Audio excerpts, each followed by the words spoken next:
Welcome to the Wanderers for the Hollywoodbets Pro50 clash between the DP World Lions and WSB Western Province. My name is Zahar Adams and I'm alongside former Proteas fast bowler Monde Zendeki. Morning, Monde. Good morning, Zahar, and welcome to our viewers as well. 2 seconds ago you called me an all-rounder, but now I'm just a batter bowler, but okay, I'll take it. You made it very clear. I've only got one test 50, but we are here for this very, very much anticipated clash between the DP World Lions and WSB Western Province. Western Province have won the toss and elected to field. Leah Jones feeling that she's not afraid by the fact that they're playing on the same strip where India amassed 283 last night. Well, it's clearly a very good wicket, so we do expect some runs on this wicket if it's still going to play the same it played last night, and expecting a really good game between two very strong sides. Absolutely, it is. It's two very, very strong teams. The Lions, they come into this clash on the back of 2 victories and 1 defeat. Province undefeated thus far in the competition.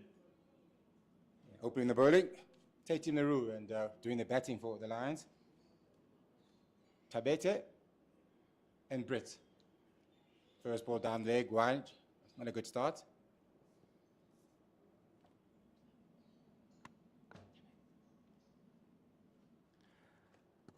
Lovely to see Tasman Brits here in the colours of the Lions. The Proteas superstar had a wonderful T20 World Cup, made the ICC T20 World Cup team. She will spearhead this Lions batting effort. Nicely into the body, good running. Thought there might have been a chance, but Brits very, very quick between the wickets. Gets through for the first run of the day. Yeah, very conventional field to start off with. Fine leg, third man on the boundary. And since we are still in the power play, everybody else is in the circle. 1 slip to speak of, and 4 on the offside in the covers, and just 2 on the leg side.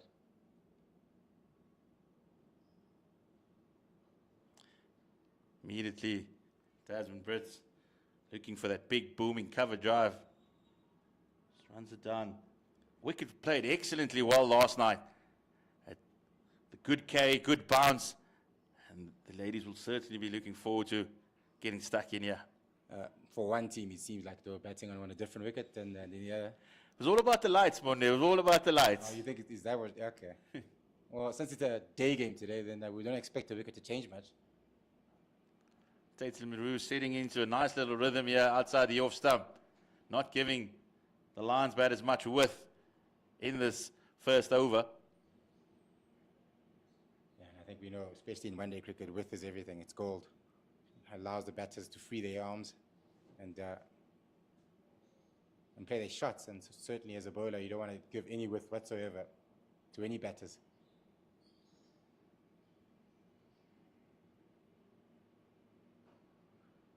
Certainly zoning in the stumps. Good disciplines here. Certainly not what we saw again last night. We saw the ball being sprayed all over the place, and it just allowed those Indian batters to manipulate the crease. Different ball game, 50-over game. Must say the bowling by South Africa last night was pretty poor.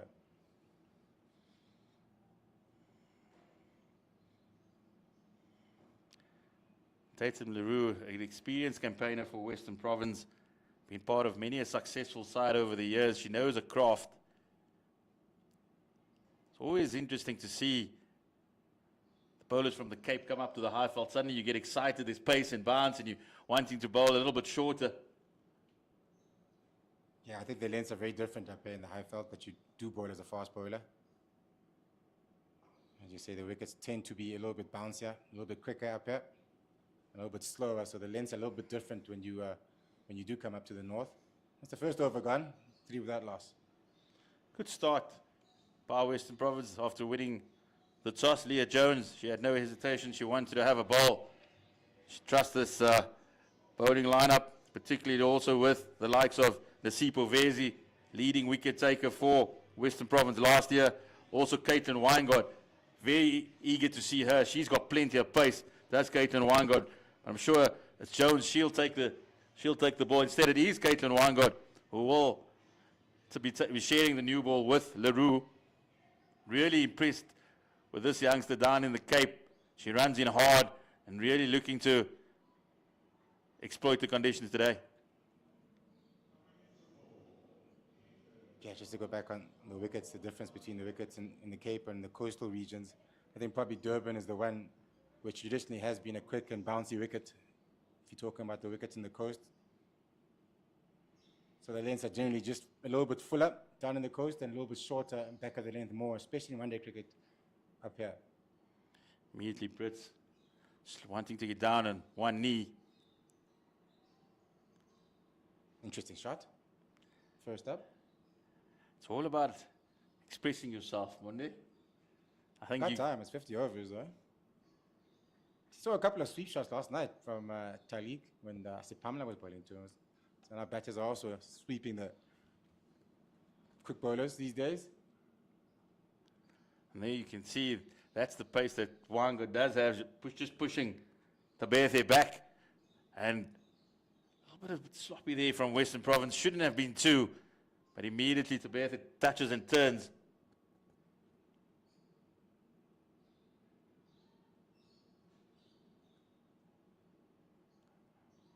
I'm interested to see their approach in this first power play.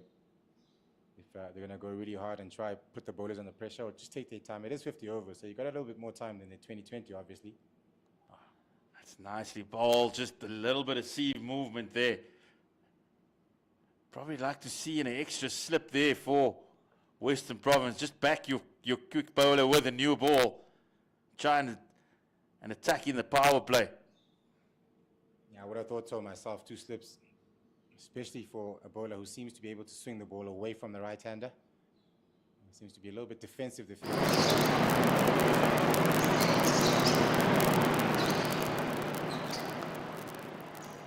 So you can just play down to third man and only be a single now. Certainly has been a search for the next Shabnam Ismail for the Proteas women's side. We've seen the likes of Ayanda Khlubi. She's been brought up to the Proteas women's side for the upcoming series in England. But you look at somebody like Caitlin Weingart, who just might not be quite as express as Shabnam, but certainly does charge in. Okay, miss, short and wide. She feel like she missed out on that one there. Banks just back to Shabnam. What a player she was for South Africa over the years. At times, really charging in, getting up to 120. Is that quicker than you at some point? Now, yes. Now, for sure. Back then, maybe not. Nah. A bit of width on offer. Cut away for 4. Beautifully played by Tasman Brits. Weingart just a tad short on that occasion, and a player with the quality that Tasman Brits possesses, she delightfully puts it away. I mean, it's the width we were talking about earlier, and that's the end of the second over, 11 without loss. The last thing you want to do is give any batter a bit of width, especially in one-day cricket. And that was short and wide and deservedly put away.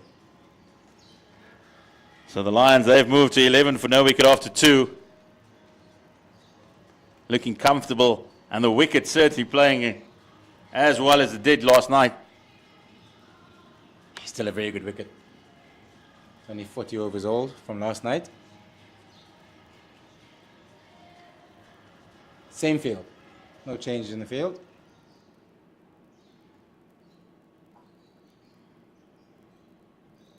Naru to continue. She's certainly zoning in on that off stump. She certainly doesn't want to give away any width. She's seen what Tasman Brits just did a ball before. So staying to the principle of hitting the top of off stump. Yeah, that first over of hers was very good. Very good lines. No width on offer. And first ball up, she was back on that, hitting off stump. Beautifully played there, just over pitched, and it's stunningly caressed through the covers for the second boundary of the morning. Yeah, just overpitched, driven nicely. There's a packed cover. 4 fielders in the cover region. She finds the gap. Yeah, overpitched, a bit of width on offer as well. Perhaps a bit of commentator's curse as we talked about how she's not giving any width and how good her first over was.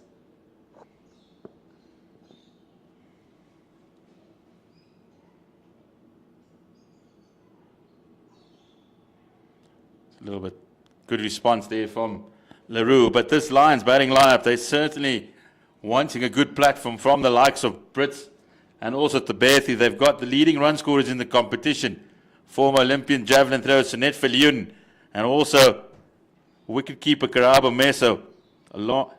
Really big run scorers for the Lions, and these two will want to set the platform for a little bit of fireworks later on. Beautifully driven there by Tasman Brits.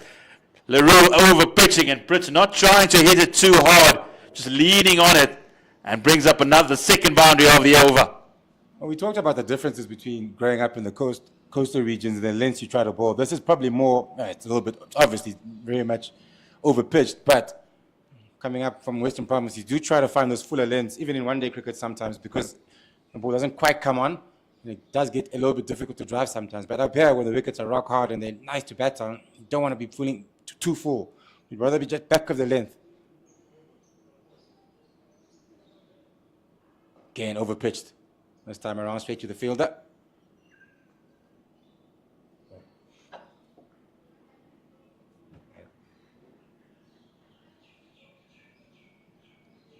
So, just an early test here for these Western Province seamers, being put under pressure by both Brits and Tabethi.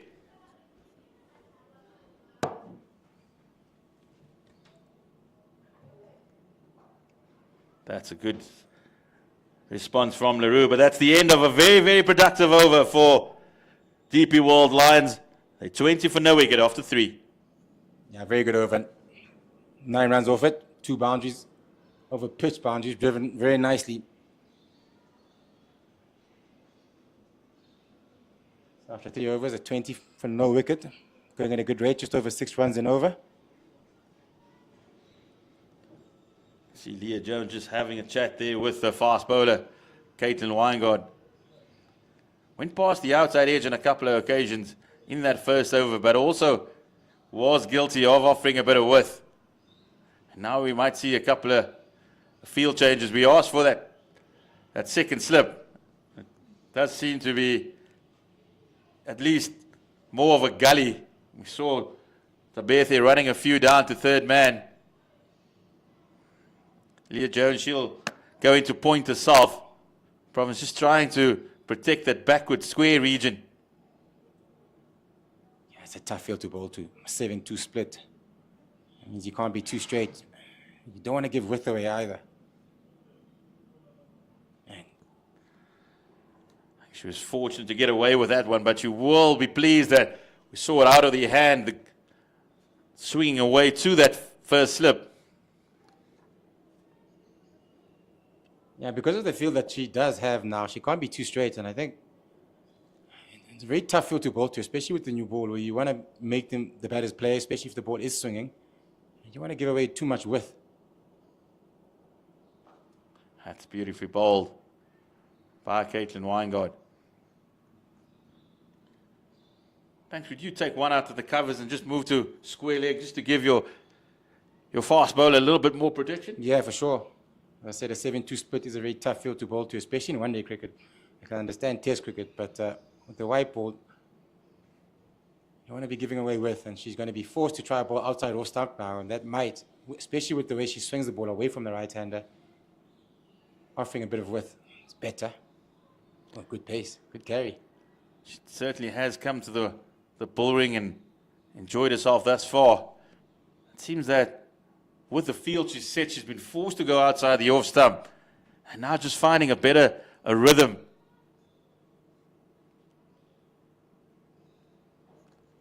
And also what you want, especially if you've got the ability to swing the ball away from the right-hander with the new ball, a bit of bounce and a bit of swing, you want to make the batters play with.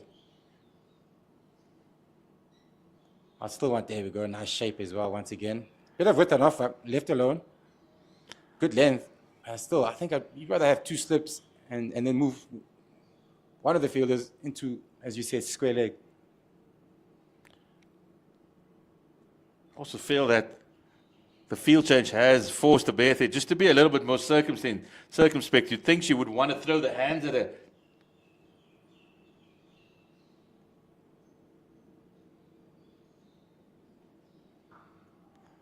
That's much better and beautifully played as well.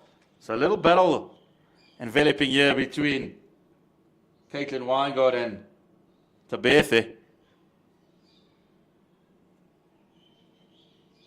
Yeah, I like the look of Weingart.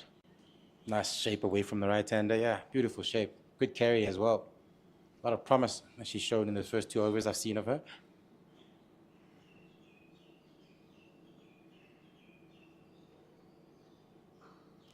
Nicely bowled again. And that is a maiden over from Caitlin Weingart. It's a good comeback after the expensive one from Tatum LaRue earlier. So the DP World Lions 20 for no wicket after 4. Yeah, it's bowling in partnerships. Help out your partner after an expensive over, coming back with the maiden. That just also shows the value of captaincy. Leah Jones here realizing that Berthe was just running it down to third man with a little bit of ease. Brought in Faye Tunnicliffe in the gully region, and immediately Berthe was not prone to wanting to throw the hands at the ball, was a lot more circumspect. Yeah, she left a few outside off stump, and I think, as to your point, if there was no gully, maybe she does try to guide that down to third man, but I was a little bit more careful this time around. Once it was a little bit fuller and was there to drive, then she did have a go. Tatum LaRue once again just zoning in on that stumps, but she also has to be careful. Tasman Brits plays wonderfully off her pads, and as we've seen, Western Province haven't utilised a square leg. They've got a mid-wicket. Tasman Brits is very prone to just clipping it off her legs, and it will run away here at the Wanderers.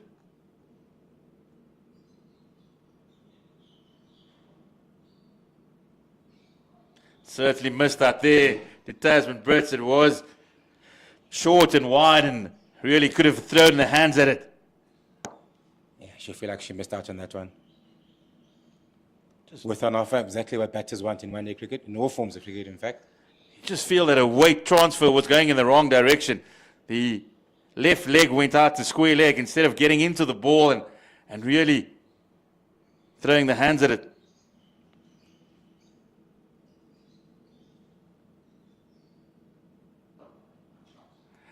But why worry when you can drive the ball so elegantly through the covers? That's the response from Tasman Brits. She missed out the previous delivery. Wasn't going to do it on second occasion. Yeah, overpitched once again. A bit too full. Spoke a lot about the length that you ball up in the high field. Got to be back of the length up here. Anything slightly full would be driven through the covers. It's a beautiful shot.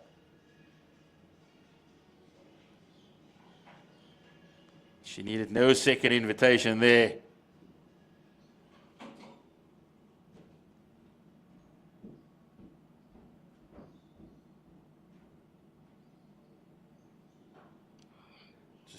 Pulling a length back a little bit, did Tatum LaRue. I think what we've seen from her is that when she does err on the fuller side. Again, I think growing up in the Western Cape, perhaps just the length, and she need to pull back a little bit. Got driven twice in the last over for 2 boundaries, and this time again, just over pitching a little bit. And a player of Brits' quality is not going to miss out a lot on those. And that's in the air, and it's caught. Brilliantly caught in the covers. Western Province, they've struck. And it's Faye Tunnicliffe. She's taken a wonderful catch. The DP World Lions lose their big protest start. Tasman Brits, she's gone for 14. Well, we talked a lot about them overpitching again. I think that was slightly overpitched, but wasn't quite there. Brits this time around in the air. That left foot didn't quite go to the ball. It sort of went down the middle of the wicket and driven it straight to the cover. So she's gone. Looking like she was going to have a big day today there where she was driving the ball, but unluckily for her, she hit it straight to the covers. That's the first wicket down for the Lions, 24 for 1.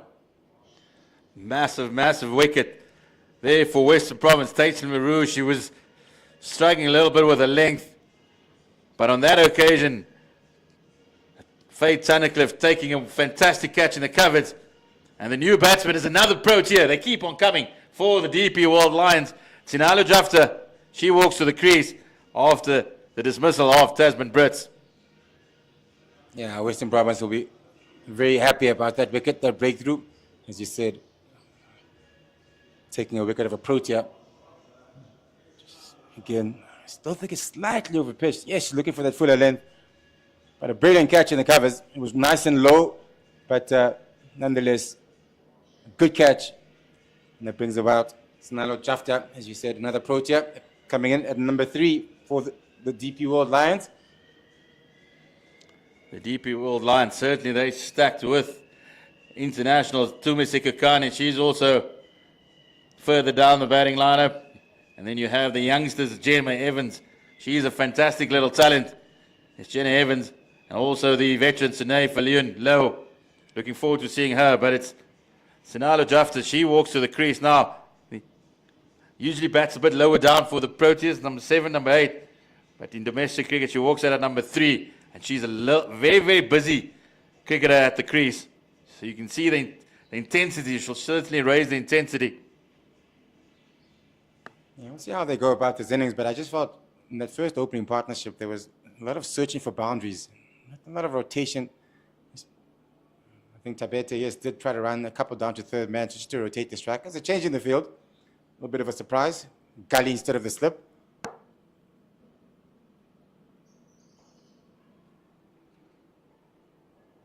Good little start from LaRue to Jafta. But that is the end of a successful over for Tatum LaRue and Western Province. The Lions, 24 for 1 after 5.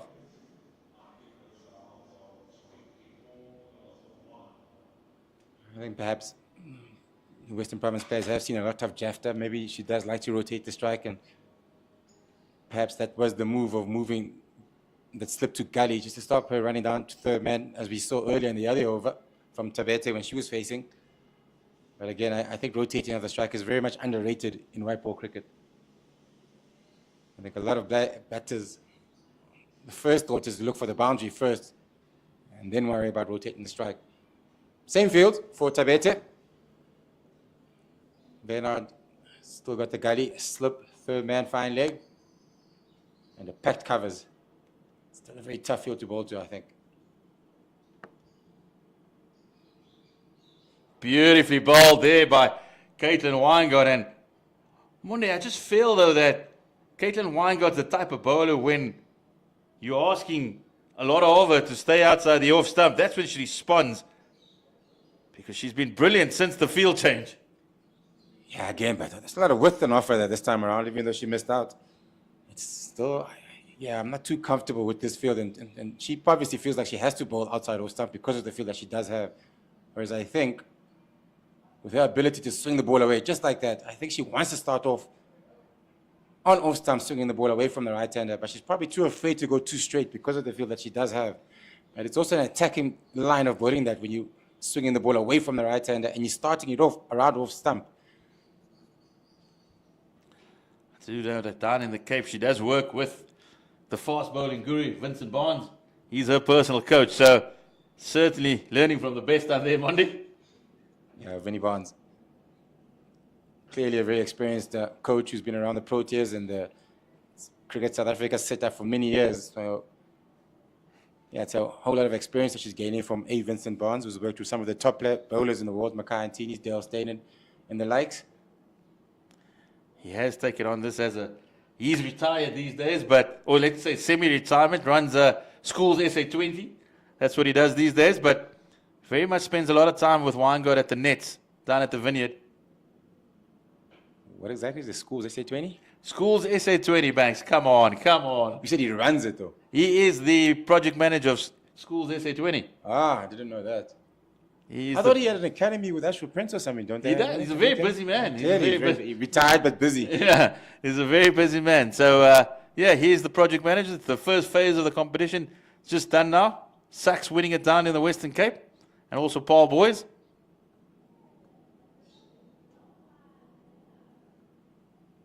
I think up here in the north, it might be the more the traditional schools. St. Stilians, I think St. David's has also done quite well in those competitions. I think all St. John's as well. I don't think you get Yeah, more. St. John's, yeah. Don't think you get more traditional than Sax and Bar Boys down in the Western Cape, though. Well, Paul Boys is known more for rugby, though, as far as I remember.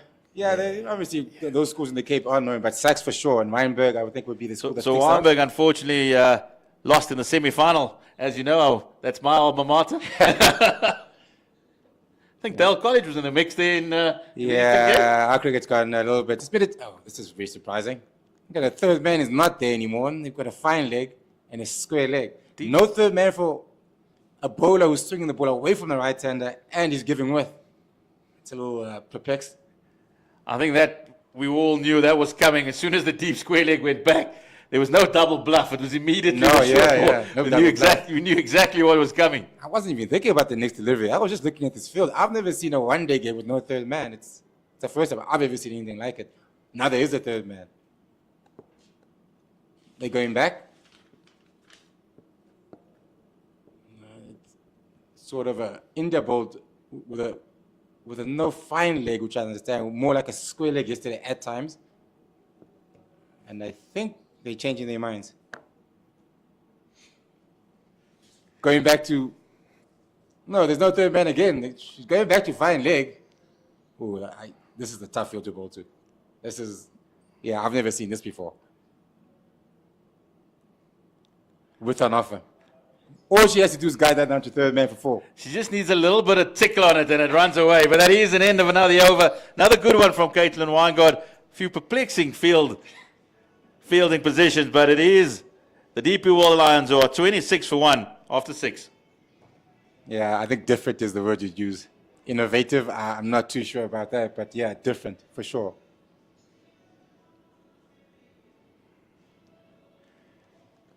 It's in complete contrast to the men's game, which has infuriated me over the last few weeks, Banks. I'm not sure if you've seen, but there's a deep point in 4-day cricket. Yeah, Can you run me through that one? If you were a bowler, what would you say? There's a few things that confuse me about the game, especially the field placing these days. Even yesterday, throughout the series, South Africa versus a one-day game, the T20, sorry, the route to continue. Driven, quite full there, just one over it. He's talking about yesterday's game. You bowl to death as a bowler. What you want is cover. If you're going to bowl Yorker, you want your long on, your long off. If you miss your length, to be there to protect you if they don't hit you over the head. And yesterday, and throughout the series between South Africa and India, our South African bowlers were bowling at the death, bowling Yorkers, but they had the third man and fine leg up. And they kept getting hit over the head for 6s and 4s. I couldn't understand it. And so when you talk about the deep point in 4-day cricket as well, it's a little confusing because you start off, the point used to be the most important position in the field, right? Your best fielder. Yeah, your best fielder was at point. Now you've taken that away. So it's a little confusing. I can understand possibly in T20 cricket why you would have a deep point. But in 4-day cricket, you're just giving a single. You're just allowing batters to rotate the strike. And you know how irritating that is for a bowler? They drop and run and they just get a single all the time. That's a quick single. Here's an opportunity. If that hit, that's out! And it just misses the stumps. And now Chafter putting in the spearing dive. But I have a feeling that had it hit, it wouldn't been enough for the Lions. I don't think it was a good run. Straight to the fielder. Just on a back foot. I'm sure that would have been out had they hit. Kayla Reinecker just missing the stumps. Recently, SA, the player of the series against Ireland for the South Africa under-19 team. A real promising talent, Kayla Reinecker. I saw her play one game against Ireland under-19, and she hits the ball cleanly. Very strong, powerful hitter of the ball. Looking forward to seeing her bat today. Got a fantastic story about Kayla Reinecker.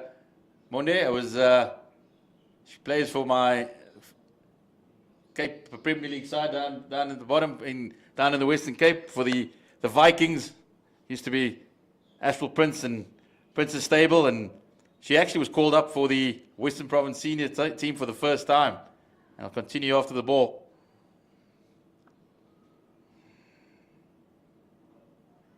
She was called up for the Western Province senior women's team, and she missed the first part of the competition. So it's a boys competition, boys under 16 competition. and she plays with in the boys' team. It was a couple of years ago, and she comes back into the side, and all the boys are wondering, Coach, why are we playing with a girl? What's going on here? I said, guys, just give it a chance. 2 balls later, when she smoked it over the fence, I said, thank you, Coach, for bringing it into the team. I didn't know that. That's a lovely story, actually. And just tells you how much talent she does have to be able to hang with the boys.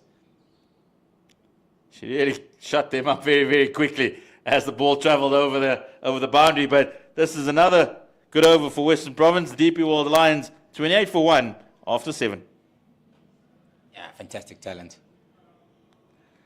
Gemma Porter, she's not playing today. The fellow S under 19 international from Western Province. She played in the same side as well. So good to see the girls mixing with the boys at that level and really showing what they're worth. Yeah, and 2 very young ladies starting off their careers.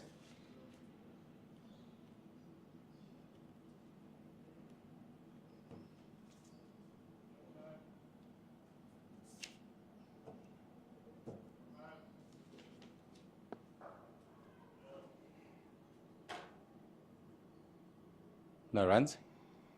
Good lines, good lengths this time around. No slip once again taken out. It's still...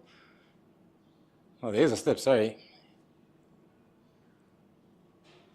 Packed offside field.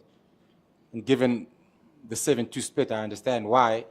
And I also understand why she's a little bit reluctant to be bowling quite straight because of the field that she does have. Oh, a bit of width on offer once again. It's exactly what we talked about because of the field, short and wide. I feel that Nonkulele Tabethe missed out there. That one could have really thrown the hands at it, and particularly here at the Wanderers, it just flies away. Yeah, it's been a slow start for the DP World Lions ever since Brits did go out. They've been able to string a couple of dot balls together, Western Province, and just slow down that run rate. That's the edge, and we've spoken about that second slip, just evading Tanay van Niekerk there, former Proteas captain at first slip. Exactly what we spoke about, the second slip. She's got the ability to swing the ball away from the right-hander. She is bowling with a bit of width because of the field that she does have, so you would expect a couple of nicks to go down in that region. Hence, I think second slip instead of a gully is what you'd want to employ at the moment, especially with that new ball that's still swinging here for Vanguard.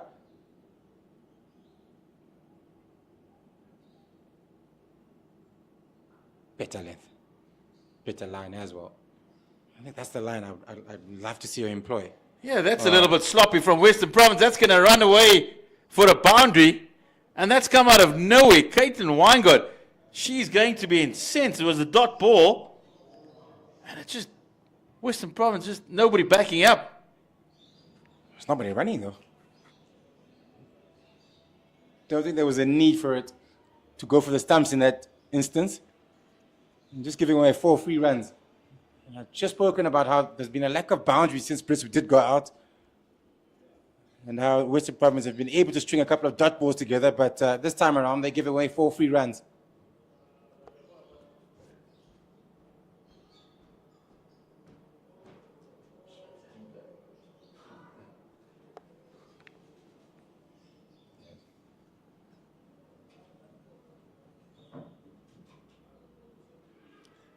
Yes, Anala Jifter missing out there on the pads. First one I can remember that was very straight by Vanguard. She's been employing that 5th, 6th stump line throughout her spells. And this time around she goes very straight, not allowing any width. And once again, there goes that field. Third man gone, fine leg and square leg. Very interesting field. Very interesting considering she's a natural outswing bowler. Exactly. And she's been giving a bit of width all day today. Again, a bit of width on off. Oh, I feel like you're missing out. Just a little run down to third man there. That's 4 free runs once again. But nonetheless, that's the end of the 8th over. 34 for 1. Certainly feels that should not be leaving balls outside the off stump when there's no third man. It's a free hit, basically. And I'm sure Proteas batting coach Parker Abrams, he's watching closely because he's all about the intent being shown at the crease. chats in Dubai. We actually happened to go to, I was at the T20 World Cup final in Dubai, and the chats was all about showing intent at the crease. And yes, it was T20 cricket, but it does filter over to your all formats in the white ball. Yeah, I think sometimes people think when we talk about intent, we're talking about trying to hit every ball out the park. But no, we're just talking about body language and how you approach. I mean, if it's a good ball, it's a good ball. You're allowed to leave good balls, also good delivery, play and miss. You're allowed to leave good balls or play defensive against good deliveries, but your intent is very important to me. Whether you're using your feet or you're just showing the bowler that you are trying to score. It doesn't mean you have to try to score every delivery. It's also about the options, Monde. It's about the decision making in terms of having a look at the field and what is the risk you're taking when you're playing the shot. I also think that third man position, even in 4-day cricket and test cricket, is underrated. I mean, Joe Root scores so many runs down to third man, and they never have a third man for him. He runs the ball down to third man consistently, and he scores so many runs down in that region, but nobody ever has a third man. How many balls go down to fine leg compared to third man in 4-day cricket or in test cricket? You are speaking purely as a former fast bowler there. That is, you are worrying about your figures. That was purely about your average there, But mate. think about this. How often in test cricket or in 4-day cricket does the ball go down to fine leg compared to third man? And how many runs go down to that area more? But how many times do you have 4 slips also trying to catch the ball? Or 3 slips at least? Yeah. So we compensate here, mate. Well, do you need a fine leg sometimes? You were the one that's been going on about just, I don't want to bowl too straight. I've got to bowl outside the off stump Well, now. then, That's exactly why you have the fine leg. No, because you're not trying to bowl too straight in 4-day cricket or in test cricket. You're trying to bowl fourth stump, right? That's what you're trying to do. If you got the control to do it, then you can employ that. I would imagine that you'd rather have a fine leg and third man, than a fine leg. It's might be just way different way of thinking about the game. Thanks, I've known you for a long time. How many runs? I've known you for a long time. You've never wanted to bowl to a 7-2 field. You've never wanted to bowl to a 7-2 field. We need to do a stats. We need to find someone to bring up the stats of how many balls go down to third man compared to fine leg in test cricket, and see how many runs go down in that area. I've known Monde Zindeki for a very, very long time, and the theories of the game. You get older, you change your mind about certain things. The norm is not the norm anymore. The norm is certainly not the norm anymore, but Tatum Maru, she's recovered really well after picking up that first wicket off Tasman Brits. She's stringing together a few dot balls here, and that's generally what creates pressure. These dot balls. Shane Warne always used to say, the great Shane Warne, doesn't matter what the format of the game, if you put 3 maiden overs together, a chance will come. Patience. I don't know if it's the lack of skill these days sometimes, or it's the fact that people don't have patience anymore. They're trying to bowl those wicket-taking deliveries over and over again. And I think a format that's always worked. 34 runs, on the board. 9 overs gone. Another maiden over from Tatum Maru. The experienced campaigner, she's recovered well. She was put under pressure early on by Tasman Brits. But since the dismissal, Province have just clawed their way back here. I think to your point about dot balls, I think we had at the time at Western Province when we were winning 4-day competitions, our theory was with the new ball you do attack a little bit, but as the game goes on and the ball gets softer, you ball the people out. You bowl to the keeper as many times as you can outside off stump, and inevitably batters run out of patience. Caitlin Weingard steaming in again. Nicely bowled from Weingard, possibly just a little bit too full. Back to a conventional field, third man, and a fine leg. Province have certainly made their mind up when Zanala Jafta's on strike, that they want the square leg out. But against Nonkuleku Tabaithe, they've gone back to the gully and also the first slip.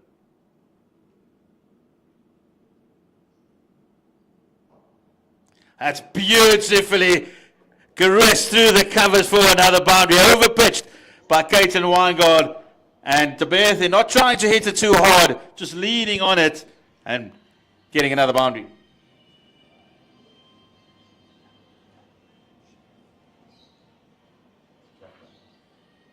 Yeah, overpitched, driven nicely by Jafta. Her first boundary. It's been a bit of a quiet period for the DP Board Lions ever since they lost the wicket to Brits. perhaps that will be a momentum change. Better length. That's the one. Back of the length. Hard to get that away. Apologies, Sinala after her first boundary of the innings.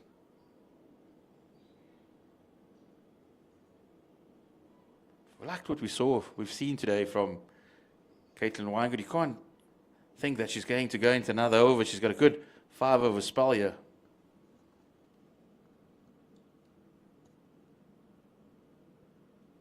And she strikes! Caitlin Weingood gets the reward that she deserves. And Sinala Jafta, she's on her way. Played on, inside edge. Better length once again, better line. Trying to play the ball through the offside. It gets a thick outside, inside edge, sorry, onto the stumps. Second wicket falls for the Lions. And the second wicket to Vanguard. Caitlin Weingood's first wicket today, her opener, gets the inside edge, and Sinala Jafta just, you can see the despair on her face. She just caressed one previously through the covers, but now she's got to go. And Western Province pick up their second wicket. That could just set the little boost to give Caitlin Weingood another over. Yeah, perhaps. Perhaps they'll give her one more, and that's 2 approaches that are out now for the Lions. So 2 big wickets here for Western Province early up. The new batter for the DP World Lions, Kirsty Thompson, she walks to the crease after seeing Sinala Jafta's stumps rearranged. Western Province just taking control of this opening power play with that second wicket.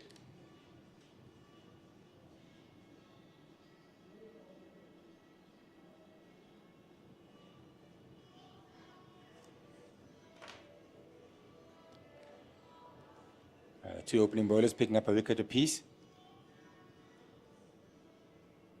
I'm trying to see if the field's going to change for the new batter. Perhaps that second slip might come into it, as you've been asking for, that second slip. Vanguard still getting some shape outside off stump.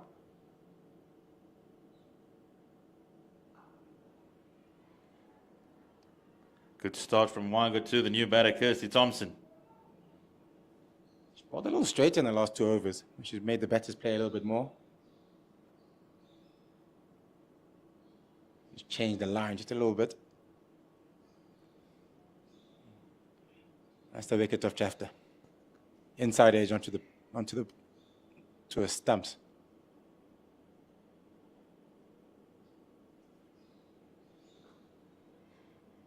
It's good fielding there by Province, doubling up in the covers. Brings to the end of the 10th over. Western Province 38 for 2. It's also time for me to vacate my seat, and we have the new commentator to join. Monday will be David. He'll take over. That's the end of the 10th over. 38 for 2. DP World Lions. The 2 batters who are out, Tasman Brits and Sinala Jafta, just getting bowled by Vanguard the previous over. And Leroux having picked up just 1 wicket as well. The wicket of Brits. So the 2 Proteas women are both out. Pretty good start here for Western Province. They'll be pretty happy with the first 10 overs that have gone by. Going under just 4 runs and over here, the Lions. You had to take wickets, Monday. You can't help yourself. Wicket taker. Just knew that I was coming on comms. You had to make sure you got 1 more under the belt. I appreciate that. Thank you.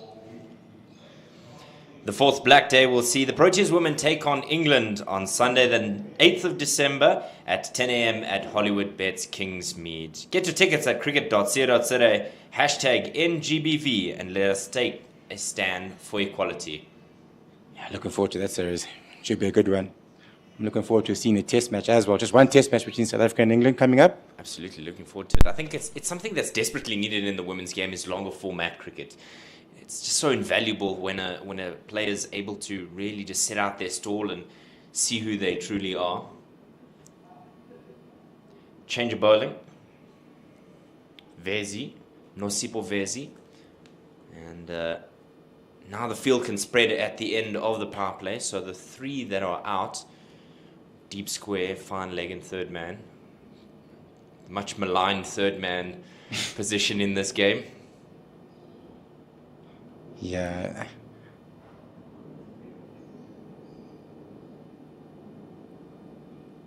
Third man almost comes into it, looking to run it down to third man. Yeah, and I think it is very important for Test cricket to be prominent in the women's game. I think that's where you learn how to play the game. I've always been a firm believer the first-class cricket is where you really learn how to, the skill level of the game. Bowling overs in that first, before you start playing T20 cricket, your fundamentals you do learn from the first-class game, I think. Now an opportunity for the Lions to rebuild a little bit. That early wicket of Tasman Brits really rocked them, and they seemed to turn the dial down slightly. And then Jafta looked like she'd broken the shackles just a little bit, and then the wicket coming. So it's a bit of a stuttered start here for the DP World Lions.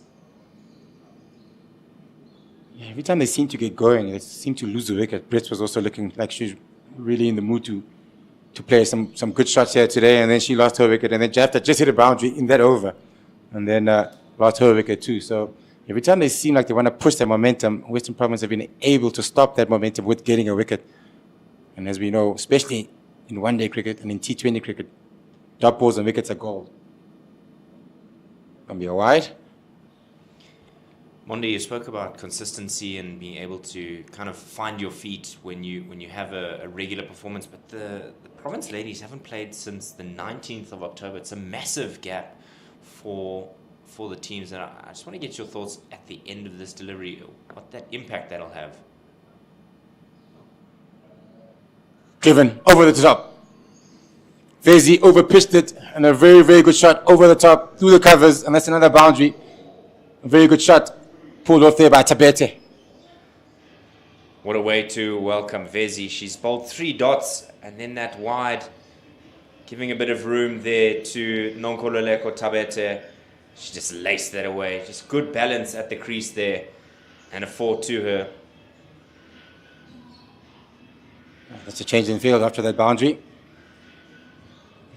Cover goes down to the boundary on the offside. So there's 4 spread out now on the boundary, covering the boundaries after the power play. That's a good comeback.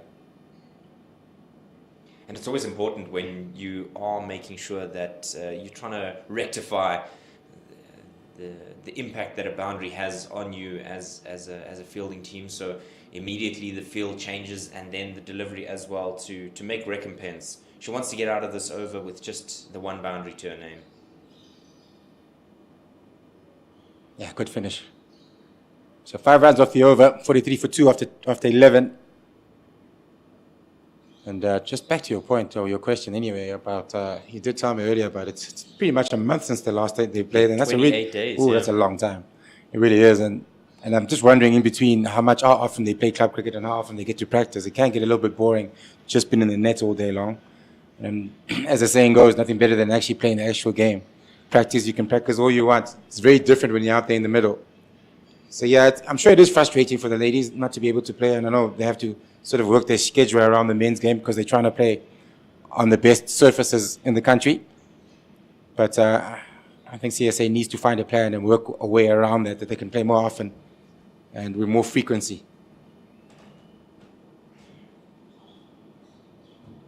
Short and wide once again, given a whiff, just 1 down to third man. Yeah, you were mentioning that Weingart deserves another after picking up that vital wicket of Sonala Jafta, and Leah Jones just backing her seamer here to make sure that she's getting the most out of her. 6 overs will be bowled by Weingart at the end here. Is it too much, Monde? Is it something that the fast bowlers just want to say, give me the ball?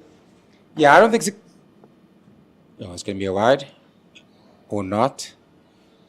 No, not given. My mistake.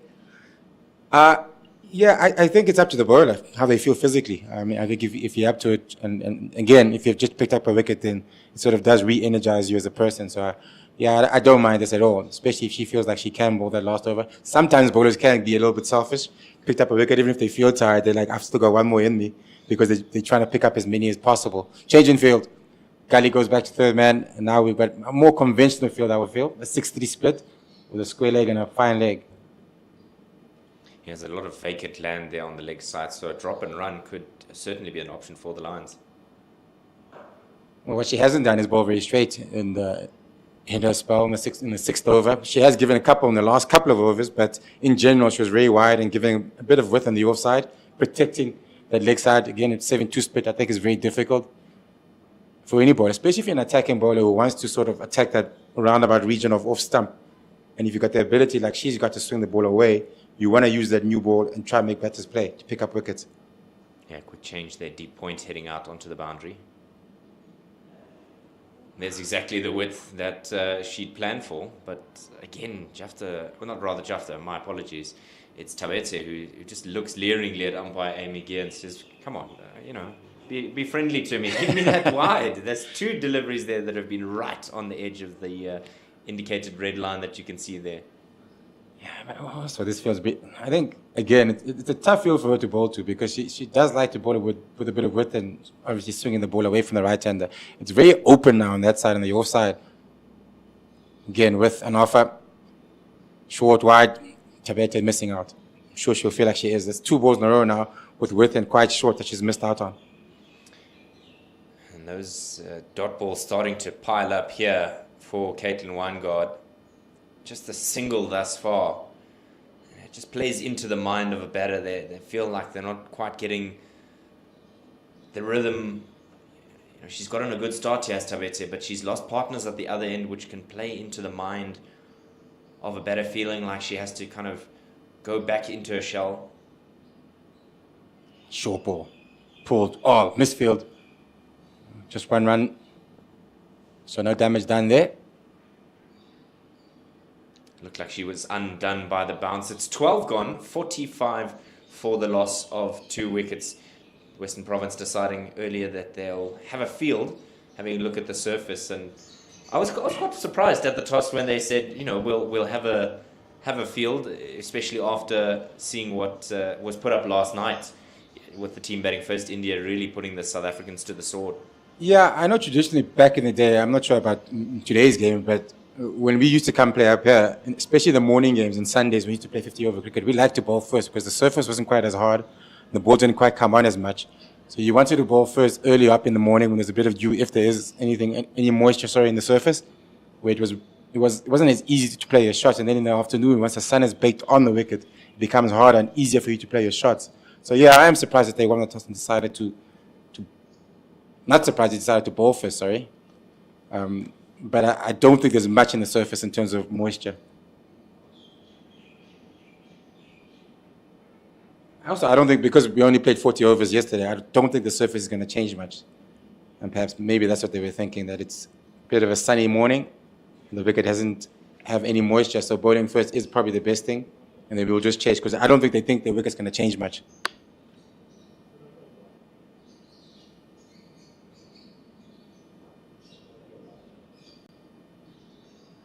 This is crucial here for Western Province. They've got to feel like they're putting some pressure on the lines here.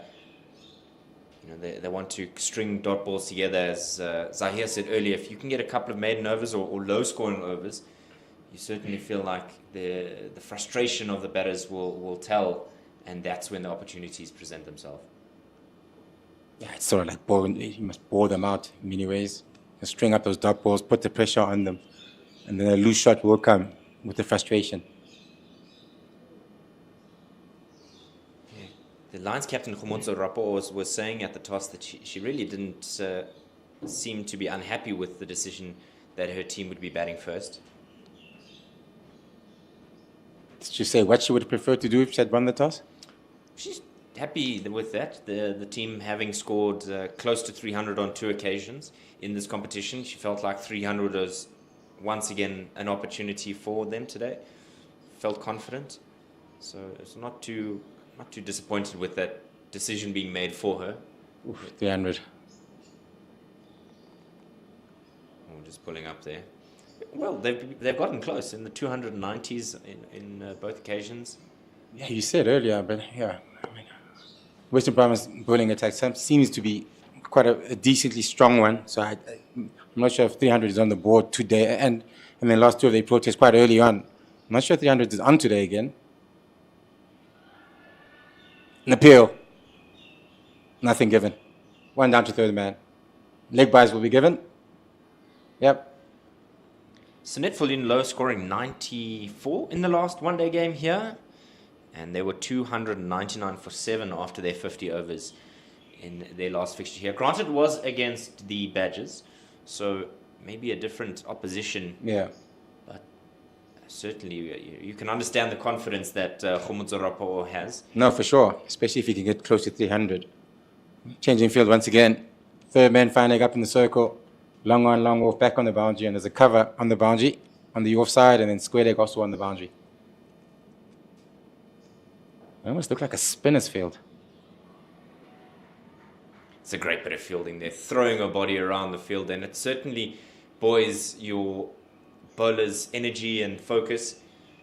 And at the end of 13, it's 46 for 2. Sunette Fulin, let's chat about her for a second, Monday, because in her 40s now, and she's scoring the way that she is, do you feel like maybe there's a chance for a Monday comeback? You're Oh, no, I'm way from that. No, I'm not. I'm one, out of shape. Two, my body's probably going to let me down once again like it did in my career. So, no, there's no ways I'm coming back to cricket. Scoring 90s at 41, 42, I believe she is. Yeah, but she's clearly very fit. She was active, obviously, as a javelin thrower for a long time. And clearly didn't stop. I haven't done much in the last 10 years in terms of being active physically. So I'm in no shape or form. I could play with the over 40s club, but not the young men today that are playing. But yeah, it's an inspiring story, to be quite honest with you, starting from athletics and then now at that age playing cricket again. So it's never too late. She went to the 2000 World Cup with the Proteas. That's how far ago she debuted. That I didn't know.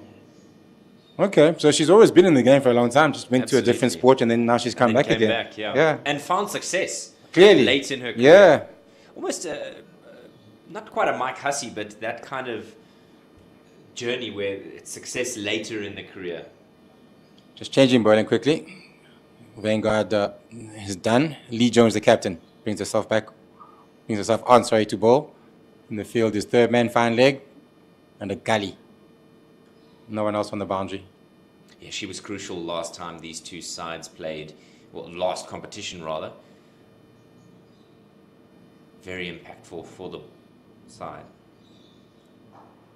Yeah, just going back to your point about Mike Hussey, I think sometimes we think people that are over 30, especially batters in cricket, and bowlers, by the way, but more probably for batters, especially in South Africa, you feel like they're over the hill. And you got to go find the youngsters, the next young man to come who's going to be there for the next 10 years. But Mike Hussey had to wait around Steve Wars and the Damian Martins and them to retire in that middle order. And he took his opportunity when he got it. It was a really big part of their success early on when he was just scoring runs for fun.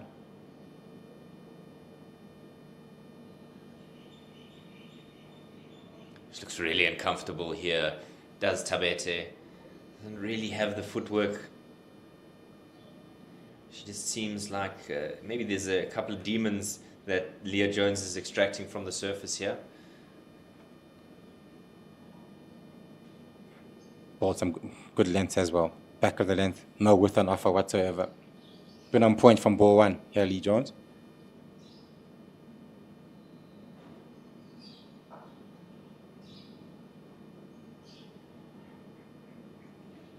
Sometimes the temptation as a bowler is that you often build some sort of momentum with dots in the over, and then you bowl the magic ball, so to speak, and then it gets punished.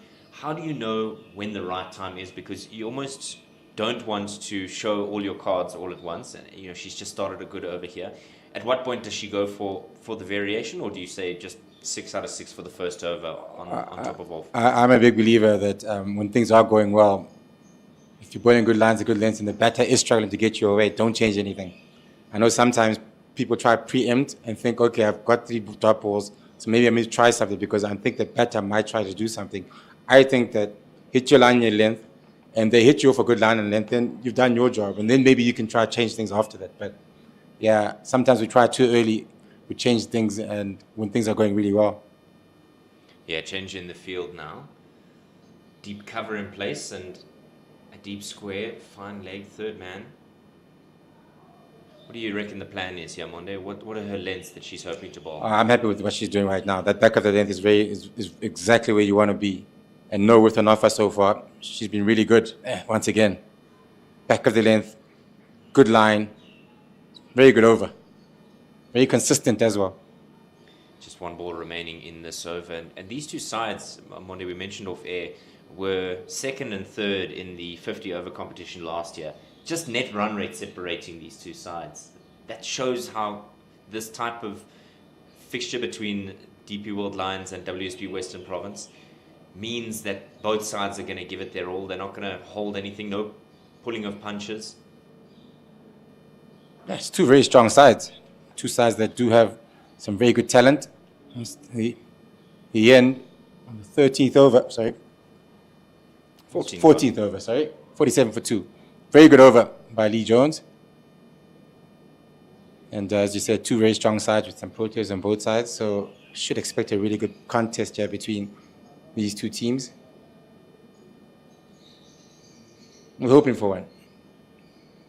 But I think at this rate, the happiest side would probably be Western Province, having got now two of the Proteas, the two dangerous players for the Lions, going at just under 4 runs and over. And a change in field. Almost every other delivery, there's a change in the field. Again, finally it goes back onto the boundary. Third man's up in the circle. Everybody else is inside the circle, besides the fine leg. It's a very fascinating field on the leg side here, Monday. They've got catching cover and somebody almost at cow corner, but about 5 or so paces off the ring. So obviously expecting the ball to nip back in and maybe cramp Tabete.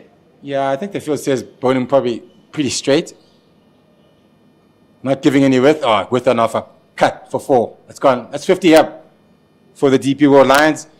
Very good shot by Tabete with an offer. Yeah, you just said that Vezi couldn't bowl with any width, and she's done quite the opposite.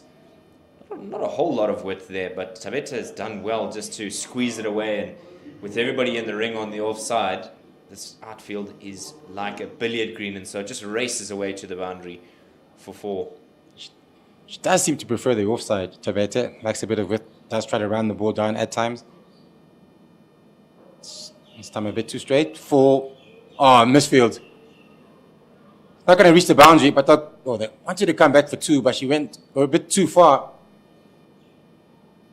Thompson, that is, went right past the keeper and couldn't come back for the second one.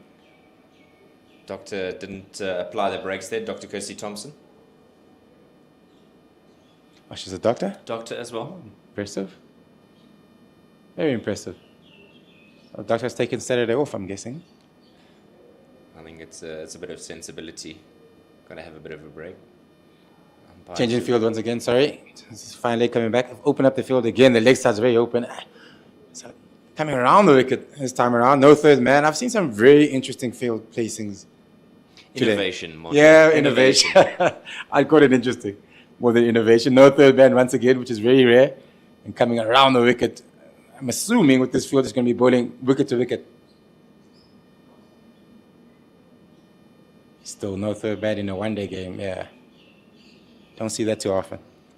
Does it just make you itchy? Does it just not sit right with you? Yeah, it's a little different. Let me put it that way. It's innovative in a way that I didn't think we would get there, where there's no third man with an offer once again. Cut through the covers. It's going to reach the boundary. As you said, very fast outfield. Another boundary in this over. The second one. She got things underway, did Tabete, and now Thompson getting in the mix with a boundary. Vezi very wide of the crease, and all Thompson had to do was just lay into that one, beat Tunnicliffe, and it screams away to the boundary for 4. It's 9 from the over. How is Vezi going to reply? Again, with an offer. This time, no runs. Doesn't find the gap. And again, coming around the wicket with this field, it also takes away your options in terms of wicket taking. No LBW is out of play. And if you're slightly off your line and she's able to open up the face of the bat and run it down to third man, that's another 4 runs. So the margin for error is very small here for Vezi. Pull this time, pull the power. Here's a square leg down on the boundary. Good work out in the outfield.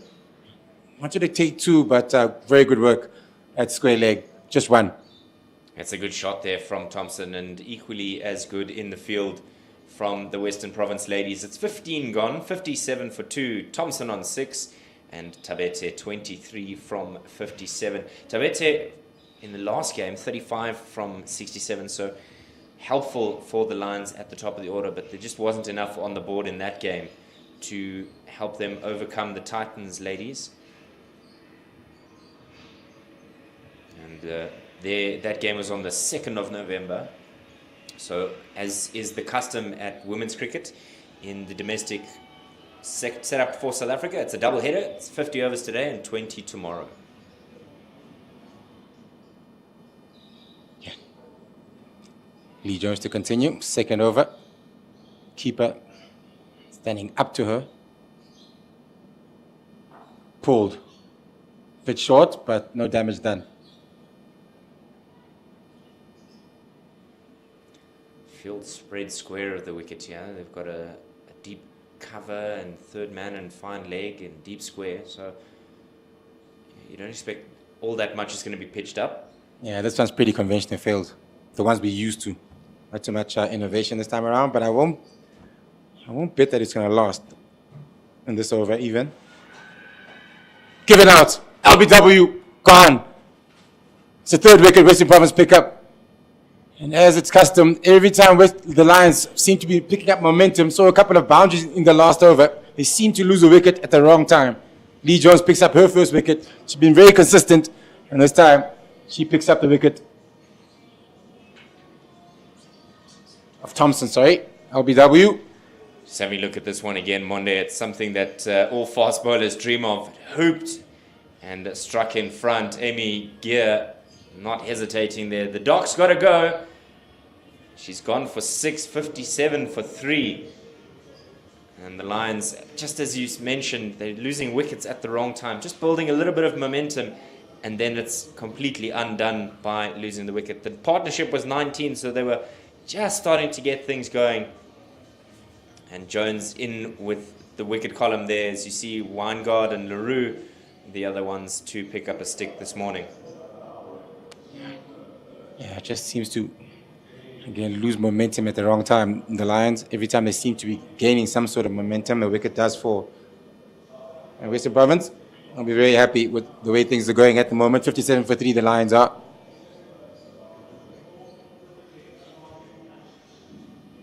The 13th Pink One Day International will see the Proteas men take on Pakistan here at the DP World Wanderers. 22nd December at 2 p.m. Get your tickets on cricket.co.za.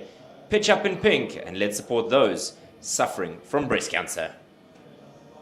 Yeah, it's going to be a big summer of cricket, both for the women and the men's. Pakistan and Sri Lanka coming in for the men's, and England coming for the women's. Lots of cricket on offer, and the Pink Day is also one that people do seem to support very nicely. Always gets packed here at the Wanderers. Looking forward to that one against Pakistan.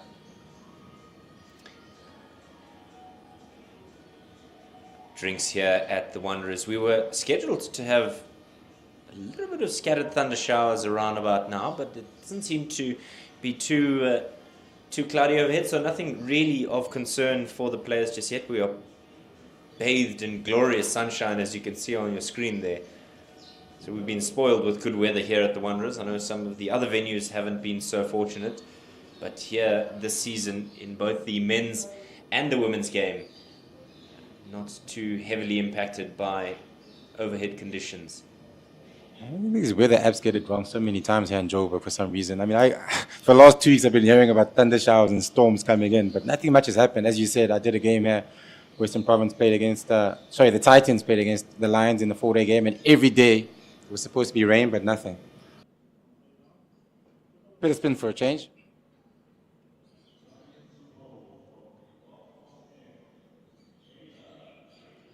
You always want to develop yourself as a player with multiple skills. You know, if your batting doesn't come right for you, maybe your bowling can keep you in the side. I think the role of a wicketkeeper is... missed out on that one. Trying to run it down to third man, a vacant area there, but missing out. Just talking about the role of a wicketkeeper these days. It's changed quite a bit over the years. It's become a batter who can keep more than a keeper who can bat. Sometimes we do makeshift wicketkeepers these days. Still think it's a very underrated position. A very good keeper is underrated these days. It's a good bit of fielding there. Tunnicliffe is a live wire in the field. She always knows where the ball's going to go and always wants to get herself behind the ball there. That's cut off a certain boundary. We used to call those goalkeepers, Monde. those stoppers. The stoppers, yeah. I remember when we were at school, if we had a keeper who wasn't very good, we had to have a long stop just to protect, just behind the keeper there, just to stop those buys that they were accustomed to doing. It hasn't changed at school level. Really? It's still that bad, Still got long stops. Actually, a friend of mine's kid was playing a game the other day, in primary school though, so I could understand why they had a long stop. And he was actually quite busy that day, so yeah, it's still quite relevant in schools cricket, especially in primary school. Change in the field. Slip now employed. Yeah, I think after that play miss, when they tried to, oh, that's a very good run. Called early, and got there quite comfortably and safe. Good cover by the keeper. Leah Jones deciding that Faye Tunnicliffe was the option for slip. She's done a bit of keeping herself as Tunnicliffe, but now she's dispensed with and put in the leg side. Obviously feeling like they need to go after the new batter, really put pressure on, try and seriously make some inroads here to the lineup. Good running. Talked about rotating of the strike earlier, how batters seem to be in boundary mode a lot, especially in one-day cricket and T20. Don't see a lot of rotation of the strike, but they've been very good running in this over, particularly taking some good singles. And as a fielding side, sometimes you just look up and the scores moved along a lot quicker than you had recognized when batters are just rotating ones here. Yeah, because we seem to be so preoccupied with the boundaries and stopping those boundaries that we're not too preoccupied with trying to stop those quick singles. And 4 dot balls, just as good, and counts exactly the same as a ball that's gone to the boundary. And that's the end of the 17th over, 62 for 3. The Lions are. Tabete still there. New batter Meso just got in after losing the wicket in the previous over. Tabete is crucial here for the DP World Lions. They need some stability, and if Meso and Tabete can just get a partnership going here, rotate ones and twos, and as you said, you don't really need to try and seek out the boundaries. Just make sure you're rotating the strike. The field is spread enough that you can certainly look for some options. The only risk is that in women's cricket, there seems to be an increased risk of runouts, more runouts in the women's game than the men's. That I didn't know. Is that because they're taking more risks in general, or just bad running? It's a combination of bad running and generally the fielders are not always hanging right on the edge of the ring. They're almost a couple of paces in, and so that quick single can certainly find yourself short of your ground. Maybe the ladies are just better fielders than the men these days in South Africa. Haven't seen a couple of drop catches yesterday. Oh, wide. It's a big one down leg. It's a good stop there by Deleda because she would have been unsighted coming across to the leg side. Not as clean as she would have liked, but certainly valuable when the result is just a single.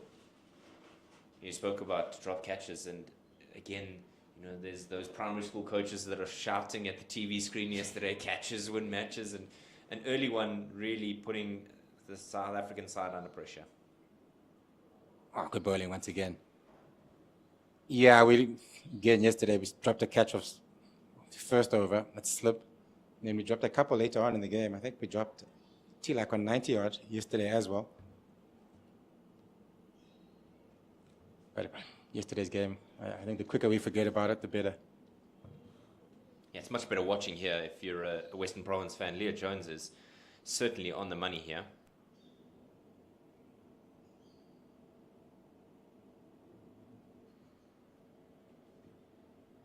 Another leg by off the pad.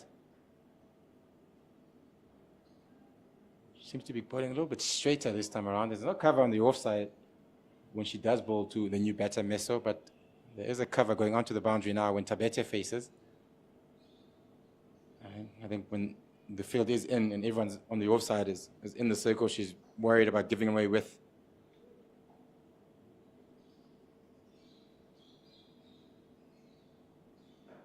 Driven. No power behind it, just no runs off it. Another good over so far by Jones. He's coming on board really well. Into a third over, only been hit for 4 runs and picked up the wicket of Thompson as well. She's done a really good job so far. It's always important when the captain gets ball in hand to contribute. You know, there's that expectation of performance.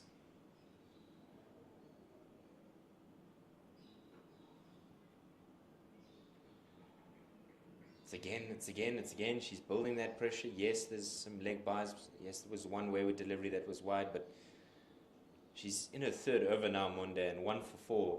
I don't think there's any bowling coach that would be unhappy with that. No, you take that home all day and every day.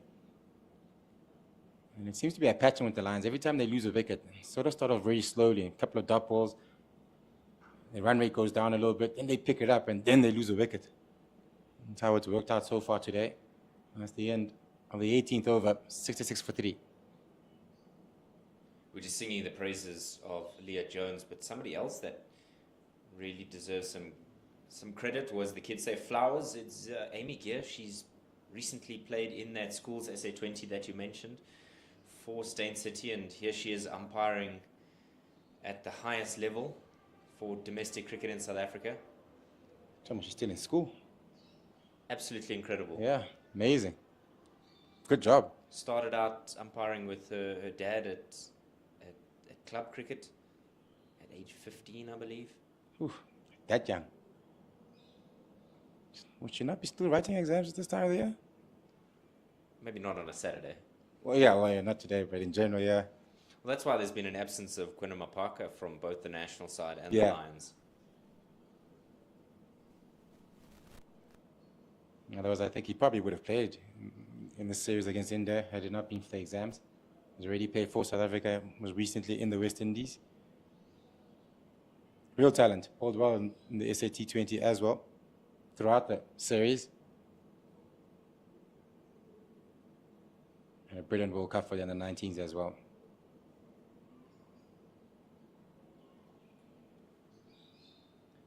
Lions just seem like they're stagnating just a little bit. 2 dots and then the single. Is it stagnation, or are they rather just looking to set a platform for themselves, a foundation, in order to maybe explode a little bit later in the game? Yeah, I think I just mentioned earlier on about the pattern that, well driven, just for one though, that every time a new batter comes along, and it happens in general in cricket, but a new batter comes along, they first try to find their feet in the game and just take their time in the crease. So you, as a bowling unit, if you don't give away too many bad deliveries, you're able to rack up those dot balls. And then once you're in, then you can try to play. I think sometimes with size, because of T20 cricket and how everyone is, and the game's exploded, sometimes guys come in and ladies come in and they try to score straight away without getting themselves in first. I mean, I think you've got more time than you think in 50 over cricket, especially. Even in 2020 cricket, you've got more time than you think, because you can always catch up at the back end.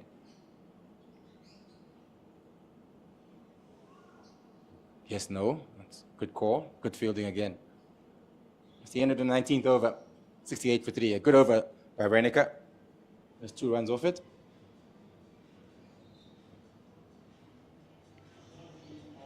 "19 overs gone." And Monday, do you think the Lions ladies should just try and wait out this partnership? Or do you think they should maybe try and go on the offensive, some positive cricket, maybe 1s or 2s? What would you say would be the plan were you in the change room or the dugout for the DP World Lions? I do think bowlers are allowed to bowl well. But also, we talked about intent earlier. I think if you show intent of trying to score, whether you do not is obviously up to how well the bowlers are bowling. But especially with a spinner, using your feet doesn't mean if you're not at the pitch of the delivery, it doesn't mean you have to go on through with the shot. You can play a defensive shot, but the bowler must know that you are trying to score and putting them under pressure. And so I like the word intent when it comes to cricket in terms of showing that you are trying to score, trying to transfer the pressure back onto the bowlers. And I think that's what I would say to them. Just round hard between the wickets, show intent, but play good cricket shots. This ball's still swinging here, Monday. We're in the 20th over, and Leah Jones still extracting something through the air here. She's going to be a menace for this side. You been really good. There you go. Balls up in the air. There's a fine leg there. It's gone for 4. Much needed boundary. It's been quiet for the DP Lions. Since Meso came in, and they found a boundary. It's been a while since we saw one. Didn't do all that much wrong there, did Jones, but it was the innovation from Karabo Meso just to pip it over the top, and with fine leg as wide as it was, it meant that there was no change to the inevitable outcome there. Fine leg just went a little bit finer after that shot now. I'm not sure if you call that the scoop, sweep, combination of both.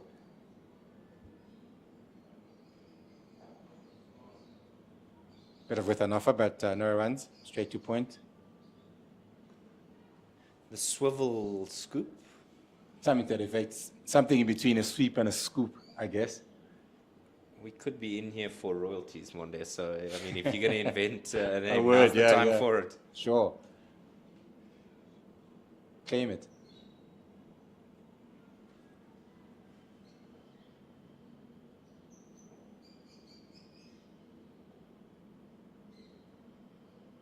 Again, a bit of width on offer. I'm not sure if that was from the bat or just buys. Buys. Tough for the keeper sometimes, especially when the ball is that full and you're up to the wicket. It's an uncomfortable length to try and take when it's quite full and you're up to the wicket. Right length, just wrong line? Yeah, if you're going to go that full, then you want to bowl straight. Like that. That if they do miss, you hit. Yeah, much better by Leah Jones there. Just making amends there. It's 5 from the over thus far, but it still blows one's mind to see that she's only conceded the 8 runs and got a crucial wicket. Fantastic bit of bowling here from the Western Province skipper. Last ball. Good finish. Are they given? Oh, given out. Yeah, sorry, umpire didn't give a call. She's walked, but another wicket picked up again by Lee Jones. She's been really good. We talked about how well she's bowled so far in this innings, and she's been really, really good. That's the 4th over, 2 for 8 now, and tighten up the screws here, Western Province, picking up another wicket. 73 for 4 now, the DP World Lions, and this is why she's got a nick off, quite full. Very good take by the keeper, by the way. Underrated. It was quite a full delivery as well. So good work all around, and another wicket falls for the DP World Lions, 73 for 4. Yeah, it's been stop-start for the Lions, and it's exactly what the Western Province side would want. Great bit of work there behind the stumps, Babette later. And Monde Zondeki makes way for Zahir. And we want to join you in commemorating a significant milestone. 30 years of democracy in South Africa. Cricket South Africa has forged a path where every woman and man can embrace the joy of cricket, fostering inclusivity, access, and excellence. Here's to 3 decades of progress and to many more years of changing lives through the spirit of the game. Zahir, it seems a trend to take wickets just before a new commentator comes on board. It certainly does. And Leah Jones, certainly when she won the toss and elected to have a bowl, she certainly backed herself because she's been excellent from the moment she's come on. And she's picked up a couple that has really put the Lions on the back foot here at the Bullring. Kayla Ranica to continue from the golf course end. She's got long off, long on out, and cow corner and deep square. Just the one fielder close in on the leg side. Outside edge, it's the vacant third man region. That'll race away to the boundary, and a good start to the over for the Lions. Kayla Rainick is standing with her heads on her hands, at least the hands on her head there. She certainly felt that she had the better of Karabo Meso. Found the outside edge and it would have gone straight to first slip, but instead it runs away for another boundary. Much needed boundary for the Lions. The Lions have to find a way here to get a partnership going and build something towards a partnership changing you know, the outcome of this innings here, because they are under some serious pressure at the moment. It's a good start. It's a good start to come back from that early boundary. Kayla Reinicke fresh from starring in for the SA Under-19s against Ireland.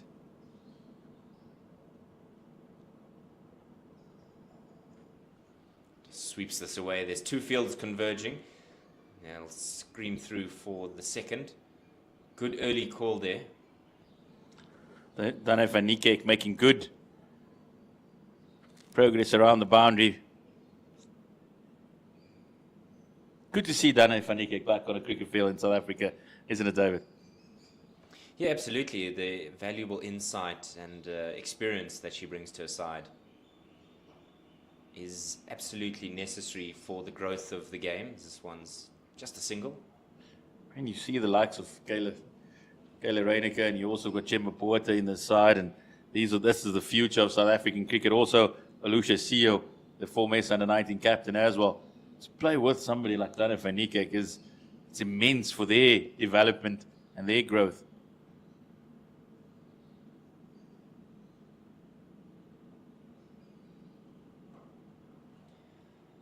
So much power behind that shot, but great bit of fielding there to cut that one off. You've got to worry about being so close in when Sunette Viljoen is batting. She hits the ball with such fierce power. Great bit of fielding to cut off that certain boundary.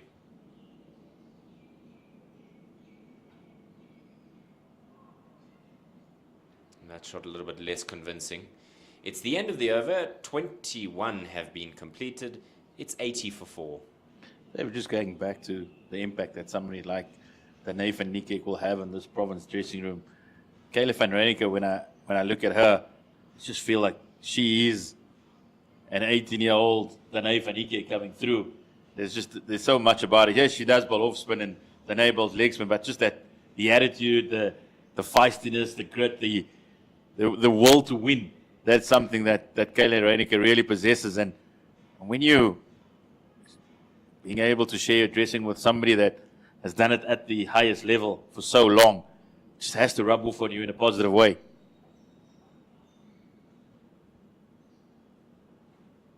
Lovely delivery. Lovely, lovely, lovely.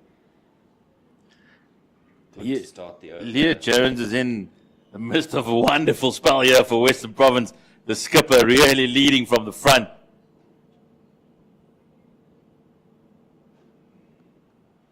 Yeah, not many of the Lions batters have the answers required here.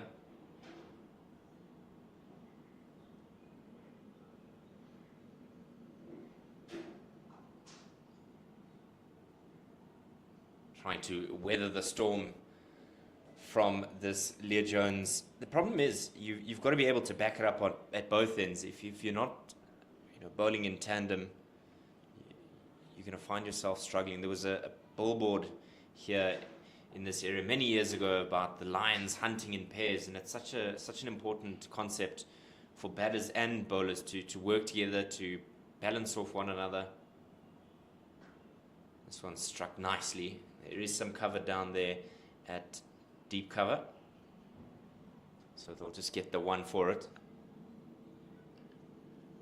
Leah Jones, a product of the Sports Skills for Life Skills program at the University of the Western Cape, has brought through fantastic talents like Zubair Hamza, Lazard Williams, Jason Smith. They've all come through that program. Also, Craig Govender, the former Proteas physio. They're all part of that UWs, as we call it down in the Western Cape. Big program run by Nick Koch. And Leah Jones, she's been enrolled there at the university for the past 3 years. She's a law student when she's not taking the white ball for Western Province and captaining them. So certainly a very well-balanced young lady. It's definitely the right person to have as captain. If there's a disagreement with the umpire, maybe she can just mediate things there.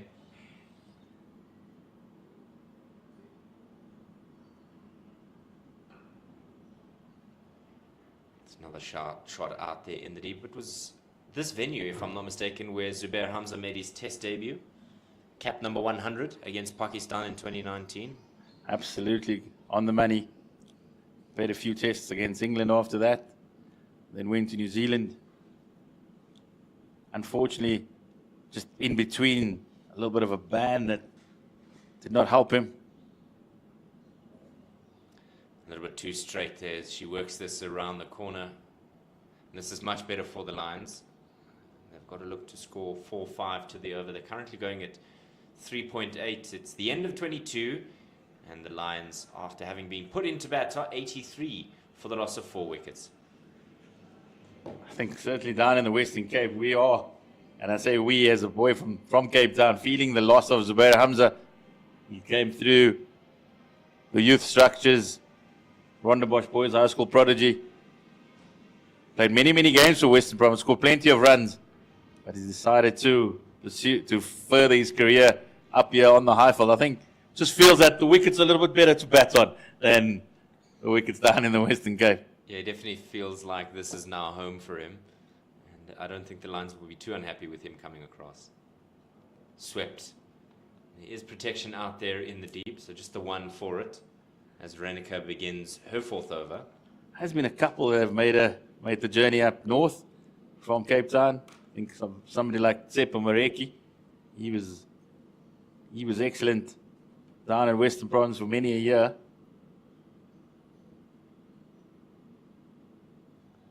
Recently, well, not semi-recently, Buren Hendricks making his way down that direction after plying his trade here at the Wanderers. I think Buren Hendricks, he's gone both ways already.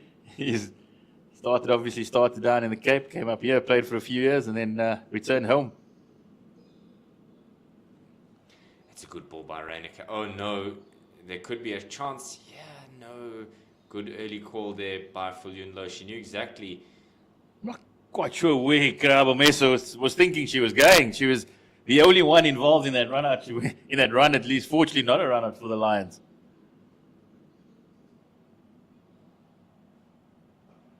Smashed down the ground, one bounce, and it'll go all the way for 4.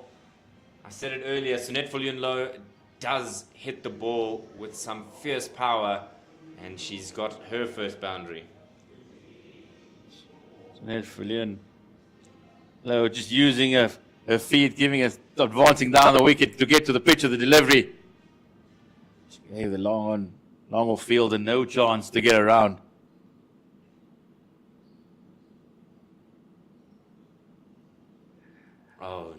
Oh no, it's just gone through the hands there at backward point. It's back-to-back boundaries for the DP World Lions.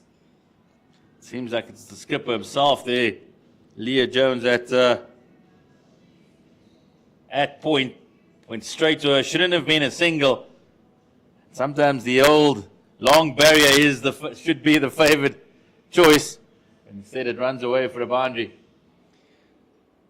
That is typical commentator's curse. We were just singing her praises, and then a really fundamental error means that the Lions have 9 from the over. Tunnicliffe has employed its slip.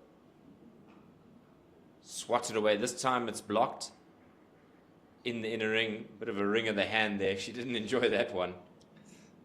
Sunette Fulyunlo is one of the strongest cricketers that I know. She, I don't want to give her age away, but she has passed the 40 mark already. But she is easily among the fittest cricketers on the domestic circuit. She's a complete athlete, of course, having competed in the Olympics. Won a silver medal in Rio 2016. It's always a good quiz question. Which South African test cricketer has won an Olympic medal? So, if you are one of those who frequent your quizzes, sport quizzes on a Monday night at your local pub, be sure to look out for that one. But Sunette Fulyunlo, yeah, fantastic athlete.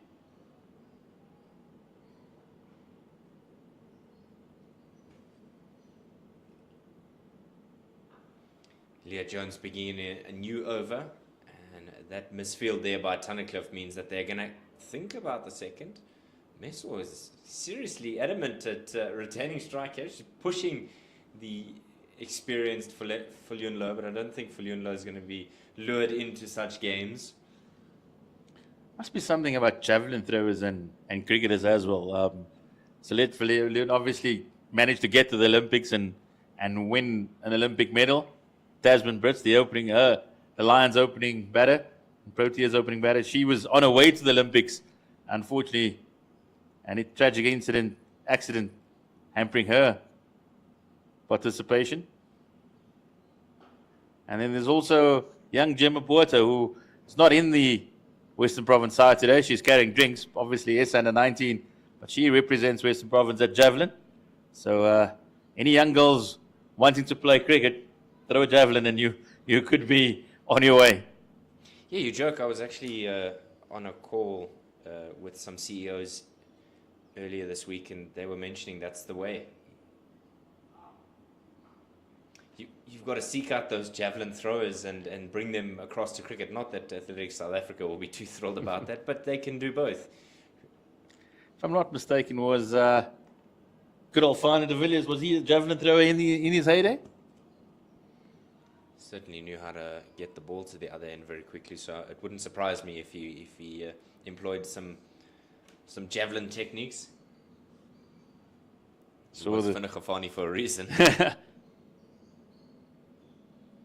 I actually saw him walking around at Centurion just a couple of nights ago, and still as effervescent as ever. It's good old Fana de Villiers. Showing off some skills here just before she comes out to bat. Young Jenna Evans. That takes some accuracy and practice. Each batter will have their own routine before they come out to bat, and there are some strange ones. That's one of the least strange ones that I've seen for a while. Neil McKenzie was famous for his superstition. Yeah, he was. He certainly was. Think about someone like Jonathan Trotter as well. Yeah, former England batter, now Afghanistan national team coach. He was actually fined one day for slowing the game up for all his little idiosyncrasies before actually padding up. Changed his gloves about 3 times, switched his thigh pad. Well, relevant to Western Province, Eddie Moore is somebody who's also got his routine that he goes through. But it seems to work for him, getting 100 in the 4-day competition recently. It does seem that whatever format Eddie Moore plays at the moment, doesn't matter what color the ball, he is full of runs. He's the leading run scorer in the CSA T20 Challenge competition. Doesn't always look pretty as the most unconventional technique, but he does get the job done. Leah Jones getting the job done here. It's 24 overs gone. It's 94 for the loss of 4 wickets. Tabete, Brits, Jafta and Thompson, the wickets to fall for the DP World Lions, and only really Tabete contributing with that score of 27. Looks like there'll be a change of bowling now. From the golf course end, it's Faye Tunnicliffe. Really keen to see how she goes. It's almost a new little bow she's added. She very much a fearsome top order batter for Western Province, but since the call up to South Africa, she's realized that she can contribute in any other way.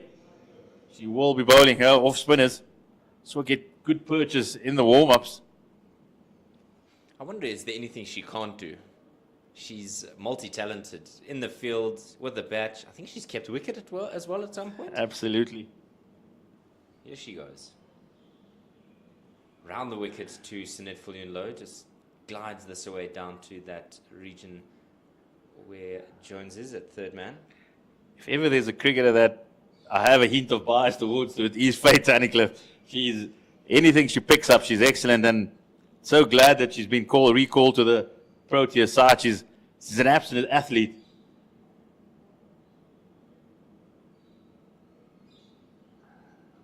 Swept and swept hard, but there's protection out there in the deep. It's well timed. Almost too well. You must need a bit of a softer hand there to seek out 2 runs rather than just the one straight to the fielder. Just back to Faye. We shared a little bit of a podcast on espresso this receiver for a little bit. That one's short and hammered away by Sinet Viljoenlo. It beats the fielder in the ring, and it goes to the boundary for 4. Lovely shot. Certainly won't be happy with that. Ball fade Tunnicliff. She bowling around the wicket is a bit. It was a free hit to Sinet Viljoenlo. All she needed to do was get bat on it. It was always going to get past the short fine leg. And that's what you might get with a part-timer. She'll bowl 3 or 4 good balls in the over, but there will be the bad delivery. So that's all that the Lions possibly have to wait for. Also bringing up the 100 for the DP World Lions. That's much better from Tunnicliff. Meso again. She's on her bike before the gun has even been shot to start the race. I think if she was in Olympic final, she might be guilty of a few false starts.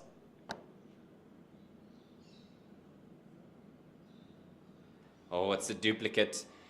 This time to the left hand of the fine leg fielder in the ring.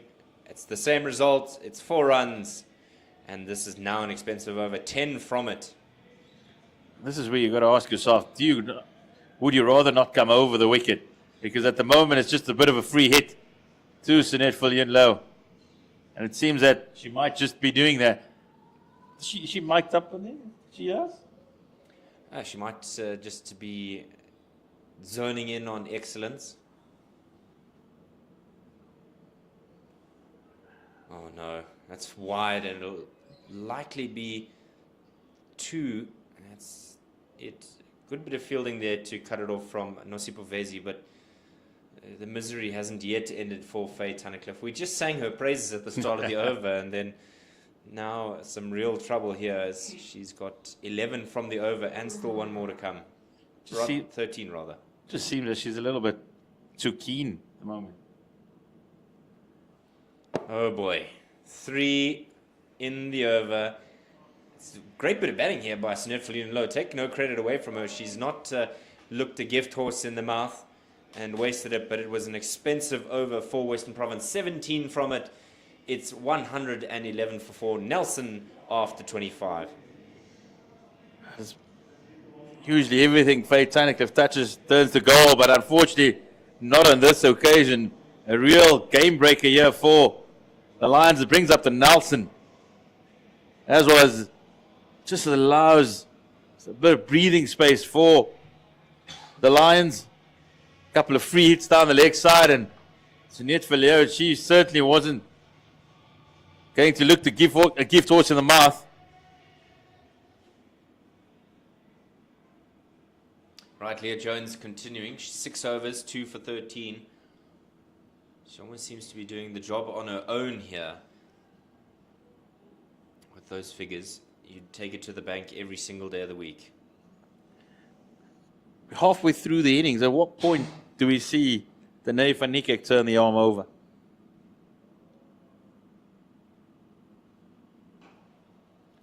Is that a missed opportunity? Did it go into the ground? Bump No, it ball? was definitely a crowd catch there, David. I was hoping for Nelson to strike. You've got a foot in the air? Hello, David Shepherd? Yeah, I suppose, well, where does my loyalty lie then? Yeah, maybe it is the right call to have 1 in the air, 1 flat. And they get off of that Nelson with this one squarish on the offside, just for the single.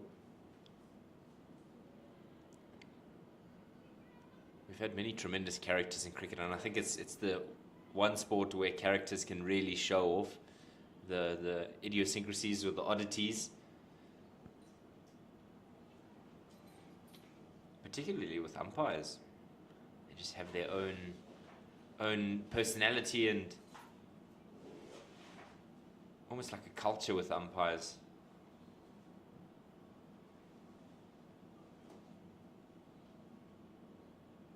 That's very well bowled by Jones. I was listening to you earlier speaking about Amy Gear, obviously the daughter of Simon Gear, and I'll admit this on air, watching her father as a youngster, wanted to be a weatherman just because of Simon Gear. Yeah, you can't blame him. You know, he's the face you would have seen every day. Saying I wanted to be a weatherman because of him. Inspirational stuff there from the Gear family. Did you do some research into what it means to be a weatherman? I think my geography marks didn't allow me to do that, unfortunately. I think that's when the dream ended. Is it geography or science, or a combination of the two? I think it's certainly a combination of the two. It's when I think sport lured me the other way.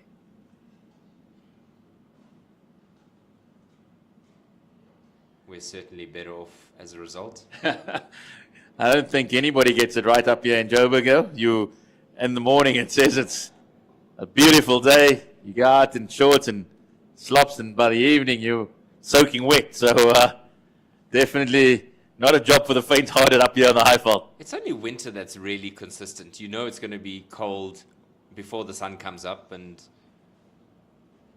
that's when you're going to get some fortune. Some fortune here for the Lions. It's an outside edge, and it tears away to the boundary. Jones is upset with herself, but it's an opportunity that may have been in her favor were there a slip in place. 26 gone, 117 for 4.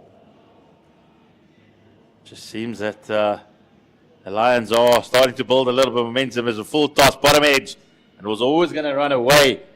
And it's taken the partnership between Mesu and Viljoen Low to 44. Easily the biggest of the innings. So the Lions slowly starting to build a bit of momentum. And it does look like Faith Sanaclough, she won't have another crack. Instead it is Tatum LaRue, who bowled really well at the start of the innings, who will be brought back into the attack. Picked up the first wicket, the big wicket of Tasman Brits. Do you think this is a ploy by Leah Jones to try and break this partnership? It's starting to really build momentum, as you mentioned. Is it one of those that now's the time to strike? Absolutely. I think Karabo Mesu, she's shown already, she's got 100 already in this competition. And we know the quality of Sunette Viljoen Low. You don't want the partnership to grow anymore from a province perspective. You bring back your strike bowler. I'd like to see her just been given a little bit more support here as well. If you are looking, you are searching for the wicket. Third man up, fine leg up. It's a lovely delivery to start the over there, on the money immediately. So you've got deep mid wicket out, you go long off long on the end, deep cover. And we've seen with both LaRue and Weingart, if any little edge is going to run away. So there's no cover behind the wicket.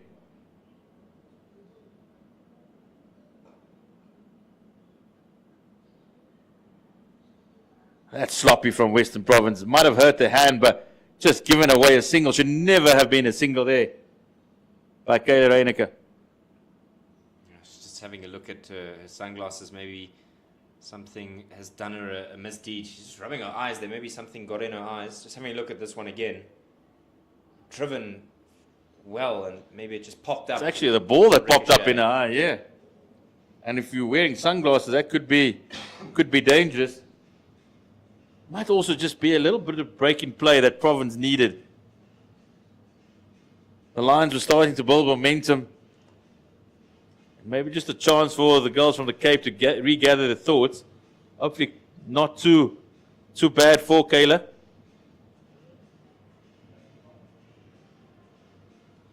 Just getting a bit of an assessment there from the physio, asking questions. Let's have a look at this scorecard thus far.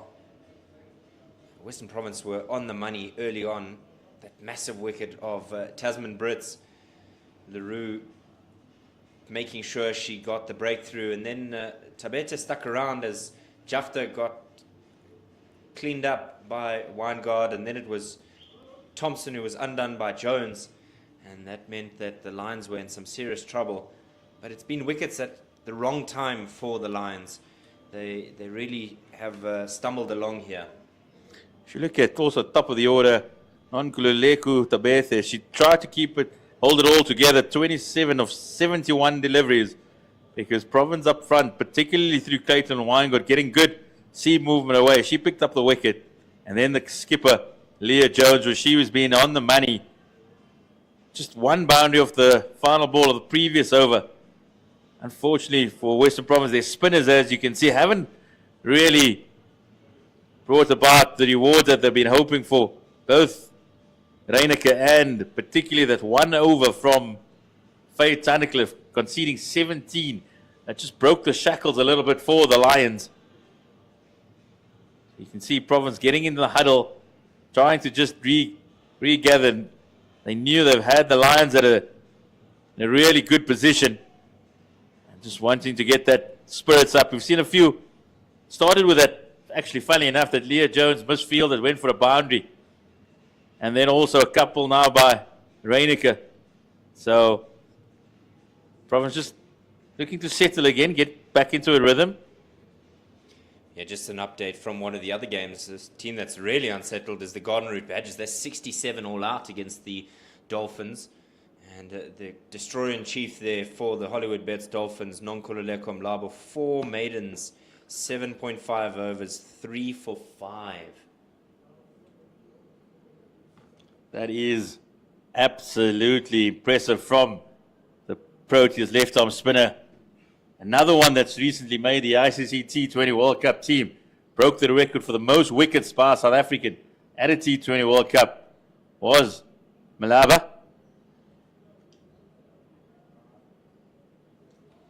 Reineke looks like she's back and fit again as we get things underway. And just the single to get things going. Just back to Malaba. It's been a massive turnaround for affectionately known as Lefty. Saw a struggle for the last couple of years, since at least the last 18 months since the previous World Cup. But since she's started working with Paul Khocha Adams, really just rediscovered the form that's made her into one of the world's best left-arm spinners. And just a smile on the face is back, which has been really impressive. Change in the field. Long on, he's been sent out with fine leg coming into the ring. And there's still protection out in front of square on the offside and the leg side, persisting with that third man in place. Straight delivery, thought about a drop and run, but against her inclinations, she's used her best judgment there, has Sinet Viljoen-Louw.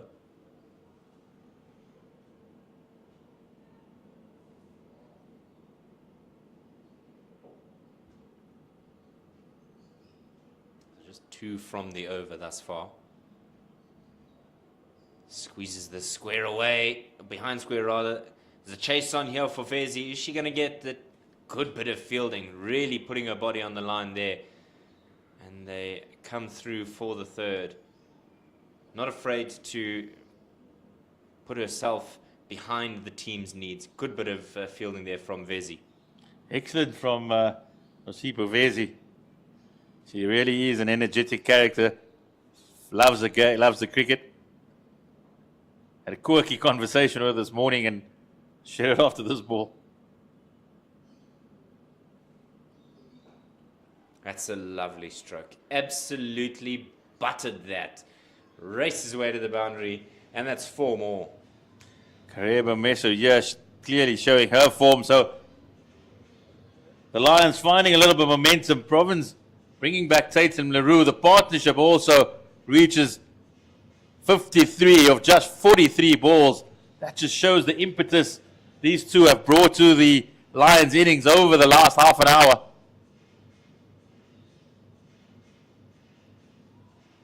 Just reigniting the flame for the DP World Lions and just breathing some life into their batting performance here. 126 for 4 after 27. Viljoen-Louw on 28 and Karabo Meso on 28 as well. Going a lot quicker as well, so that'll encourage the hosts here. As it looks like Caitlin Weingart will be making a return from the call at drive end. So Province going back to the strike bowlers, wanting to break this partnership. Because both Meso and Viljoen-Louw seemingly hitting their strides. It's a little bit over pitch. I think she's a bit fortunate there. Is a wine guard. 1 foot 21 in her 6.1. That was a lovely shot by Sunette Viljoen. It was the sweetest of strikes. Fortunately for Wine got straight to Leah Jones at mid-on. Viljoen certainly showing her intentions here.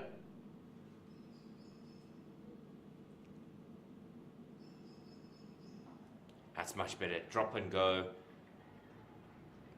Just get to the other end. Don't allow the opposition to bowl at you. Rather, just make sure that you are feeling a little bit more confident when you look up and the scoreboard is moving along nicely. And just breathing. But that also just shows the experience of Viljoen. She wasn't able to thread the field, the ball, the previous delivery. And this one, just not full enough. And just realizing that we can get a single off it still. Looked uncomfortable there, did Meso. Well bowled there by Wangod again. That is a very undervalued aspect of the women's game. Just knocking the ball into space and rotating the strike. Often it's either a boundary or a dot ball.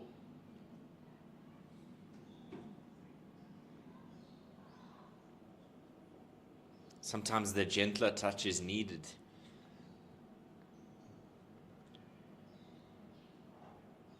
It's good lines here. Good lines here from Weingard. One saw Wavy de Villiers at a training session actually at the University Oval in Auckland, where he practiced for a full hour. No matter where the delivery was bowled, he tried to run it down to third man. And the key was that he felt that he needed to be able to have options to score for every delivery. Yes, everybody's not as talented as Wavy de Villiers, but that is the mindset. Yeah, I once heard a coach explain it as addicted to the process of getting better. That really is an important aspect for any athlete, is to make sure that they are constantly improving themselves, and that ensures longevity in the game over an extended career. I mean, that's something that every cricketer that has found success will tell you, is you've got to be better than you were yesterday.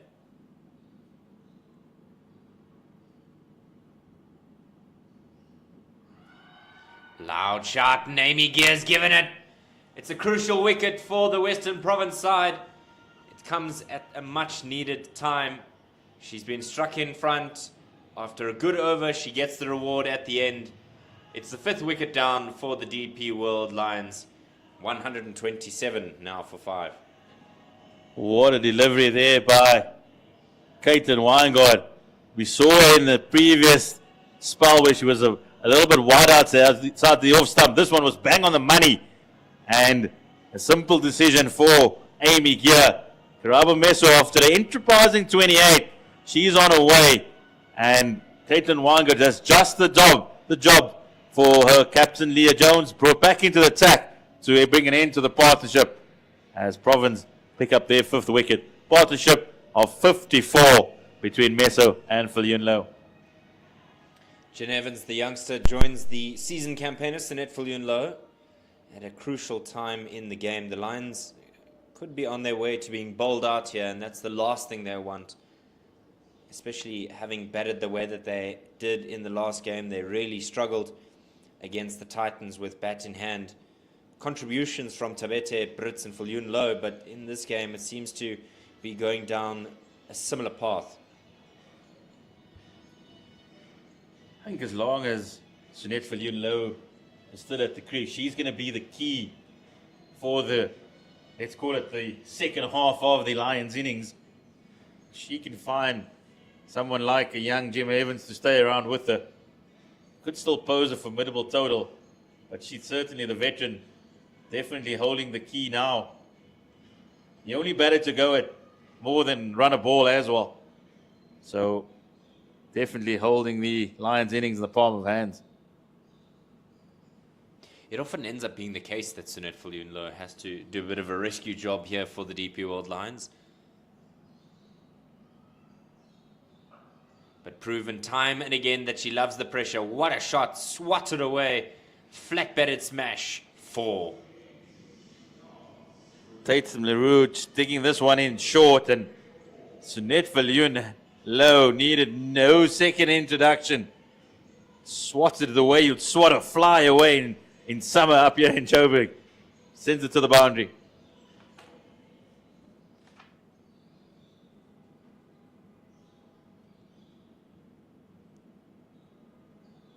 Happy to leave that one. You spoke about flies here. It was flying ants or termites the other night at Supersport Park that interrupted play.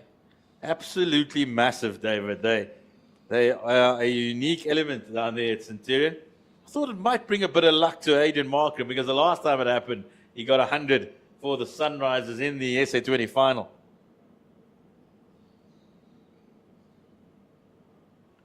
What a stroke. It was in the air for but a moment, but she knew if she just cleared the inner ring, she could be on here. And a good bit of running there gets them through for 2. It's Kelsey Adams doing the fielding out there in the deep.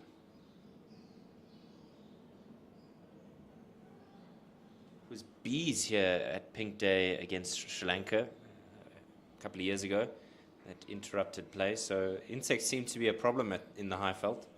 It's all the trees, I think. Certainly is a unique place for the Highveld, but that was interesting from Sunette Viljoen-Low. As she hit it, she was on her way, and Jenna Evans was actually caught napping for a little bit, and you feel if the throw went to the other end, Province might have been in business.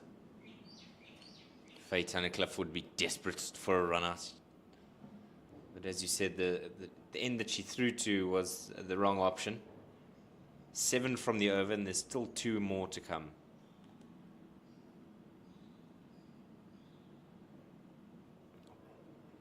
Was missing the stumps by just a kitten's whiskers. Brave leave there from Jenna Evans. But I'm sure she'll say, well, I knew exactly where my off stump is. No need to worry about leaving that one. It's crucial for any batter to know where their off stump is.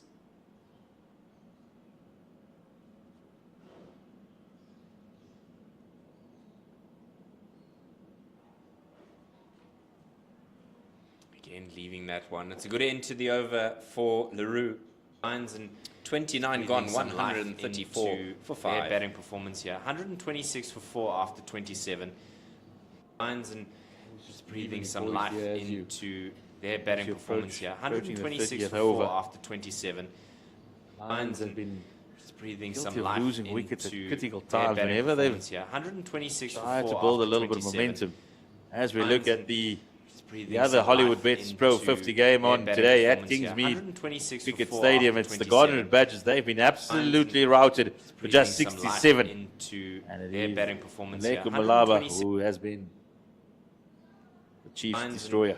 Just breathing some life into Funnily enough, their that last batting delivery performance not here. given as well. Maybe taking a bit of a clip on the pads as it went through to the wicketkeeper. But yes, as you mentioned, Garden Badgers' struggle in the 50 over competition continues. 27. And just breathing some life into perform their a batting miracle performance of here. epic 126 proportions for 4 after 27. to find victory in that game. And just breathing some life.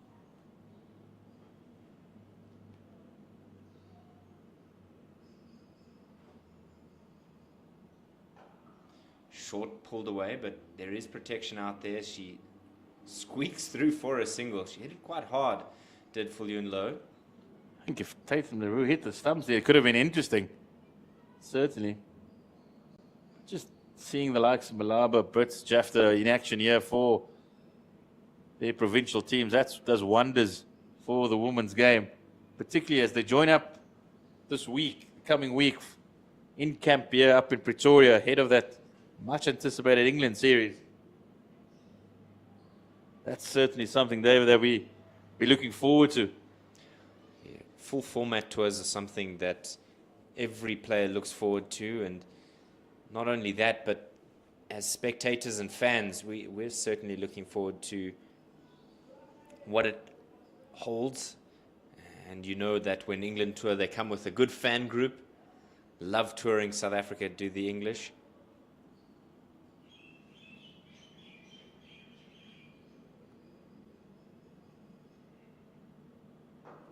Well bowled there by Weingart. Actually, I sent a video this morning by English friend of mine, just reminding us of the Barmy Army when they were down in Cape Town a couple of years ago. And what a wonderful time they had. One of their favorite songs were, it's 20 Rand to the pound. I think it's close to 25 Rand now, so they certainly will have a wonderful time. Salt in the wounds, but it's certainly a benefit for South African cricket when England do tour. There's no lack of ambience and energy from the visiting fans.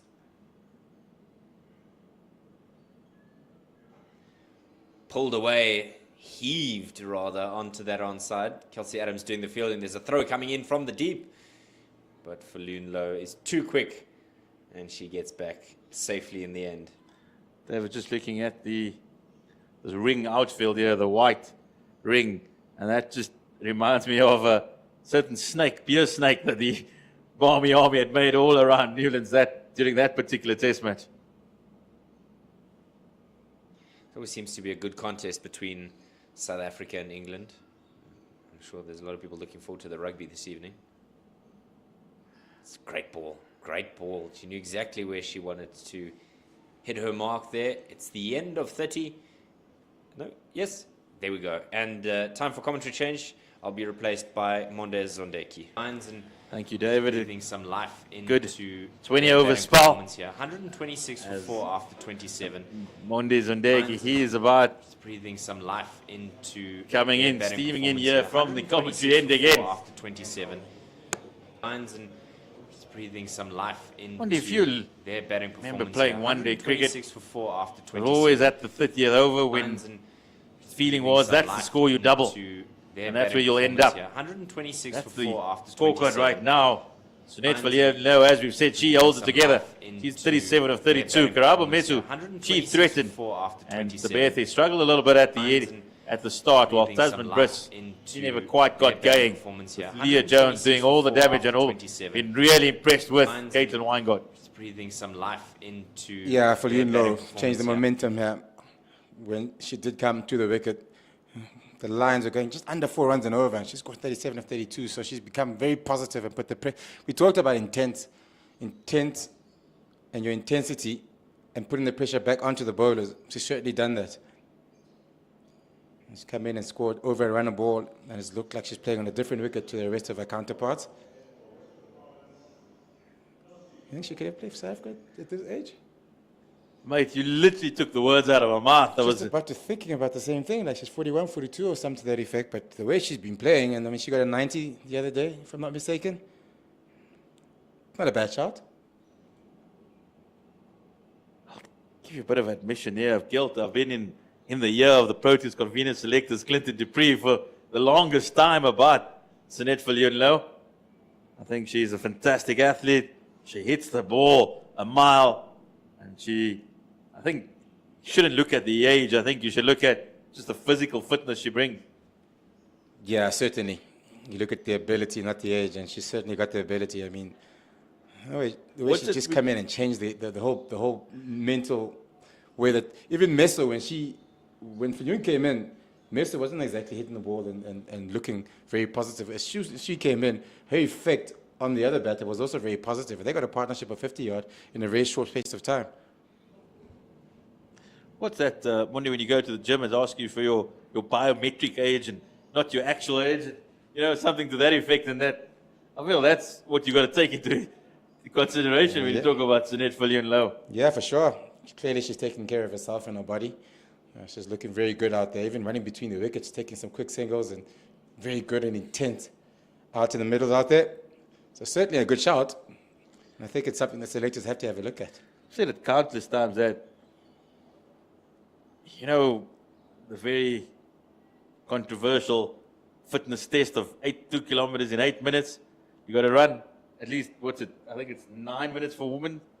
And she was like, I do that in my sleep. Well, she is a former athlete. As she represented South Africa, as we said, got a medal in the Olympics. So, and she certainly kept up to fitness. Oh, there's a misunderstanding. Couldn't pick it up. Oh my word, I thought she was gone. The keeper messed that up. She was gone for all money, and the keeper dropped it. It was a good throw as well. It wasn't the most difficult ball to pick up. But, yeah, the Lions got away with one there. Certainly.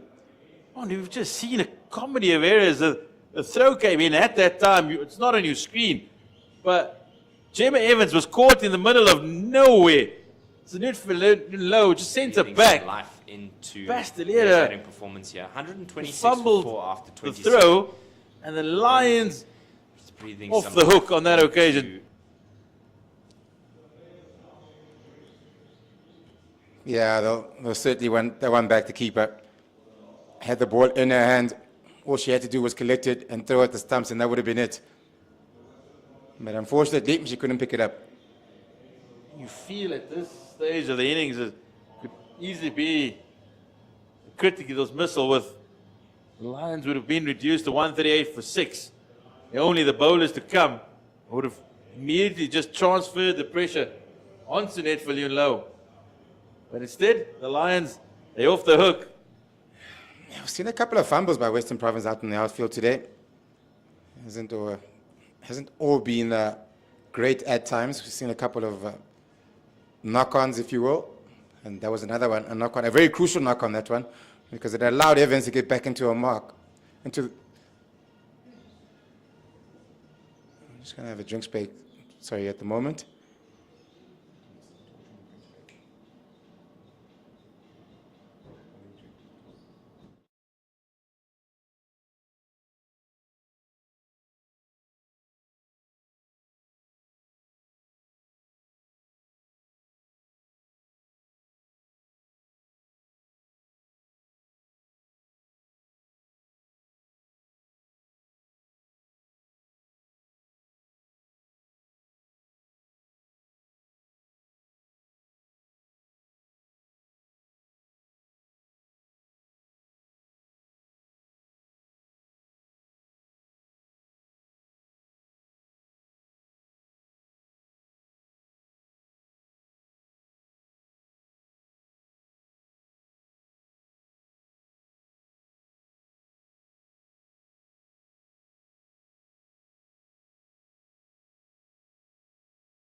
Change in bowling, back to spin. Reiniger back into the attack.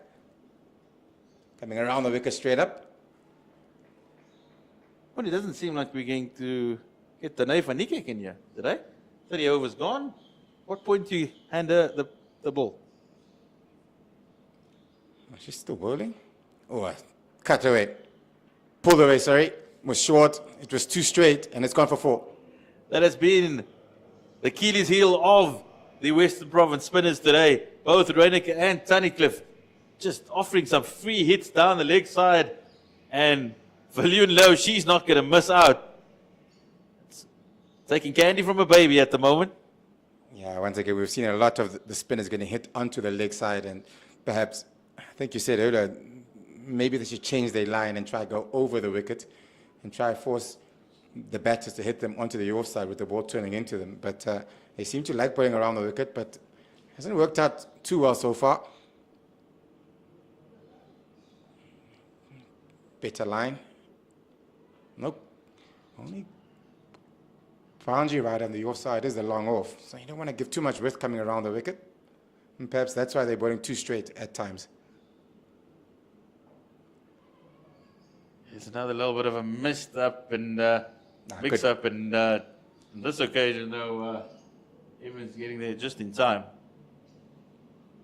I do feel that Province wanting to protect one side of the field, but everything is on the opposite side, and it runs away for another boundary, the second of the over. Kyle Reiniger struggling with the ball here at the bull ring. Yeah, the spinners have struggled a little bit. I think that's why we've seen a lot of seam so far. The spinners are getting taken apart. Again, short, a bit of width on offer, and that's the end of the 31st over. 143 for 5, 147 for 5, sorry. A very good over that for the DP World Lions.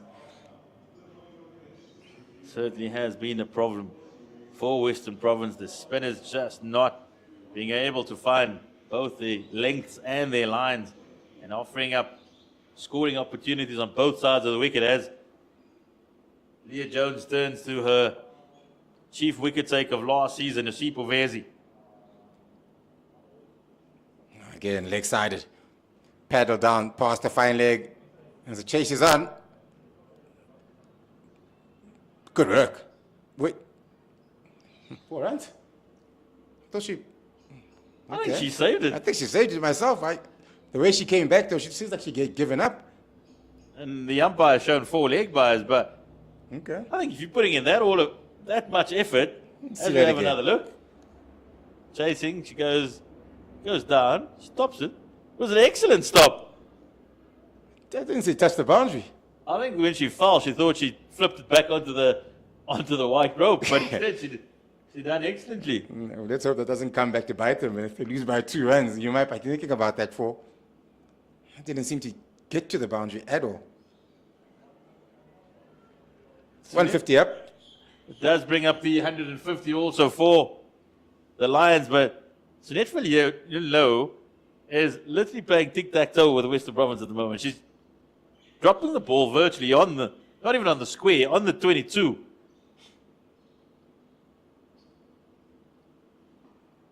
Yeah, just talking about the previous over, how difficult it is for a captain to set a field when your spinner is getting hit on both sides of the wicket. One was pulled to the leg side, and the next one was cut away on the off side. So it becomes difficult for the captain, to set a field if you're bowling both sides of the wicket. Again, she's been leg side a lot in this over. It's the third one that's gone down leg. One was paddled down, which we didn't think was a boundary, but it just called a boundary, and then another wide by Vezi, bowling it a bit too straight.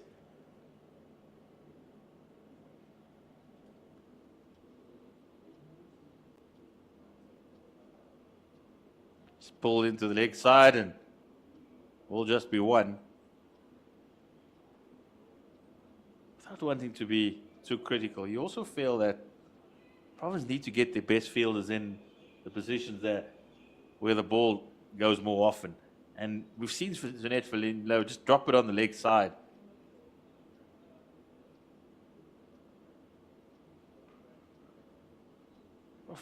Faith Tunnicliffe there at extra cover. She's certainly one of the better Province fielders. You got Leah Jones at point. I feel that one of them needs to be on the leg side. Just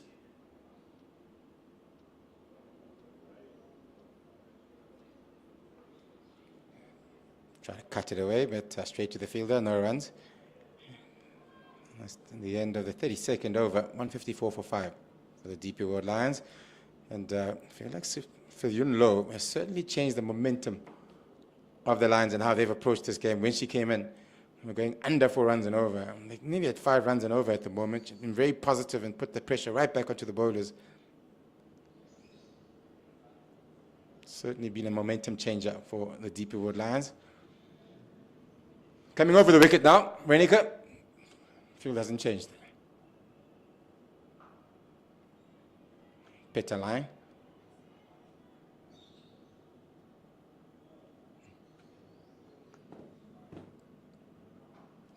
Short pulled away.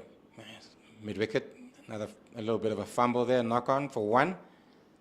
immediately it just seems that Reinecke's got a bit more control when she's going over the wicket.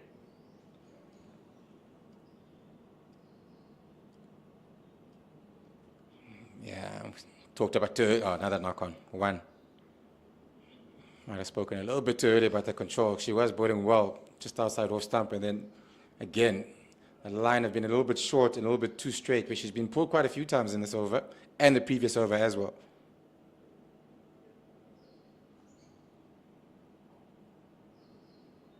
Just knocked away nicely for another run. So partnership growing nicely here for the Lions. There was a good one earlier between Falun Low and Meso, and now 30 between Jenna Evans and again Falun Low in quick time. Driven to the long on boundary, just for 1. Hit hard though. Again, just going in singles so far in this over, so Western Province will be happy about that. They will be behind on time. Renika's really rushing through the over.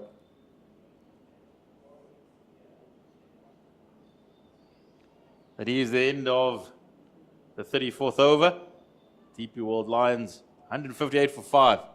Yes, Monday, we saw the umpires just having a little bit of word with the Western Province captain Leah Jones in the previous over. Just let's get through it a bit quicker.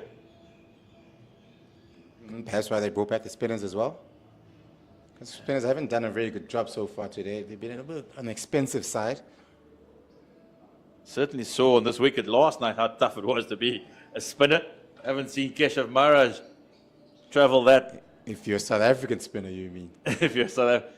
Oh, well, to be fair, what's it, Chakarati? He also went for 54. Yeah, he picked up did. 2 wickets. He did. That's true. He was the nemesis of this South African batters throughout this tour, particularly down on the coast in Poland and PE, at yeah, least Port Elizabeth and Port- Gqeberha, they yeah. picked up 5 for 17. ran Still lost through the them. game. Imagine picking up 5 for 17 and losing the game. That's when you walk into the dressing room as a bowler and say, batters, come on, let's play along. But they certainly responded with massive innings in the next 2 games up on the high fall. Yeah, both in Centurion and I have never seen a game in a T20 game. I can't remember if I've ever seen one where 2 batters get a century in a Here T20. we go. There's a chance. I think they're gone if they hit. Sunette Villiers, I know, we've spoken about it, where she's playing. She's certainly taking her life into her own hands, just literally dropping it, not even on the square. And we've asked for the better fields, and Faye Tanacliff certainly is one. She set herself up. Had that hit the stumps, that would have been her in. Also had just had 1 wicket to aim at. 1 stump to aim at, sorry.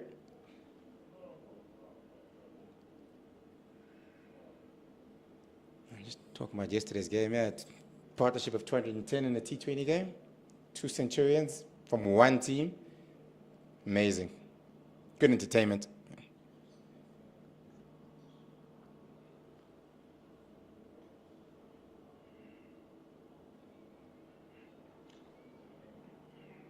I think India might have a selection problem coming up in the next couple of Mate, T20s coming they've up. got a test side, they've got an India side, they've got a T20 side. They got about 3 teams that could probably put out there and still beat some of the best teams in the world.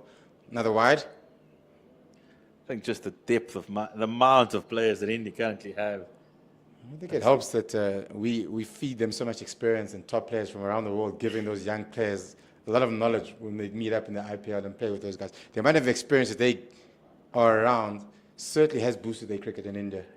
Simple thing is that they play without fear. They have absolutely no fear. I think before, that's the end of the 35th over. It is the DP World Lions 161 for 5. I think that's the key. If you look at Tilak Varma, the way he just orchestrates his innings, there's absolutely no fear. And you think about, say about 10, 15 years ago, prior to the IPL, when Indian batters came to South Africa, as we look at the scorecard, the Berthe, she kept it up. She tried to keep it going at the top with 27. A little bit of a wobble in between. But Indian batters used to come to South Africa. I mean, what do you know? Used to charge in and you sort of want to play against the subcontinent teams. Yeah, there certainly was a fear factor of playing in South Africa because of the pace and the bounce, but through the years and I guess getting used to facing quick bowlers from around the world, especially in the IPL. Oof. I mean, I remember Centurion now on Wednesday. He came in the first over because Janssen got Samson out in the first Second couple of balls. delivery, yeah.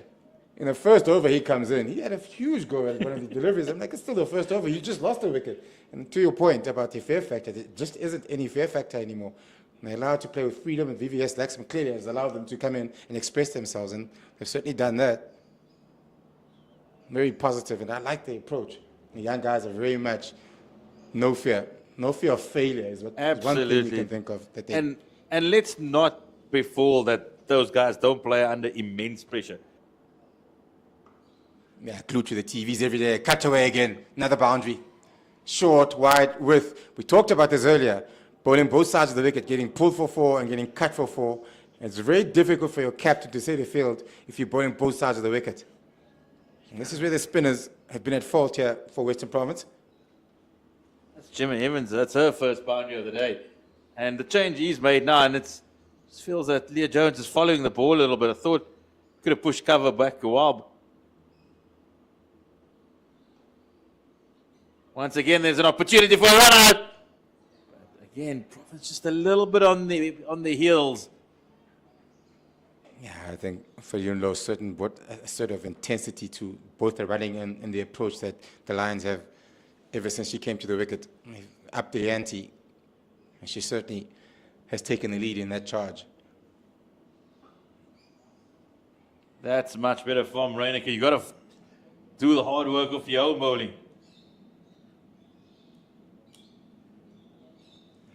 At some point, it didn't look like the Lions were going to get to 200. It looked like they were struggling when they were 3 wickets down or 4 wickets down. When another, again, running. What is happening here, Monde? Literally, Tap and run. tap and run. There's a chance. If Province have hit the stumps in the last 3 overs, at least 5 times, both batters would have been on their way. We had a huge opportunity earlier, when we spoke about, when the keeper couldn't pick the ball up. Again, yeah, tap and run. Very good running. Rotating the strike. Well, I don't know if that's very good running. Maybe just not very good fielding. I mean, look how far away that ball is from the keeper. Keeper's waiting for somebody else to pick it up. It's pretty much on the wicket, on the pitch. Tic-tac-toe here, mate. Yeah, tap and run. It's good to see. That's the end of that over. 169 for 5. Does take Sunette Villiers learn to 49 of just 55 deliveries. Ooh, not the intended mark. Was trying to hit it through the offside and just got the inside half of the bat. But no run. Still on 49. 1 short of a 50.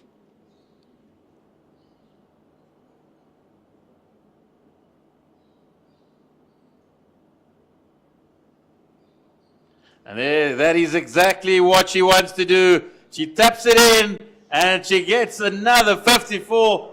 The DP World Lions, the veteran, she's ecstatic. You can see by the celebration what it means to her. It is her 50 of just 57 deliveries, 7 boundaries. Well played, Sunette Villiers. Yeah, very well played. Love the approach, the positive approach.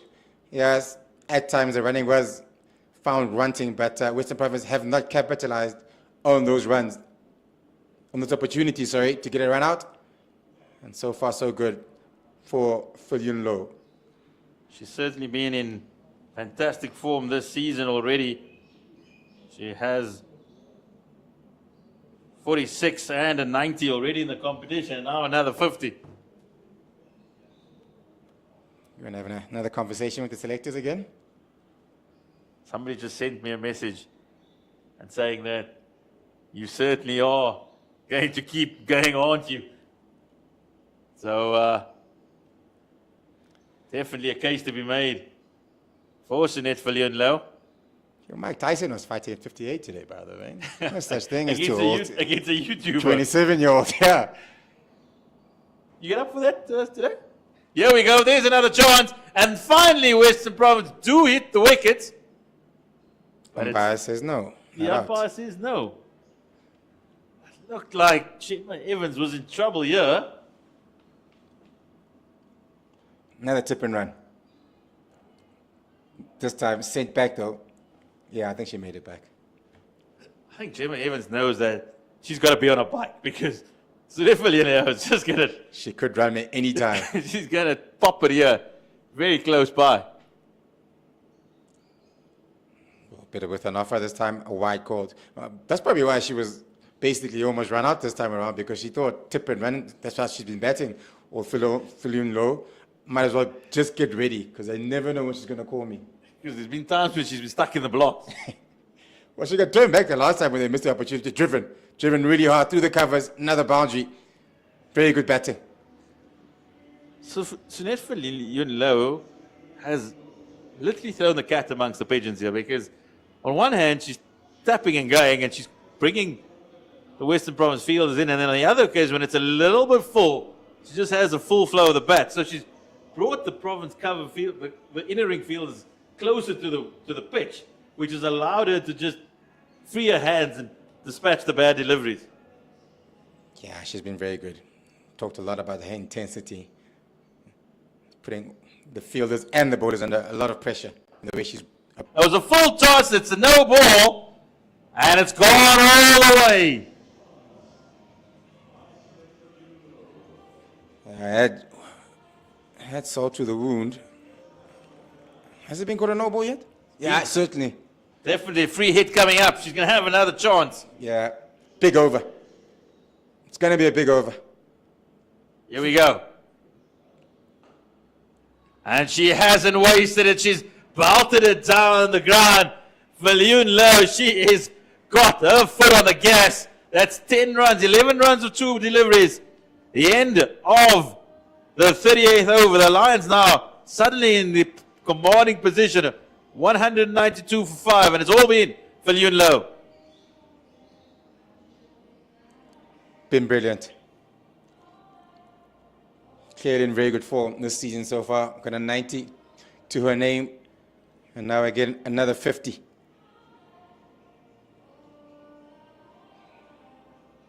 And that, now you're seeing the importance of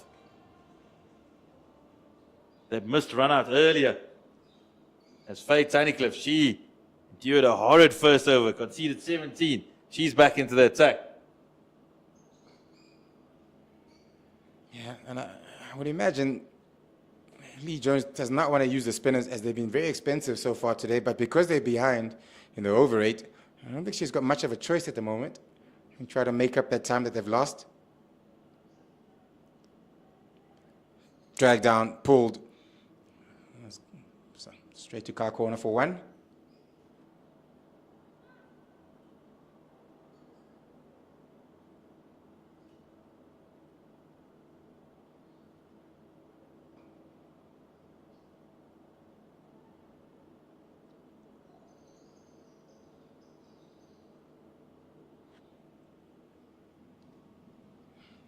Getting closer to the 200 mark. Here are the lines.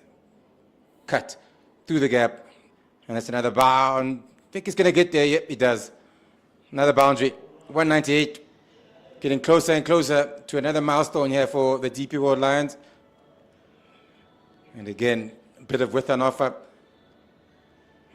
Goes back to what we've been saying the whole time. Spinners have been being hit on both sides of the wicket. Sometimes too straight and getting pulled down to car corner. This time around, short with width and cut for 4.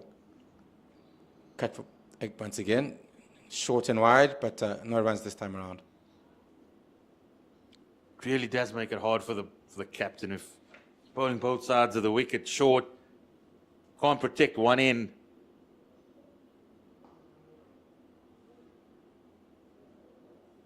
You almost feel that long on has got to come up and long on's going to come up into the circle and the deep extra cover's got to go out. That is the end of the 59th over. The Lions now 199 for 5. What a turnaround it's been. Partnership has moved to 72. Very quickly. It's been 2 very expensive overs that we've just seen. Just got the 50 partnership. And now they're already into the 70s, this partnership, so very good one. It was a bit like last night when Tilak Varma was on 50 and then 3 balls later he was on 75. So anything happens here at the bull ring. It's certainly a place where you want to bat right now. Clearly a very good wicket to bat on. Changing bowling, Lee Jones back into the attack after 7 overs, 2 for 19. Neatly struck down the ground. That's not something you see often in the women's game. Just down to mid-on, get the single, get to the other side. It's lovely to see a young player like Jenna Evans having that ability.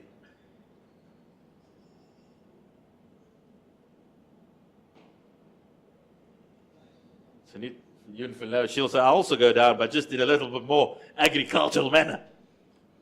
Yeah, it wasn't quite straight. It was a little bit on the offside. You would have thought she would have driven it to the offside, but instead, I think the bottom hand came into play there.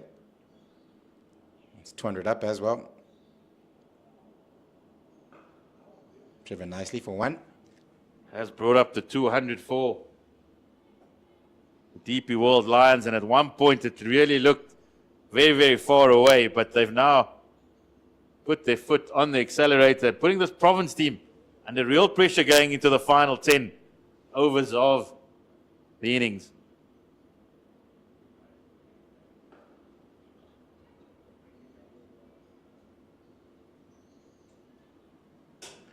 Just another little misfield by Caitlin Weingart. Not costing Province on this occasion, but been a little bit sloppy from time to time. Throughout the game, seen a lot of knock-ons, a lot of extra runs because of those knock-ons as well. That's belted down. Somehow Weingart does get a body behind it.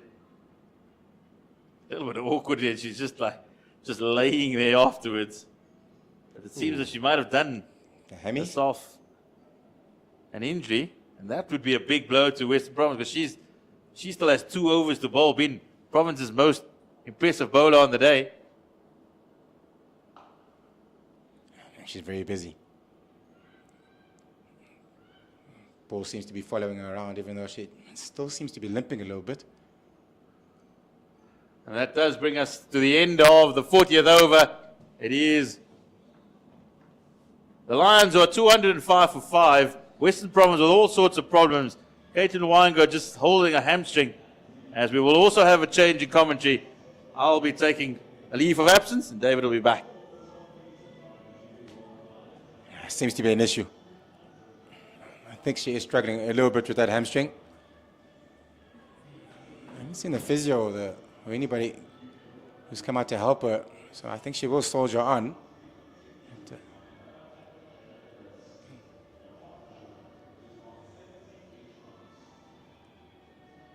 10 overs left, 205 for 5. Just seeing Vanguard still stretching her hamstring there, so let's hope she can continue for Western Province's sake.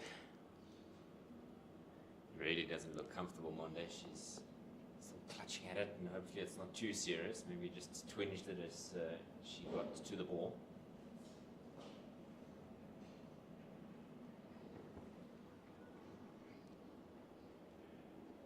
Going at a rate of just over 5 runs and over now, the DP World Lions, and that's thanks to Philion Low, and certainly Jenny Evans has played her part as well. 27 of 29 from her part, and driven into the covers, and that's a wicket. They needed a breakthrough, and they finally got one. They picked up the wicket of Jenny Evans. Tunnicliffe just picked up her first wicket into a 3rd over, and they finally broke up this partnership that was looking really, really dangerous. And eventually they break through. Sometimes you don't always plan to get wickets in that manner, but it was a wayward shot from Jones. And a comfortable catch. Got her body behind it, Kelsey Adams. And made sure she wasn't going to miss out on that one. 206 for 6, which brings Faye Cowling to the wicket.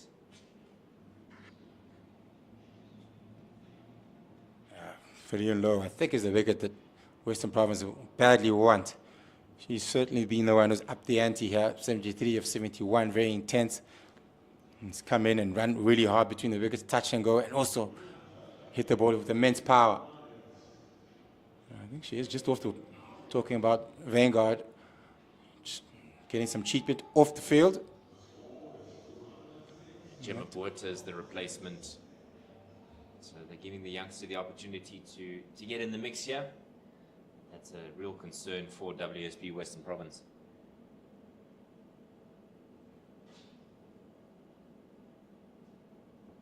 Still got a couple of overs left in her spell. Certainly Lee Jones would want her to finish off. She has bowled well today. Be a big blow for them if he can't come back. Certainly if the injury is quite serious and long term, then it is a big blow for Western Province.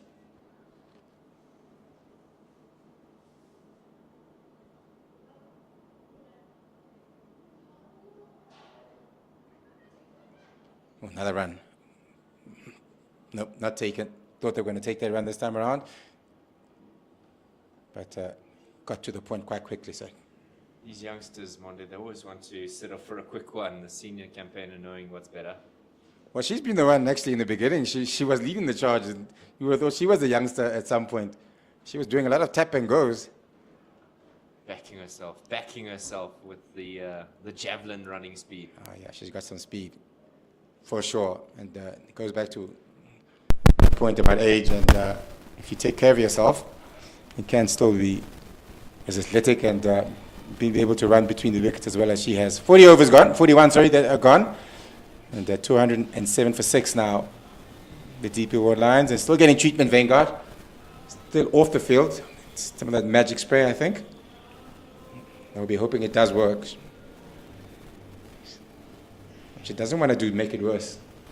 I don't think it's worth it for her to make it a lot worse when she's out for a long time. Seems to be struggling still. Lee Jones to continue. Got 2 overs left in a spell, 2 for 25 so far. Also had a very good day so far with the ball in hand. Just looking at the field, getting near to the back end of this innings now with just 9 overs left. Long on, long off. Car corner.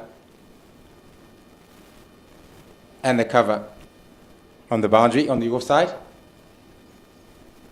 Well, the question now will be for Leah Jones, who gives you those remaining overs? Your Wineguards, as you said, got 2 left, and she's bowled really well for the Western Province side. Who else could you use in that space? Trying to see how many overs each bowler's got left. Well, LaRue still got 3 overs left, so it's on 42, 42nd over. I don't think you want to be bowling the spinners too much at the back end. Yeah, they've taken a bit of tap so far. Yes, Tunnicliffe just picked up the wicket, but I think Lee Jones would have preferred to use the seamers. As you just saw there, Wineguard putting on her bib, which might be a more permanent result to that injury. Yeah, I don't think she's coming back. I don't think it's worth it either if she's going to make it a lot worse. So the captain's going to have to find another 2 overs from somewhere. In the air, 1 bounce. Who would be your pick, Monday? Well, LaRue's still got 3 overs left. 1 over left here after this one for Lee Jones. Tunnicliffe just picked up a wicket, so I might be tempted to give her another over. What's that, 5 overs? He's still got another 4 overs. You need to, 3 overs, sorry, you need to negotiate through the covers. On the your side, gone for 4 once again. Open the face quite nicely there. Faye Cowling picks up a boundary. The momentum is certainly with the DP World Lions, sorry. And the first boundary comes at a good time at the back end of the innings. Faye Cowling having done well previously here at the last home game, showing that she's probably batting a lot lower than she should. Driven with power once again. Down to long off for 1.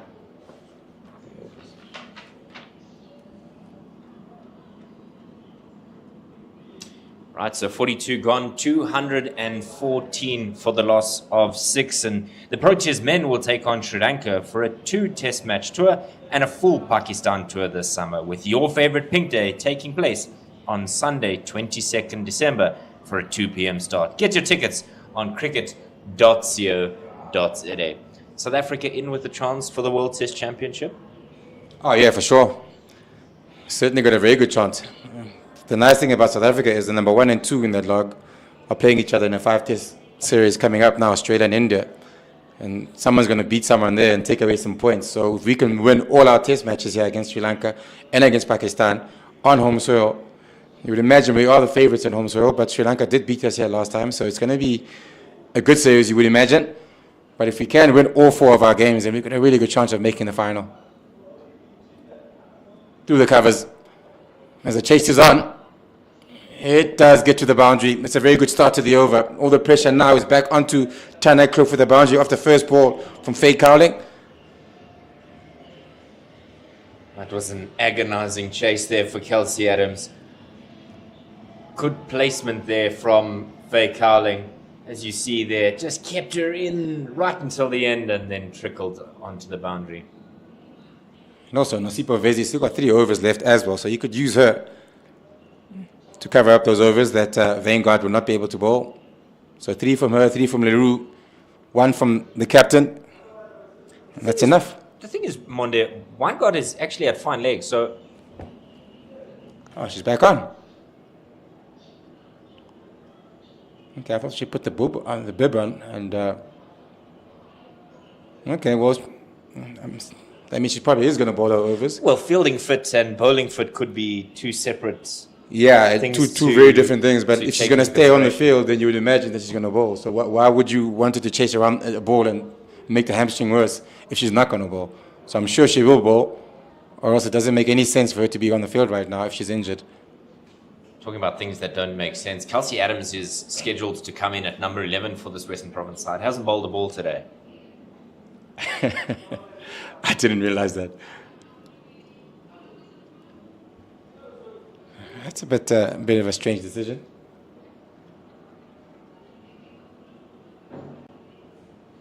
Very strange decision. Yeah, I'm not quite sure. Maybe the scorers have put her far lower than she needs to be, or maybe she did something earlier in the innings, undid her prep. She seems to be running around fine, not a problem there. She collects the ball. Yeah, and if she did injure herself, why would she still be on the field as well? 43 overs gone, 221 for 6. This partnership is starting to build some momentum as well. Faye Carling has hogged a little bit of the strike in the last couple of overs. There's another change in the field. Someone's coming off.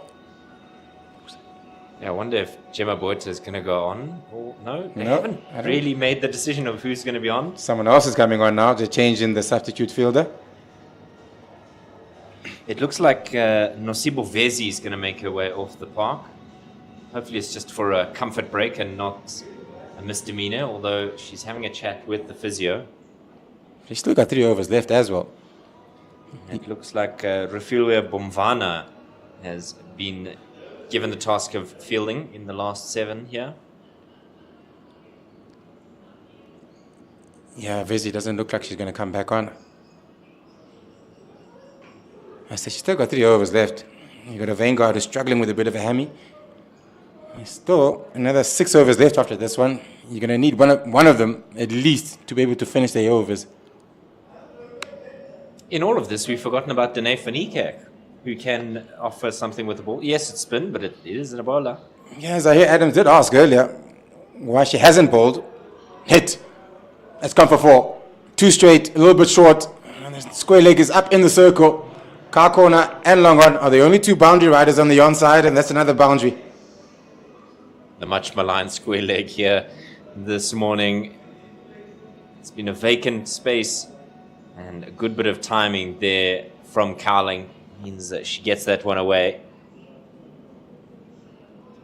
Technique would suggest that Cowling is probably batting maybe 1 or 2 positions lower than she should. Number 8, really? She looked very handy. Certainly has struck the ball really well. 17 of 11 deliveries, 12 after this one. Certainly up the ante. And it's come in and played a bit of a cameo here. They still got another 6 overs left after this. So she could still do a lot more damage. But yeah, she's played very well. Batting at number 8, you would think she can bat a bit higher than that yet for the DP World Lions. So when do you try and sneak those 2 overs in one day? The next over? It's got to be. The more you delay it, the more risk you put on bringing in a part-timer or maybe somebody like Tunnicliffe who's been as expensive as she has been. Yeah, I think I would be down with the spinners. Unless, of course, she still is really struggling with that hamstring, but I would bring her on back right now. And maybe try to get off the field after her 2 overs are done. Because she could pull the hammy chasing a delivery for a ball, at some point. So maybe get her overs done and get her off the field so she can have some rest and put some ice on that hammy. Many questions to be asked here. Driven hard. Split the 2 fielders, and it's 1 bounce for. It's another really good delivery. Another good shot, by Faye Cowling. She's certainly shown that she hasn't belonged at number 8. Has looked really, really good since she came on. Has got the majority of the strike during this partnership. But she's certainly capitalized and been very aggressive. Very full, hit over the head of the bowler, mid-on and mid-on, off us, both on the boundary. They couldn't cut it off. That's how well she hit it. It was just a chip, really. It wasn't a slog at all. She's just using the pace of the bowler there And at the end of 44, it's 2-2-9 for 6. There's a change in the bowling. Leroux back into the attack, 1 for 34 after 7 overs. She took the new ball this morning. Just having a look at what field they're going to have for her. Same field as Jones had, mid on, car corner, and this man at square on the boundary. Yes, and for Yun Lo, knowing that she's missed out on that one, didn't quite time it as well as she would have liked. She knows that if she beat the inner ring square on the offside, it will scream away here.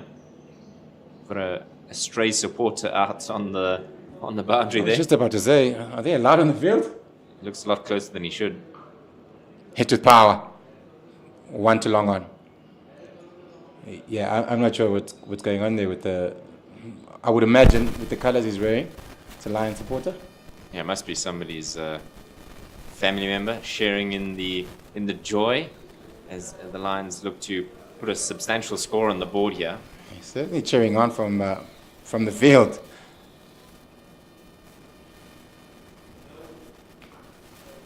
In the air, hit with power, gone all the way, 6 runs. The intensity has gone up another level at the back end of this innings. Cowling once again over the top, hit with power, over mid-off, was on the boundary, but cleared the boundary quite comfortably. Momentum certainly with the Lions at the moment. 2-4, bit of width on offer. Thank you very much. Gone all the way for 6. Hit through the line. What a glorious stroke. And as you said, long off couldn't do anything about it. Hit with some fearsome power. And Faye Cowling once again showing why she shouldn't be batting this low. Although this Lions side is stacked with batting talent.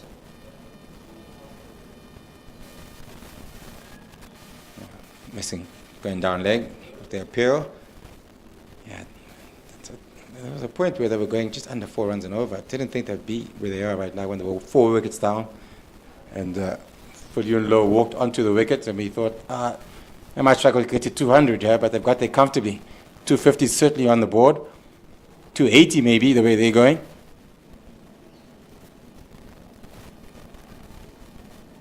Sensible cricket there from Cowling. Just the soft hands, dotted down to long on, and off we go.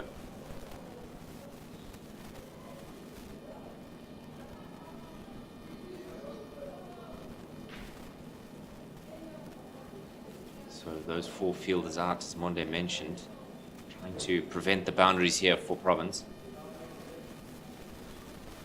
Good batting again. Nice intensity. Tip and run once again. Another fumble by Western Province. I think they'll be very disappointed in how they've gone about their fielding today. And that's the end of the 45th over.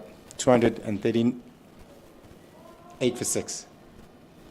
Yeah, for Yun Lo, coming off a wonderful score in the previous one-day game here. She was 94 in that game and was crucial to that Lions score that got them over the line, and that Cowling ably supporting here. And so 5 overs to go, Monde. The only solution for WSB Western Province here is to bowl the Lions out, because if they try and restrict runs, I fear that they might go too negative and then find themselves having to play catch up when there's too few overs left in the game. Well, here we go. Vanguard back into the attack. She has been struggling with a bit of a hamstring. Let's see how she goes. One off the first ball. Yeah, I think in 5 overs they might struggle to pull the Lions out. I think that the way these two are going, what they might hope for was to pick up one of them, because if they both going really well from both ends, then they might find themselves chasing a really, really big score here, Western Province. Sometimes one wicket begets another, and suddenly you are bowled out cheaply. So maybe there is some hope for Province to bowl them out. However improbable it may be. Yeah, I think at this stage it seems a little bit. No, there we go. Another mix-up. This time around, picked up and run out. It's happened a few times here today where Western Province haven't been able to capitalize, but this time around, it was a good throw. And if they break that partnership, talking about taking wickets, yep, maybe they might feel now they got a really good chance to try bowl out the Lions. But a mix-up once again, and picked up another wicket for Western Province, but this time around out. It's just the awareness from Kayla Reneker at long on. She knew that Cowling was looking to move things along. Fulunlo just saying no, but the call came late. It was a yes, no, and that meant that Western Province were able to pick up the 7th. Calamitous for the Lions. They were going so well with those two.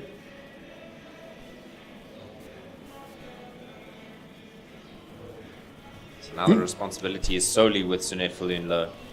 Yeah, I think the new...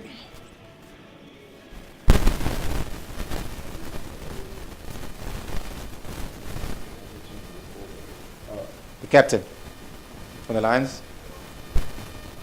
Rapu comes onto the wicket. I think her job now, I would imagine, is to give as much strike as she can to Fulunlo. Get the singles and let the in batter face the majority of what's left of these deliveries.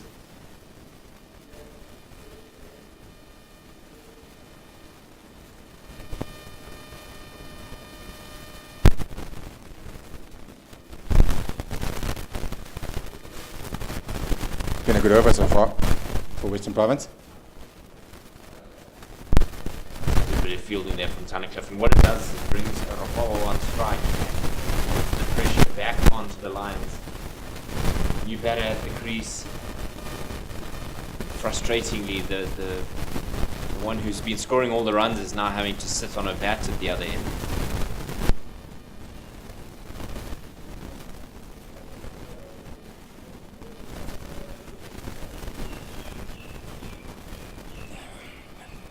Good intense running once again, a quick single to get off the mark for Rapu.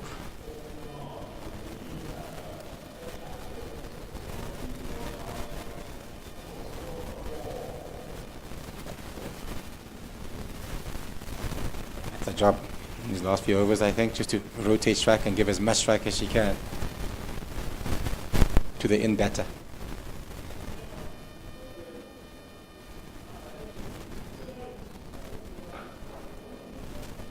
General power. A little bit of a freebie though, Monde, as we conclude the 46th over.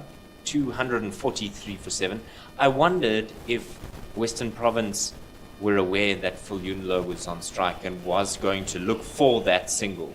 And why not bring some of the fielders in the ring to not give her the freebie of getting to the other end? You know, the easiest option would have been to just bunt it down the ground and get one, and they've done exactly that, have the Lions. Yeah, I think at this stage they're just thinking protect the boundary. I think that's their mentality. And hopefully then she can get off strike with a single here.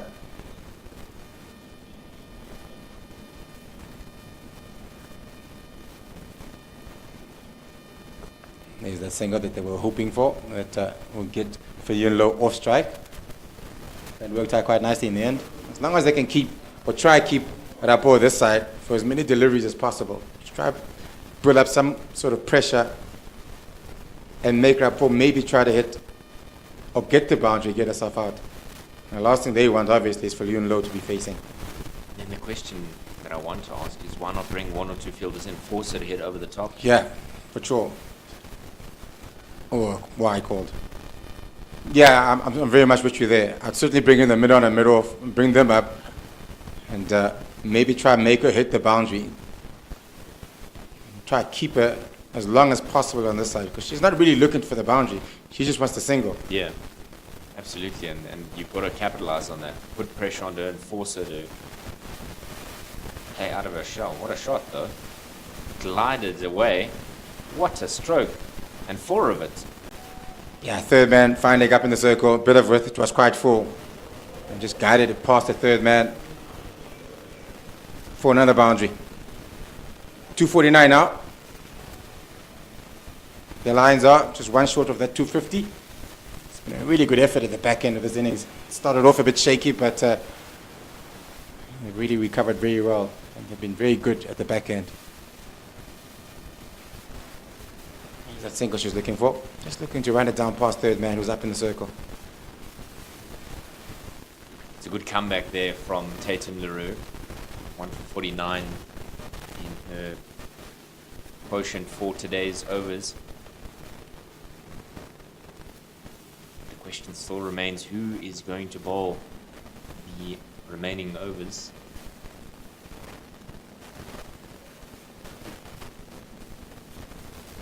Looking for 2. That's how they've been running between the wickets, especially for Yun Low. Really running with intent in between the wickets, and that's 2 runs. It probably shouldn't have been 2 there. 250 up. Shows the confidence that Sunette Viljoen-Louw has in Kgalmotso Rapopo, because she would be thinking, well, I would rather be the one who's on strike, but going for the 2 there, putting the pressure back on Western Province. Looking for that single once again. LBW shot, but not given. Last ball coming. I think this is where Rapo can actually go looking for the boundary. It's just one ball left in this over. There's going to be 3 overs left after this one. You would think, but again, things happen very quickly in cricket, that they might not get bowled out. So don't mind if she looks for the boundary with this amount of overs left. Maybe there's a Yorker. Wicket, gone, nicked. Leroux picks up her second wicket, trying to run it down past third man, gets a nick off, and they've picked up the 8th wicket in the last ball of the over. So 47 overs gone, 251 for 8. And the Lions are at Rapo for 7 of 6 deliveries. Just fending at that one outside the off stump. As you said, trying to just guide it down to a vacant third man. An educated edge is what she was hoping for. But in the end, it's Leroux who has the last laugh. She gets her second, and at the end of 47, 251 for 8. And that brings Tumi Sekokune to the wicket. No mug with the bat. She's done some time with the national side. But the key for her is to ensure that she's ably supporting Sunette Viljoen-Louw, who is certainly in the realm of possibility for her to get 3 figures, but she's not interested in that. She'll certainly be wanting to focus on the team getting all the value.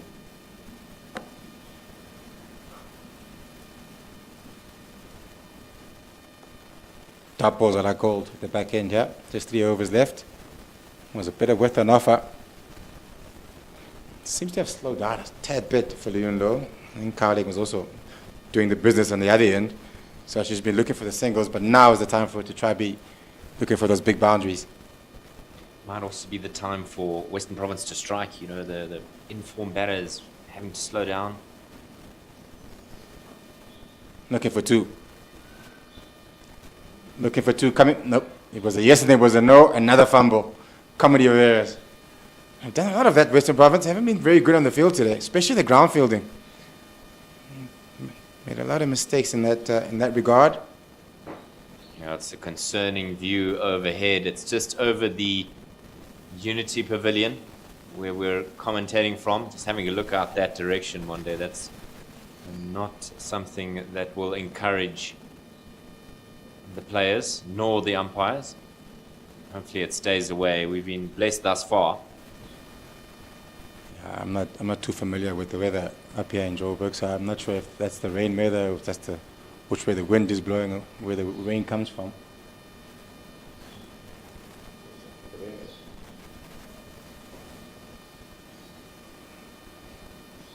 One's enough. Yeah, let's hope it stays away, but yeah, it doesn't look too good. From our producer, he's just suggesting to us that it's raining towards the CBD side, the center of Johannesburg. So that could very likely be coming our way. We're unsighted at the moment. It's just behind us. So yeah, what we see is a scattered cloud cover, but behind us, I think it's a little bit darker than we know at the moment. But nonetheless, the cricket continues. Gone for 4. 2 full, 2 straight, and that's another boundary, much needed. Been quiet for a while since they had a boundary when Cowling went out, but Viljoen-Louw gets another boundary, a bit too straight this time by Vanguard. Yeah, a little bit wayward there from the seamer. As you said, 2 full, 2 straight. And flicked away onto the onside. There was protection out there in the deep, but she wasn't able to get there in time. Yeah, looking for that Yorker, just turned it into a full toss.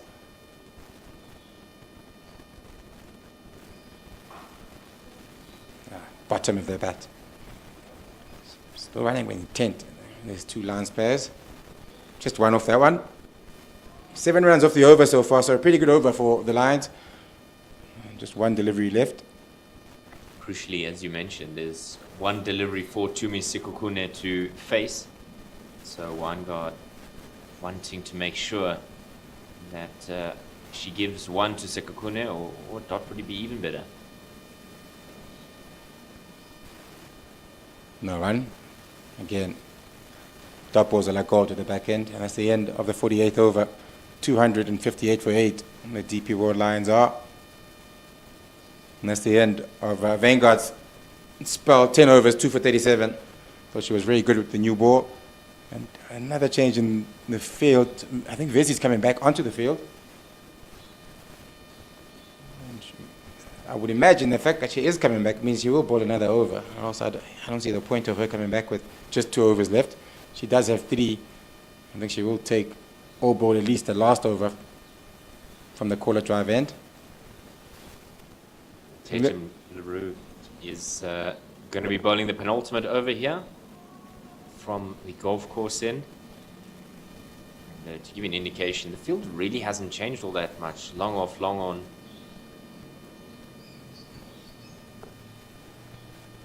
Cow corner and a sweeper on the offside, and there's 1 to begin the over.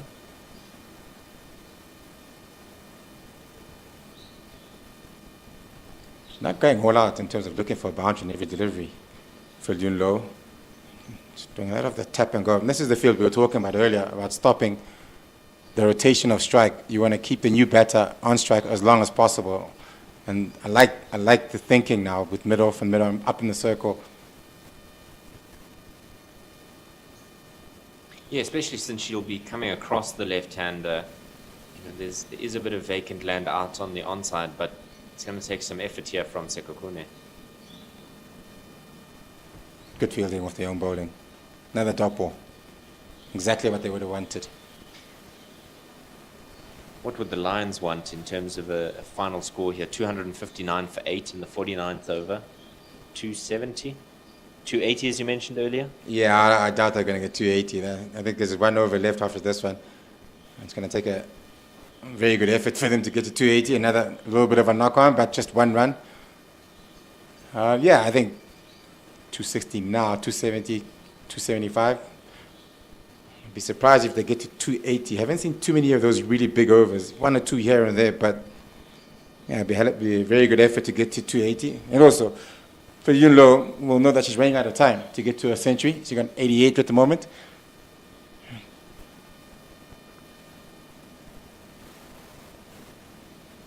She still doesn't look like she's looking for that boundary. Happy to rotate strike.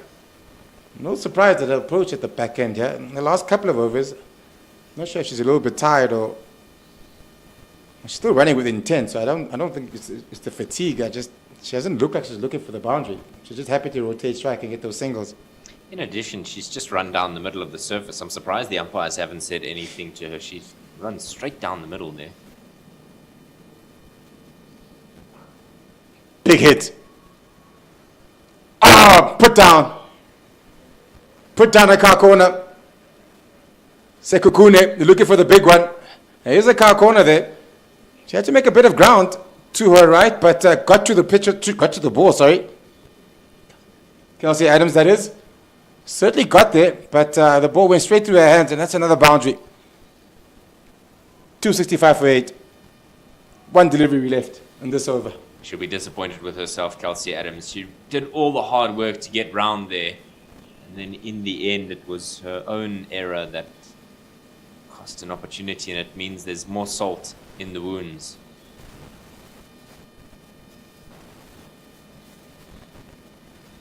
That's the last delivery and the end of the 49th over. 265 for 8. And the end of LaRue's spell as well. 10 overs, 2 for 58. I think took a bit of a tap at the back end of her innings. Western Province continue to surprise me on there. They're deciding now for the last over of the innings that Faye Tunnicliffe will bowl. She's had 4 thus far, 1 for 33. You'll see there's a bit of a darker shadow over the field just at the last ball of that previous over. The clouds now blocking out the sun. Western Province are certainly changing the way that we think traditional ploys should be used here, Monde. Yeah, also, Vezi was off the field and she came back on. I thought she was going to get the last over because she came back onto the field, because she clearly was struggling with a bit of an injury. So why bring her back onto the field if you're not going to use her? Coming around the wicket. Oh, 4 runs. That's gone for 4. 269. She's now on 93. Can she get her century? 5 deliveries left to try and negotiate that. The last 4 days, rather the last game here, she was on 94 in that game, so she almost avoiding those hundreds. Is that a high score? 94? We'll have to have a look. Full toss, comes down the wicket, up in the air. There's a fielder under it, the bowler takes it, picks up the wicket, looking for that big shot, and unfortunately, it was the full toss. It was there to be hit. Timing wasn't quite there. It's straight up in the air, and she's gone to 93. It's a very good effort by Felyun Low, and unfortunately, she has to go. Sunette, when you're listening to this a bit later, I'm sorry. As you said, it was really a gimme delivery. Should have just swatted it away, and immediately she knew that she'd undone herself. Tunnicliffe making certain of that catch. And the line's now 9 down for 269. Well, they might get bowled out, actually. We thought it might not happen, but it's still good with just 1 wicket left. But I think Felyun Low certainly has changed the momentum.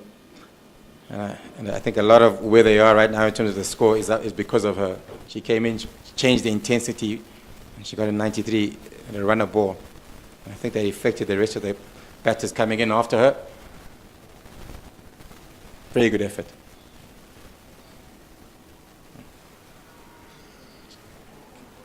Kize didn't look like she wanted to run there, by the way. I think Sekukane sort of forced her to run because she was standing still until she saw Sekukane coming to her, and then she decided to run. She might have forgot it's the last over. Maybe the nerves just getting a bit better of her. Changing the field for the left-handed Sekukane. Monika, not quite sure where she needs to be. Maybe just having a discussion with Tunnicliffe. So Tunnicliffe saying that deep square has got to go out, as well as I don't know if you call it a cow corner or maybe a deep mid wicket. No, square legs being returned to the ring. Long on, long off, and a cover sweeper.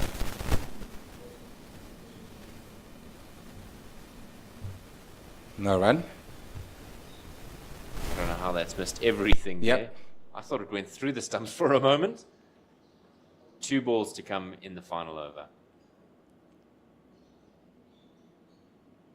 Down the wicket this time. In the air.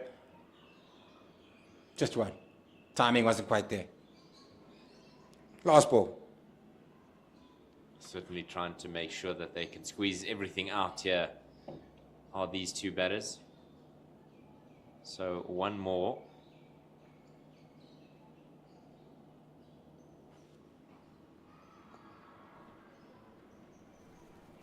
Yep, and that's just 1 of the last over.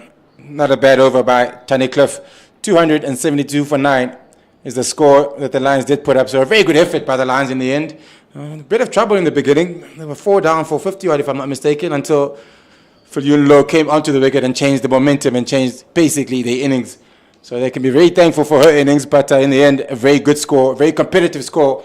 And I think Western Province will be disappointed in the way they went about their bowling and their fielding especially. At some point, you never thought Western Province, the Lions would get over 250, but in the end, a very good effort by the Lions. Yeah, it was that innings by Sunette Felyun Low that turned things around. Early trouble when Brits, Jafta, and Thompson were gone fairly cheaply. And then a partnership with Meso helped them move the momentum along. Jenna Evans and Faye Cowling offering their support with the bat in hand. But as you mentioned, it was some ground fielding that let Western Province down 23 extras in the end. So a little bit expensive from the ladies down from the coast. The bowlers, Tatum LaRue, 2 for 58. Weingard, she had a bit of an injury, but really kept things tight. 2 for 37 from her 10. And Tunnicliffe with 2 in the end after an expensive first over. Lee Jones picked up 2 as well, the captain, 2 for 40. So she was really good as well with the ball in hand. And then Tunnicliffe was a bit expensive, going at 8 runs and over. But he picked up 2 wickets. More importantly, the wicket of Viljoen Low at the back end of the last over. 272 is what the DP World Lions put up. Should be a very competitive score. And we'll be back after this to see what Western Province does with bat in hand, chasing 272 for 9. 93 from Viljoen Low, as we said earlier. Cowling played a nice cameo at the back end, 29 of 19, good strike rate. Karabo Messi started it with Viljoen Low with that really good partnership, and Johnny Evans also looked really good with bats in hand.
Welcome back to the DP World Wanderers. It's Hollywoodbets Pro50 action.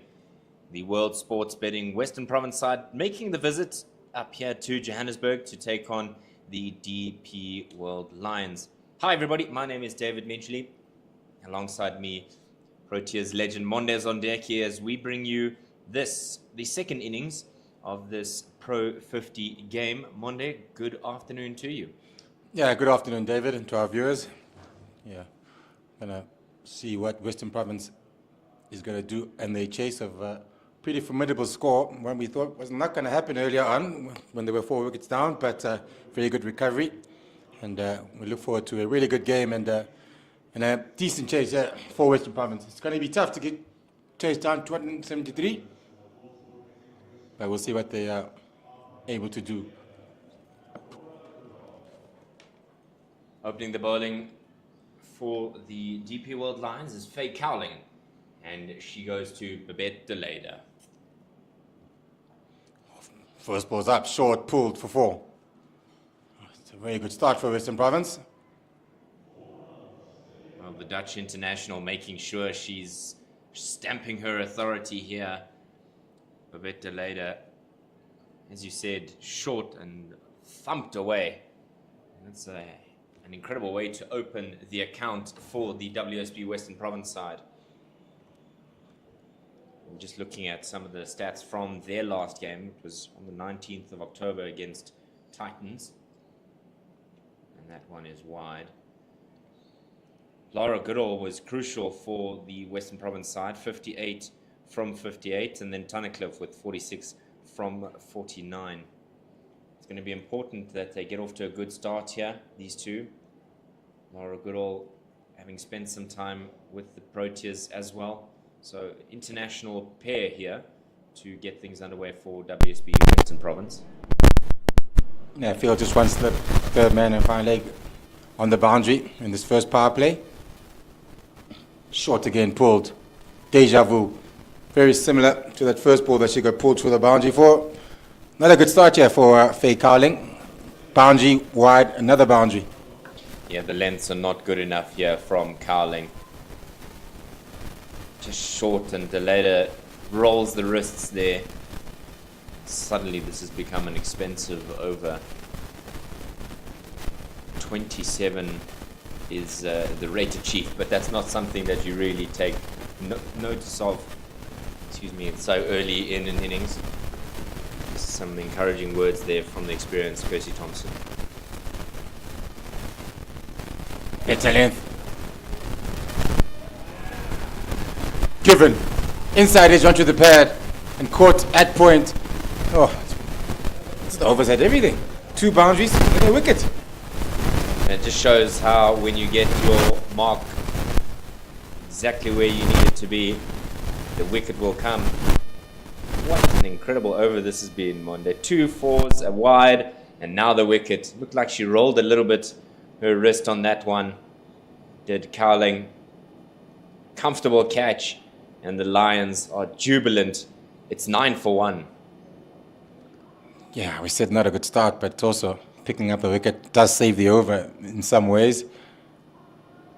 And already a wicket down in the first over for Western Province. There's no race bite here. We were talking about the talent that the DP World Lions have, and you get rid of one international, and Danae van Niekerk comes to the wicket. Seriously experienced campaigner, former South African captain, and that experience that she has will hopefully pay dividends for this Western Province side. How incredible would it be, Monde, if Cowling, as young as she is, gets the wicket of Danae van Niekerk? Yeah, it'd be great. I'm sure she grew up watching Danae van Niekerk play. As a teenager herself, she would have certainly looked up to someone like a Danae van Niekerk. So it'd be nice for her to actually get the wicket of someone of her stature.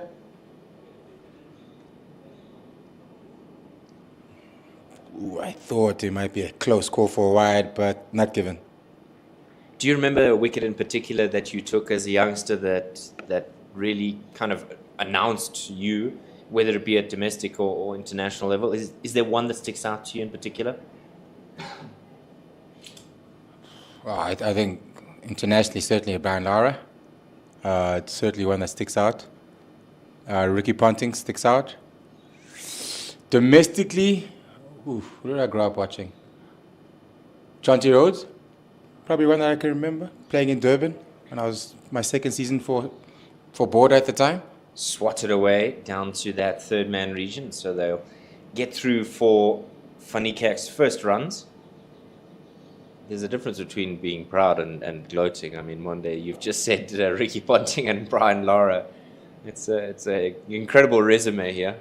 Well, I mean, yeah, I didn't exactly play a lot of international cricket, but when I did get one or two guys who I grew up watching. I mean, they both played from the 90s until the 2000s. So yeah, it was pretty cool. Let me put it that way. Speaking of that kind of experience, I want to draw on it at the end of this over. Just one ball remaining to get Goodall underway. Oh, short ball, pulled. It's a bit of a top edge. There's a fine leg out there, but not going to reach the fine leg. Nice surprise bouncer. After a bit of a dramatic start to this innings, it's one down and 11 for one. One day, I just want to touch on something that our viewers may have noticed. So when Cowling was bowling right arm over to Fanikak, she's quite close to the stumps, and when Goodall, who's left-handed, comes on strike, she takes a step to her left, a wider angle. Just explain to the youngsters that may be watching, what is the reasoning behind that? Why the angle of approach changes when you're bowling to left versus right?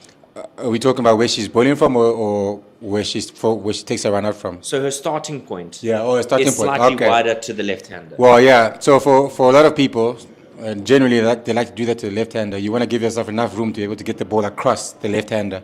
So if you start off too straight, sometimes it's difficult for you to get your body in the position where you can get the ball across the left-hander. So if you have a little bit of an angle from your run-up, then it becomes a natural angle. Then nothing from your body changes. You just sort of bowl basically as you're bowling to a right-hander, but because you've changed the angle, it just makes it easier for you to get the ball outside off stump. Whereas if you're too straight to the left-hander, then you might have to change your body position when you deliver, and that's not something you want to be in. Relebogile Mkhize with her left arm seam coming over the wicket from the golf course end. And then what would be the reasoning behind coming around the wicket to a right-hander versus coming over, right arm over to the right-hander? We'll just get your thought after this Mkhize delivery. She didn't quite cue that one as she would have hoped. So, but what is the question? Sorry, again? So the question is, you're bowling right arm over. What Yeah. would make you come around the wicket to a right-handed batter? To a right-hander batter. Yes, sir. Ooh, around the wicket. I know that there's a theory amongst bowling coaches or even bowlers that if you're struggling, that's another wide given. If you're struggling, for example, to finish off your action, as to get through your action, as in your right arm, as you deliver, if you're not finishing, getting through your action, coming around the wicket sometimes forces you to actually get through your action and bowl it, because if you don't bowl the ball and get through your action, then you'll never get the ball across the right-hander onto the offside. So sometimes, even during warm-up, Richard Pybus, who's coached around the world and he's coached Western Province in the Titans, as a warm-up, used to love having us start around the wicket, but bowling it as if you're bowling to a right-hander, so you can get through your action, and then you get sort of get used to doing that, instead of sometimes when you start off over the wicket, you sort of put the ball there and not actually bowl it and get through your action. So coming around the wicket does help in terms of you getting through your action, because if you just put it there, you're never going to get it to the offside. Another wide. Oh, it's a big one. Wayward. Very good keeping, though. Very good keeping. Yeah, you mentioned that right arm, and that's what's been the undoing there of Mkhize. She's not completing her action. You know, as a left-arm bowler, you've got to make sure that your right arm starts things off for you, and then the left arm will follow. Well, your known bowling hand is pretty much your compass. And when that doesn't work, then a lot of things don't work in terms of your bowling, because you're basically not using your whole body. You're using one part of your body, which would be your bowling arm. And without your leading arm, in terms of your left hand, if you're right-handed, that needs to work very hard for you to sort of get the direction and helps it swing and helps it pace as well. So your leading arm is a very important part of your arsenal as a bowler. And your lengths can also be wayward if you're not careful. Yeah, again, that left arm is very important if you're a right armer because, again, your lengths and also your lines even, because sometimes if you open up or if you close yourself off, then it's hard to get through your action. If you open up yourself, then sometimes the body follows the leading arm. And if you open up yourself too often, then even your lines are pretty much off. So that leading arm, the left hand for a right arm bowler is very important. It all works together, really. It's like a car. If one tire is messed up, then it's going to mess up the rest of the car. So everything works together.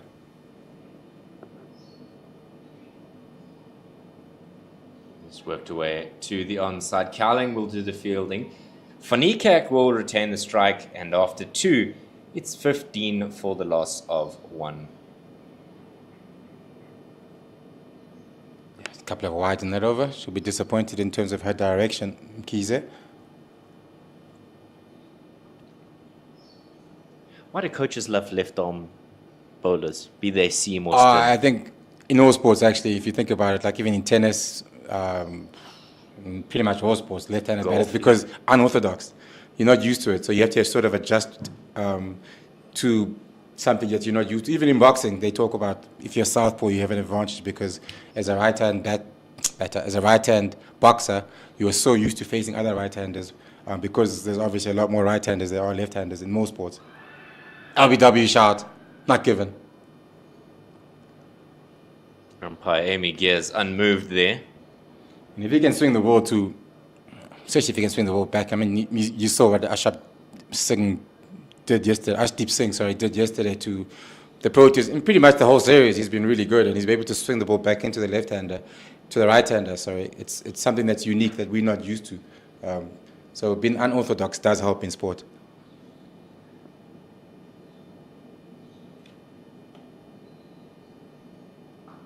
Cut away. That's a glorious stroke. Excellence oozing from the bat of Dane van Niekerk. What a stroke. It's 4. Yeah, very good shot. Again, another boundary of the second delivery here, this time from Cowling. Just when she has erred today so far, it's been on the shorter side when she's been able to be cut and pulled in that first over, and then again here, just cut by van Niekerk.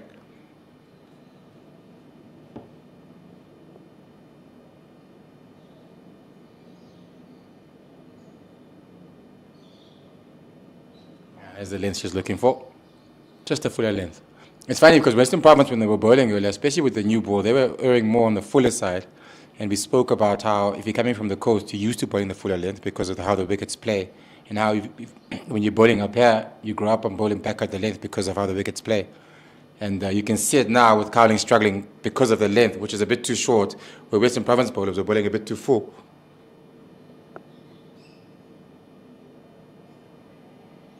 And for those who aren't really certain, what is the difference between the high felt pitches and coastal pitches? Is it the elevation? Is it the moisture levels? Is it the extended sunshine? Or what is it that assists bowlers with bowling a fuller length at the coast versus up here in the high felt? Oh, then I couldn't give you the exact science behind it. I would imagine it's maybe the soil is different down in the north. Maybe because of the sea, I don't know exact reasons. But certainly the wickets down on the coast are a little bit softer, not as hard, don't have as much bounce for some reason. And they do earlier on in the season, especially around October, they do go around a little bit more. So you try to find that fuller length generally because of how the wickets are prepared.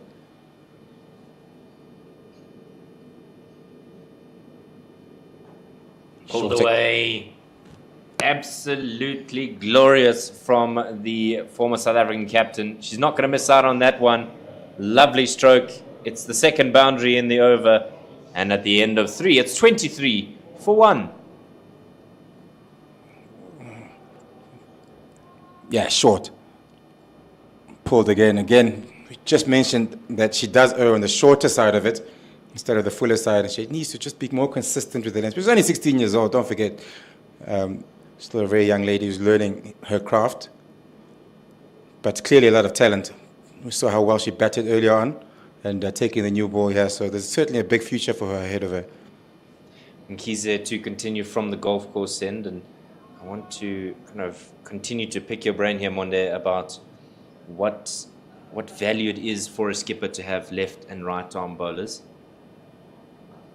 Oh, lovely punch there, but only finding the fielders. What is it about having that combination? Is it the ability to really put batters under pressure? They kind of get into a space where they doubt themselves, or they just get used to one type of line and length and angle of approach, and then suddenly now you're having to face up to something completely different from the other end. Driven again and still not able to pierce the field. I think one with the left hand, obviously we spoke about it earlier, it's been unorthodox and something that we're not used to as right-hand people, which is the majority of the world, I would imagine. But also, people talk a lot about a bowling attack needs to have variations. You don't want to have similar bowlers, all of them doing pretty much the same thing. You can't have three guys who bowl like a Dale Steyn, outswing, bowl the full pitcher. I think South Africa went through a stage where, if you remember, when Mackay was bowling, very different to Dale Steyn. They do the complete opposite things. Then Morne Moko was first change, also tall, does completely something different. And that's what you want as a bowling attack, is variation, because different wickets will suit different bowlers. And different pitches will suit different bowlers. So if you have someone that you can use on certain pitches that's going to suit them, then it's great. Because if they're all similar, then a certain wicket might not suit all of those type of bowlers, and you want variation. And Vernon Philander came into it as well at some point, where he was also very different from a Steyn and a Morkel. So I think it's the variation that helps. It's like having three left-arm spinners all doing the same thing, orthodox finger spinners. You want someone with a wrist spinner, and you want an orthodox spinner as well. So it's just about variation and being able to utilize those people differently. Good bit of running there from Western Province to get through for 2. It's a good start to this over from Mkhize. A little bit more disciplined from the left arm seamer.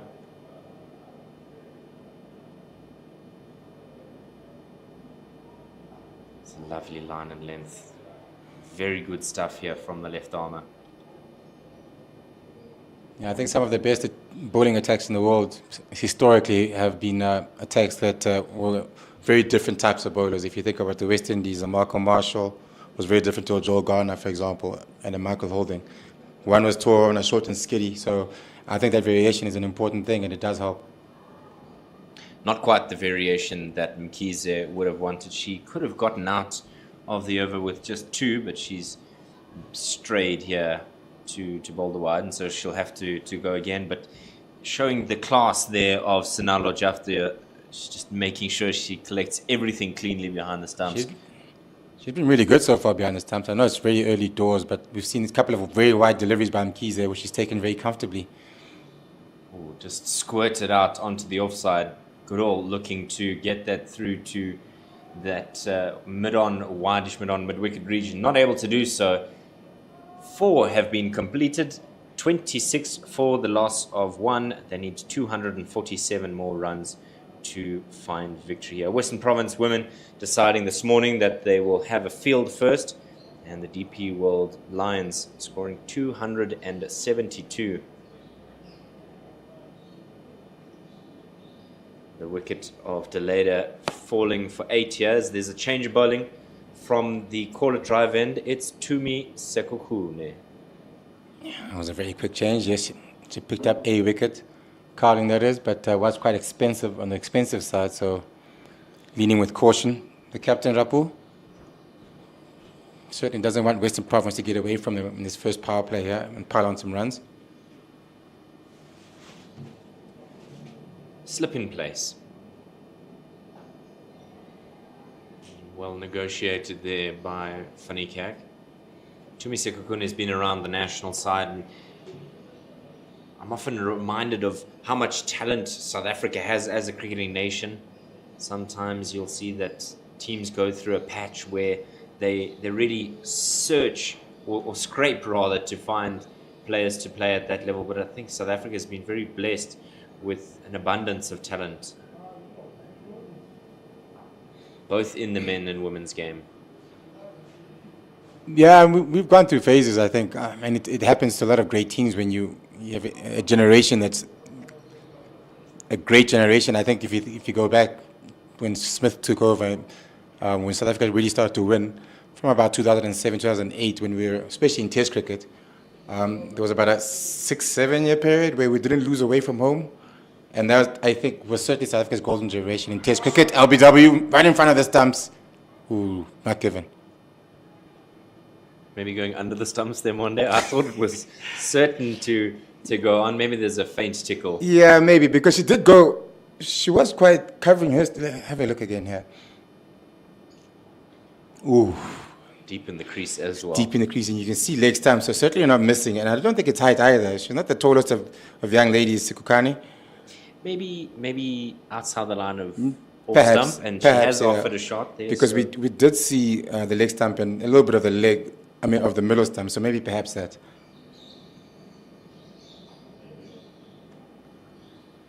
It's a good probing line here from Sekhukhune. She knows that if she takes on the pads of Fanikak, she might find some joy. This is a good bit of work here. Just a one from the over, and there's 2 balls remaining. So very good start here from Sekhukhune. Yeah, I'm just saying about the generations. When you talk about talent, clearly we've still got a lot of talent in South African cricket, but I think that period of time was when we were really at our peak over the last couple of years. Yes, we didn't win any big tournaments and World Cups. I know it's been talked about a lot, but when it comes to Test cricket, we're certainly number 1 in the world for a really long time. Well, the positive in the men and women's game is that struck in front. Pitching outside, I think, Yeah. perhaps. 2 big shots in this over. 2 close ones, I think. The positive is that both sides have been in a World Cup final recently. The ladies in back-to-back World Cup finals and the men getting their first chance. So just have a look at this one again.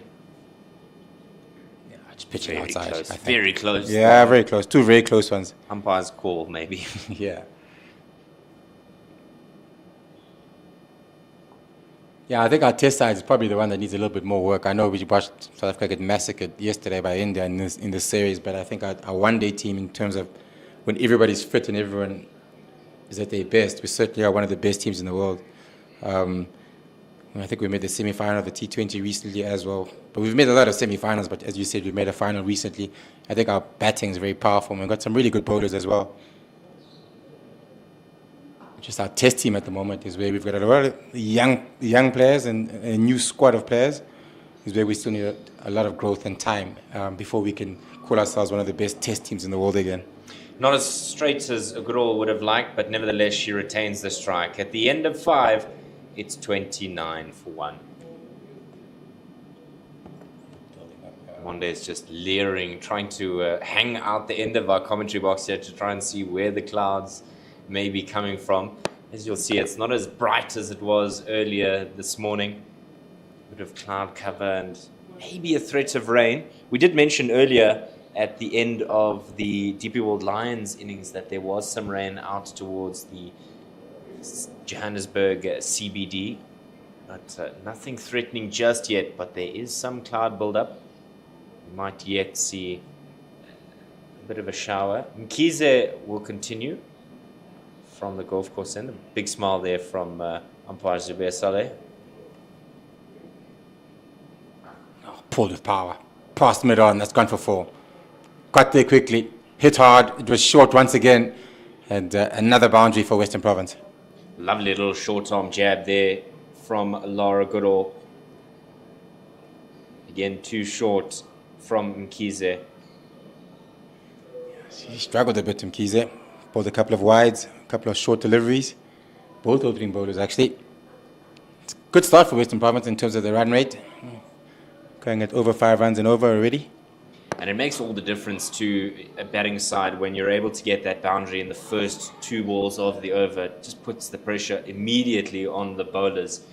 And now they've got to find the answers. Much better from Mkhize, much straighter this time. Good length.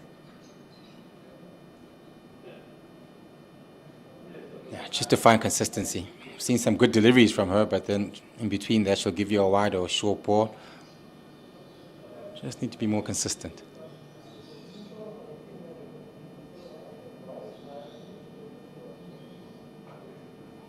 A little bit of away movement there, giving her some width, but But still finding Brits. It's frustrating here for the Western Province ladies, not able to find a way through on the offside. Certainly there's been some joy on the leg side, but in the offside, this group of fielders here in the cover region, Brits and Fulyun Low, they're not going to give you any freebies here. You've really got to time it well.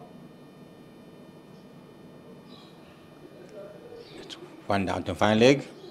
Ooh, bit of a knock on, but no damage done.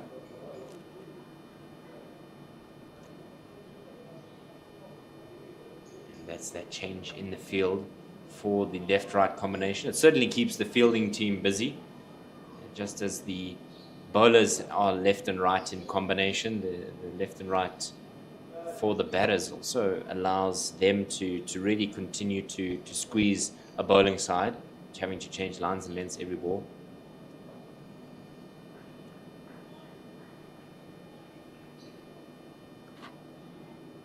So 5 from the over, 1 to come. Umpire Zubair Saleh maybe just inspecting the landing spot there for Mkhize. You see there, Mkhize is very wide on the crease in her approach. And the end of 6, it's 34 for 1. Yeah, I think it goes to the question you asked me about earlier. It obviously works for the left-hander going across to the right-hander as well, where you need a bit of an angle to make it easier for you to get the ball outside off stump.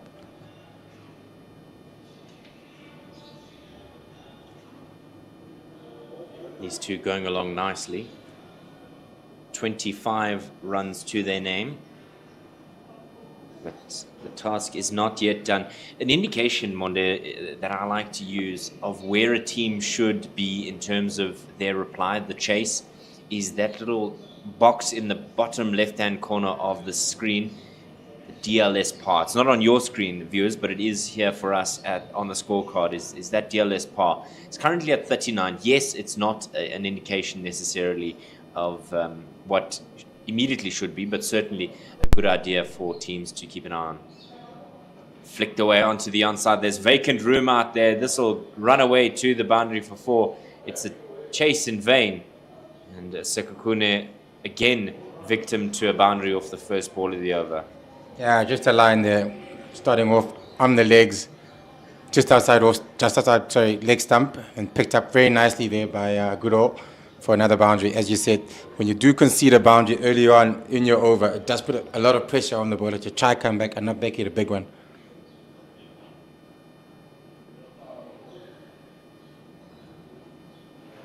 Better line, better length as well.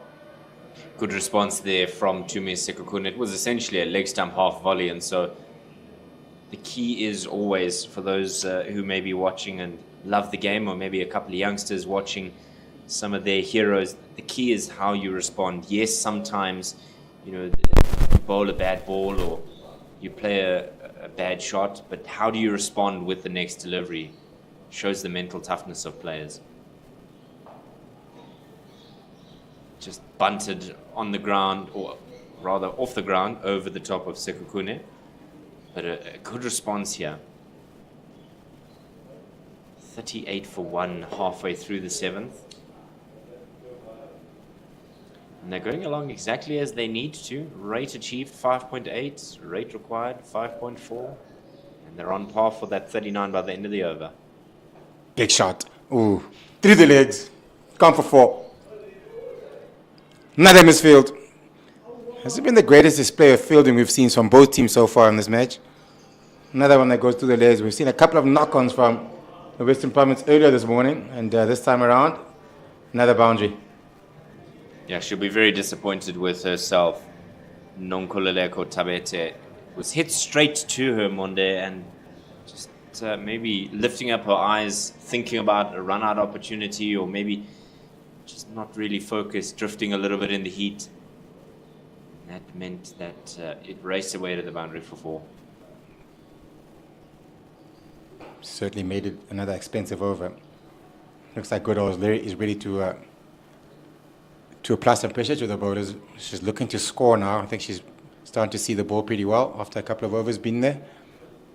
And perhaps, going what you were talking about, they were looking at the Duckworth Earth and looking upstairs and looking that it might actually rain, so we need to get ahead of that rate just in case it does.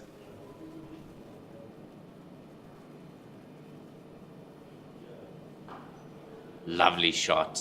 Hammered down the ground, straight as a die. And 4 runs for Laura Goodall. Yeah, very good over. Very good over for Western Province. 3 fours. And gets them to 46 off for 1.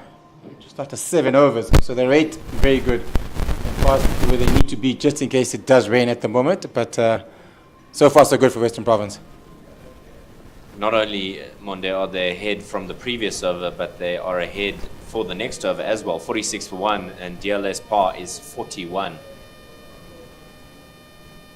These two just standing in the middle, having a discussion about where they're going. Their good start after the dismissal of Deleda, who was caught by Karabo Meso off the bowling of Faye Cowling. Just chipped it really after having gotten the all-important boundary. Kize once again to start her 4th over. It's been very, very frugal, has Kize, Relawkhile.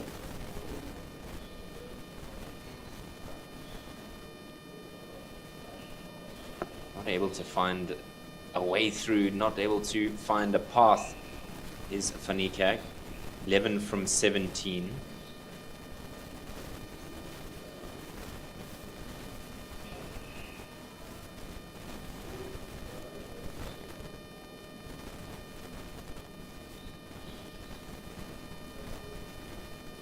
I think she wanted the ball to go to a different place. Then the lineup wasn't as she wanted. Yeah, I was just about to say, a bit of an awkward shot. It looked like she wanted to pull it or something to that effect. I think she might have misjudged the length of it there. It was a bit fuller than she thought. And in the end, had to readjust the shot that she was trying to play.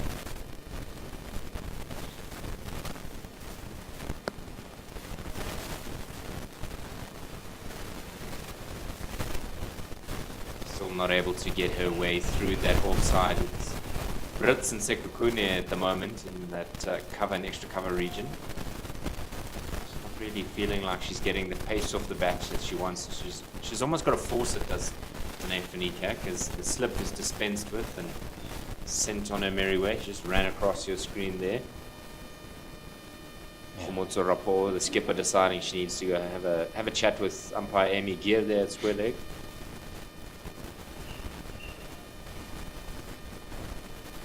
Again, it almost looked like she was trying to pull it.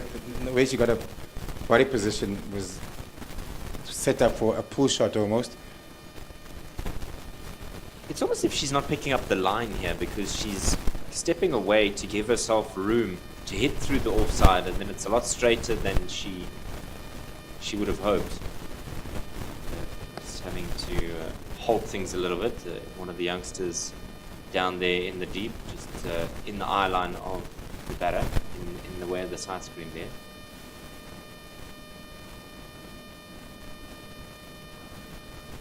But with an offer again, this time cut, but again, not be able to pierce the offside field. So far, good over. One more ball left, no runs off it.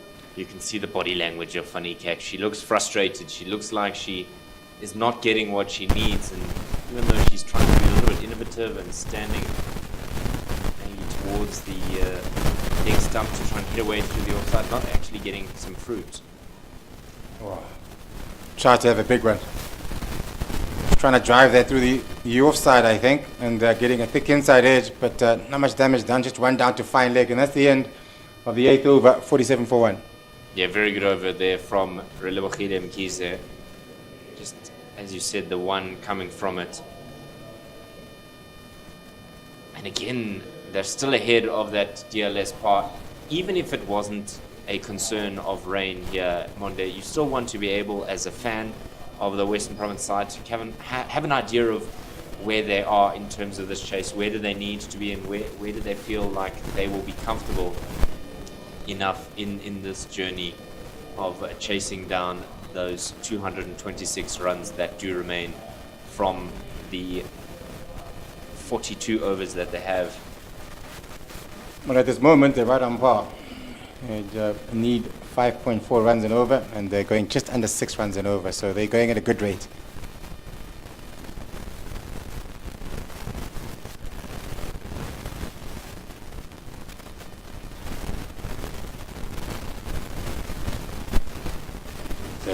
circle. Just trying to lift that over the top of the field. Everybody on the offside is in the ring. It's just fine leg and deep mid wicket that's out there on the boundary. Ray Cowling having a chat with who I presume is Jono's son, Julian Leafrat. Looks like he's making his way around the park. Wants to be close to the action.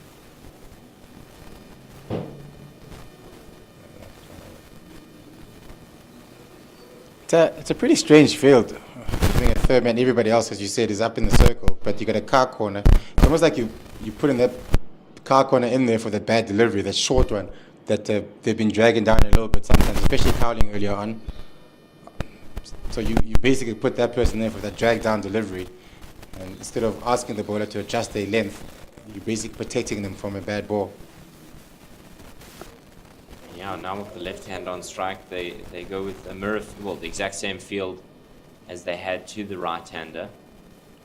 Kirsty Thompson just at the bottom of your screen, between the bottom of the screen and the scorecard, is just having a word with Sekune.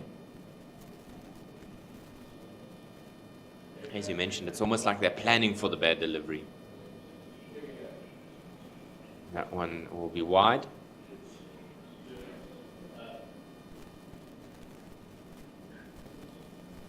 And the extras in this innings has really been a point of frustration for the Lions. I suppose both sides will want to make sure that they clean up. Extras is such a killer for any side. Just unnecessary freebies to the opposition. What a shot. What an incredible stroke. She's just blasted that away. And it goes to the boundary for 4. Yeah, overpitched once again, and this time around, a lovely on drive, past mid-on for another boundary. And going along really nicely here, Western Province, and that's 50 up for them, coming at a good pace, just over 6 runs and over. He's changing field once again. Fine leg comes back into the circle. I think they're putting a long on the boundary, and the car corner remains with the mid wicket and square leg, sorry, and fine leg and third man up in the circle. It's almost the kind of shot that you'd expect someone to say, show them the maker's name. That's it, actually. Sure. Ooh, pitching outside, I think. Maybe a bit of height being the fortune of Laura Goodall, but it's still a good wicket here, Monde. It's still offering something for the batters here. And if you miss out on your line or length, certainly can trust the bounce and pace of this wicket just to hit through the line.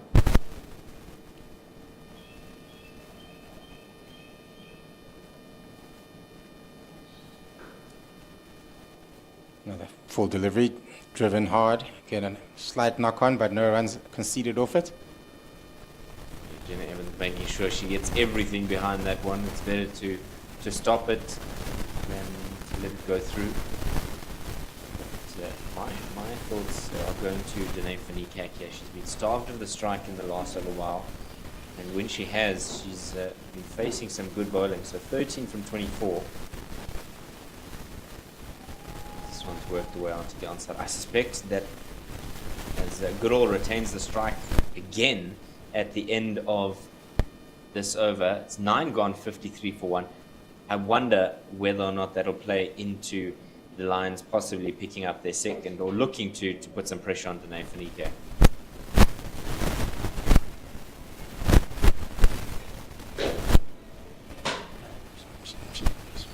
Seems to be the one who's struggling a little bit more between the two batters, Fanikak. And we saw the frustrations bear out in that last over from Mkize. Sometimes if you are struggling, the best place to be is on the other side. Just get the single. Get a break and just have a think. Sometimes the mind is not your friend. Get in your own head, you start thinking about shots you could have played or how you could have played a particular shot. And then you really get in the weeds. Yeah, that's why I think sometimes maybe just get onto the other side and take a break and regather yourself, because sometimes if the balls keep coming and you keep facing you still keep trying to hit the ball out the park or hit a boundary and you get more and more frustrated. It doesn't help.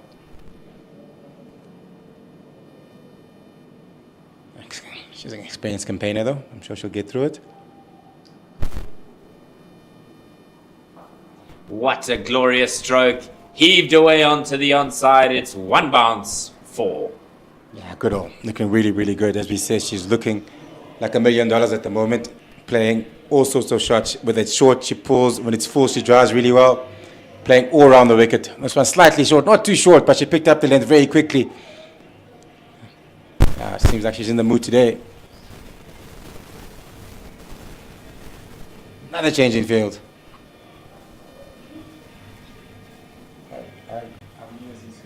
Sometimes it almost feels, Monde, like they're trying to close the gate after the horse is already bolted.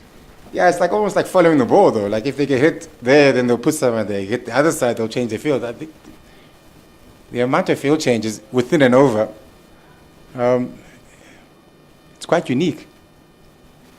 And both sides. It's not like Yeah, it's, it's not one side that's guilty. Both sides are. Western Province was certainly guilty of that earlier. It's almost like you're following the ball.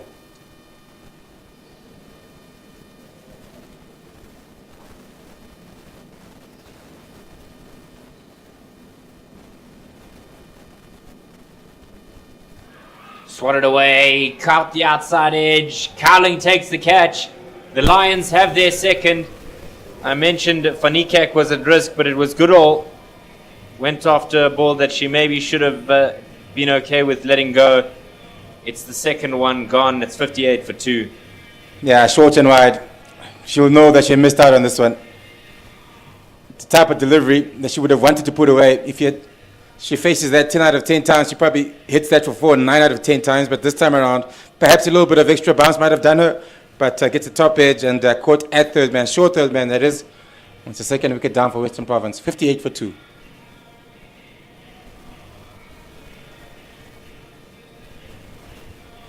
That brings Faye Tunnicliffe to the wicket. Tunnicliffe coming off of 46 from 49 in her last outing in this form of the game. That was against the Titans, but that was on the 19th of October, so 28 days since this Western Province side has played. And I wonder if the lack of time in the middle as a team will hamper their performance in looking to chase down the score.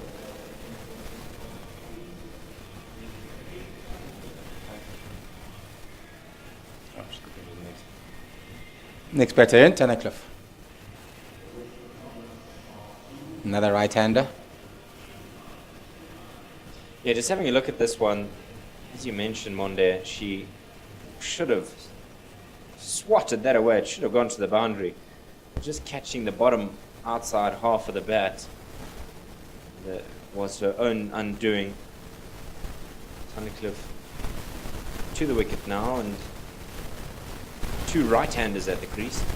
So a bit of a break here for the DP World Lions. Fine leg and third man are the fielders out on the boundary, but it is a very packed offside behind square. Yeah. Third man, a short third man, and a backward point. It's a very wide gully. It's almost like the gully and the third man are almost behind each other.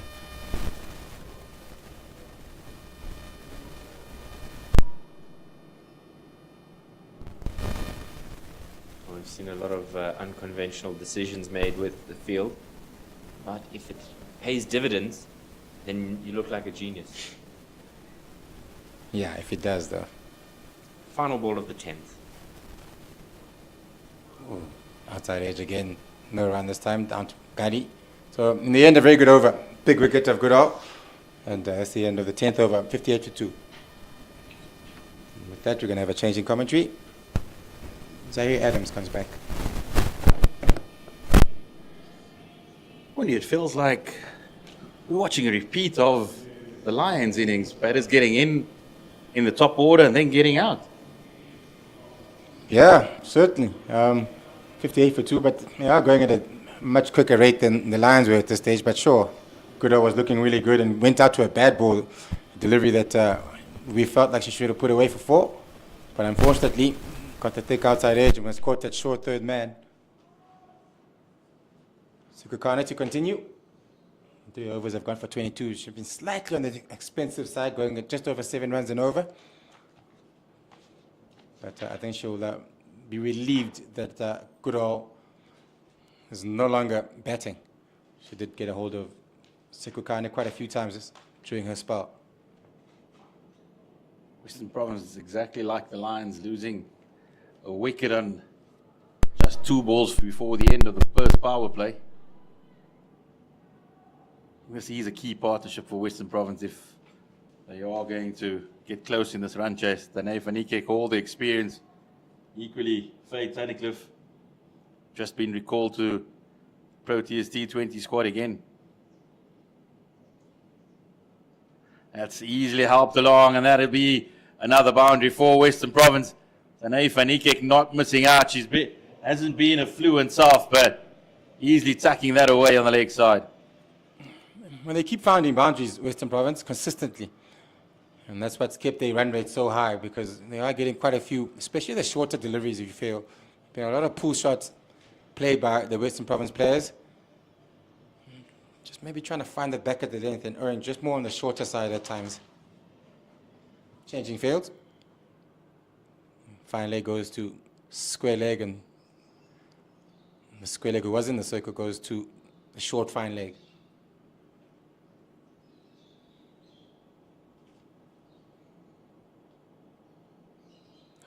Shouldn't have to bowl that one again.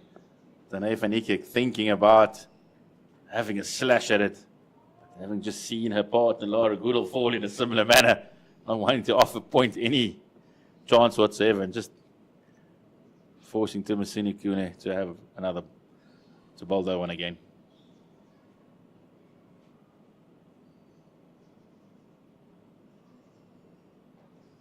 Pulled again, short. We're looking for 2.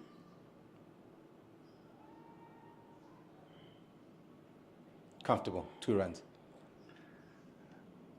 I think it's going to be interesting to see the running between the wickets here, between van Niekerk and Tunnicliffe. Tunnicliffe always just touches and turns, and she's always going to be looking for the extra one.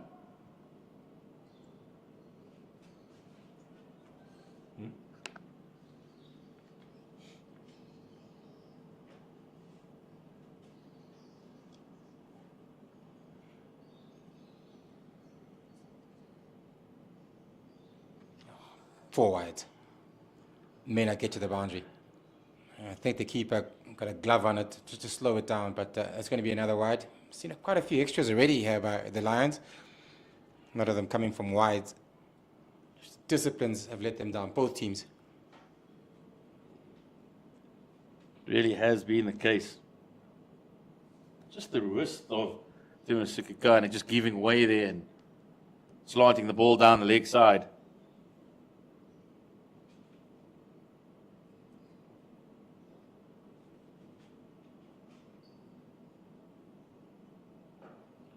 Beautiful. Absolutely stunning. Gorgeous from Faye Tunnicliffe. She's on her way. Yeah, overpitched once again by Sekukane. Driven through the offside, a packed offside, but she finds the gap, and it's another boundary. They keep finding the boundaries. Every time the Lions bowlers do give them something to hit, they've been able to find the boundary consistently in these first couple of overs.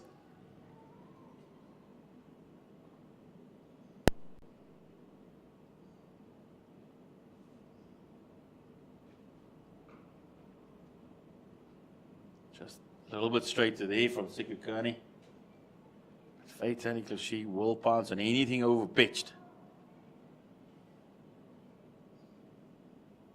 So now Lajuff to the Lions keeper. She's coming up to the stumps.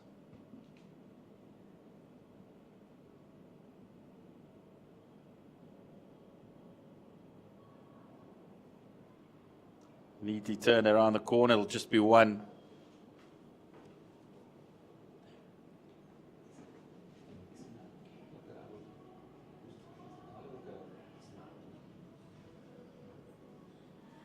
So that is the end of the 11th over. Another fairly successful one for Western Province. They moved to 72 for 2.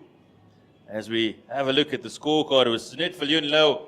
She anchored that DP World Lions scorecard with a fantastic 93, with nice little contributions from Cowley and missing Meso down the order. Western Province, they've started on a really positive note. Laura Goodall, she was good for 31. Departed a couple of overs, and now it's the big pair of Danae van Niekerk and also Faye Tunnicliffe at the crease. Only how good was Sunette Viljoen low earlier for the Lions, just in batting with that tail in the middle order. Yeah, I still say she turned things around for the Lions. Were in a heap of trouble when she came to the wicket. They were 4 down for 50 odd, if I'm not mistaken. And not only did she score 93, but she scored it at a really good rate, picked up the rate, picked up the intensity, and certainly has made this game very competitive, put up a competitive score for the Lions, and it was all because of her help. Yeah, she got a bit of help from Meso, Cowling, yeah, they contributed a bit, but she was certainly the one reason that we're able to get to 271. 272? Neatly played down to third man, but what about a running between the wickets? Thought that Jones in particular, she was on a bike every single time when she was at the non-strike position. She could run at any point. It could be a run. Didn't matter where the ball went. She keeps on looking for that shot, Van Niekerk, but I don't think there's enough width on offer for her to be able to play that cut shot. She's looking for some room. Yeah, again, I think she thinks she's got a little bit more width than she probably gets, and tries to cut it through the offside, but it's not. It's too close for her to cut. She's also trying to muscle it and not actually time the delivery at the moment. And that one, she does muscle away for another boundary. Province keep ticking over. You get the feeling she wants to hit every delivery for 4, and every time she doesn't, and she tries hard, she gets frustrated, and then that comes out. It really came out of nowhere, that big shot. It wasn't overly pitched. I'm just trying to see what length that was. Yeah, it was pretty full. But you would have thought that would have been hit to the offside with the angle that she got, but she decided to heave it through the onside. Do you feel that she's not going to be bunting the ball into the covers like Sunette Viljoen low? Yeah. Nah, there's no tap and go going here. I think it's stand and deliver at the moment. There we go. Stand and deliver once again. Slightly short this time by Mkhize. And pulled away over mid-on for another boundary. Former Proteas women's captain really showing that she still wants to compete at the highest level. And she's certainly utilizing her power game today. She did an interview with Monday before the season, and she spoke about how desperately she wants to do well for Western Province first before anything else. Another boundary. This time around, she's been trying that shot throughout her innings when Mkhize has been bowling to her. This time she does find the gap. It's gone for another boundary. That is the third one of this over. All seems a little bit too easy at the moment for Western Province.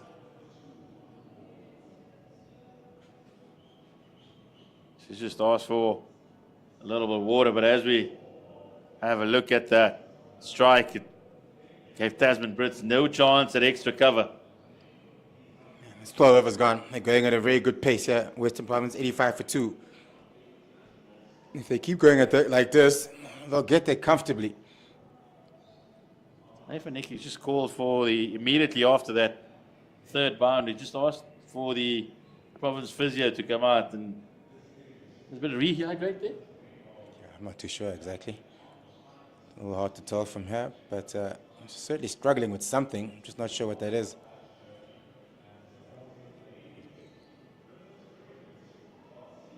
Yeah, that is a bit of just a little bit of heat rehydrating. Maybe just the heat maybe getting to the it? heat, the altitude, a few things here. Yeah, altitude, big factor. That's the Province scorecard. Laura Goodall, she got them going. Babette de Leerde, she looked in fantastic form.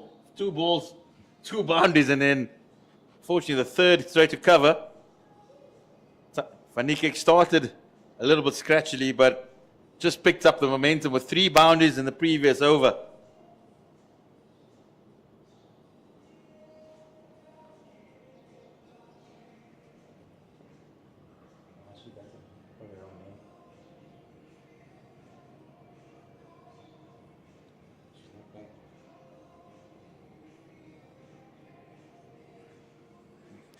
Physio still out there.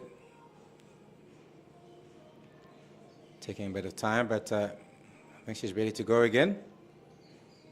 Just maybe needed a breather from the heat and get some fluids into her system.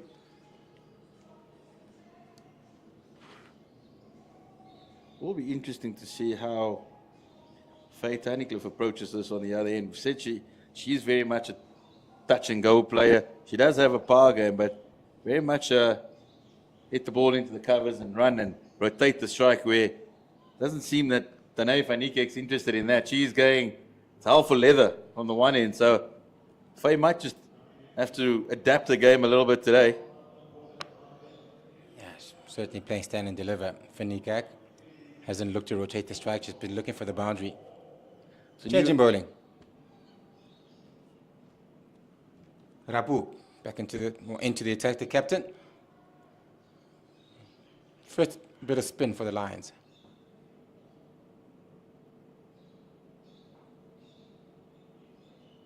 Nice and full and just punted into the covers. And the Lions would have taken cognizance of the way Western Province spinners went about their business today. They were either too short or too full and offered a plenty of freebies on the leg side. So they'll certainly not want to replicate what Western Province did earlier in the day.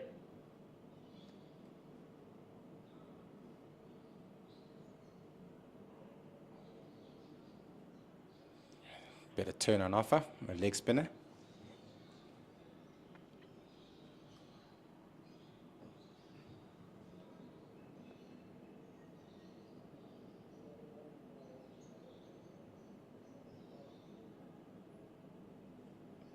Reversed.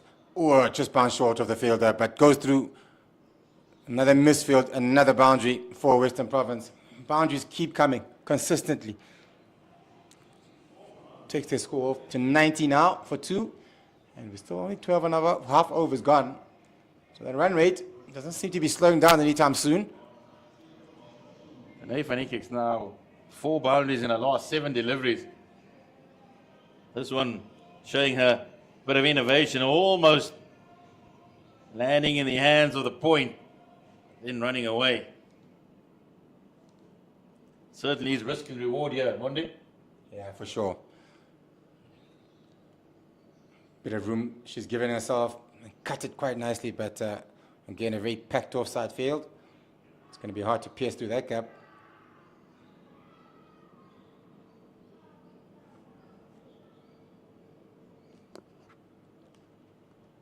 Hit over the top. Just clears the inner field. It's not going to reach the boundary. They'll be looking for 2. And they'll get it.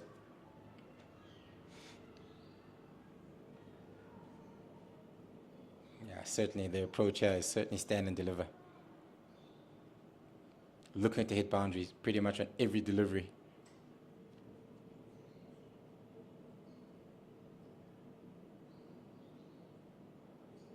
Bit of length. Once again in the air, this time just over mid-off.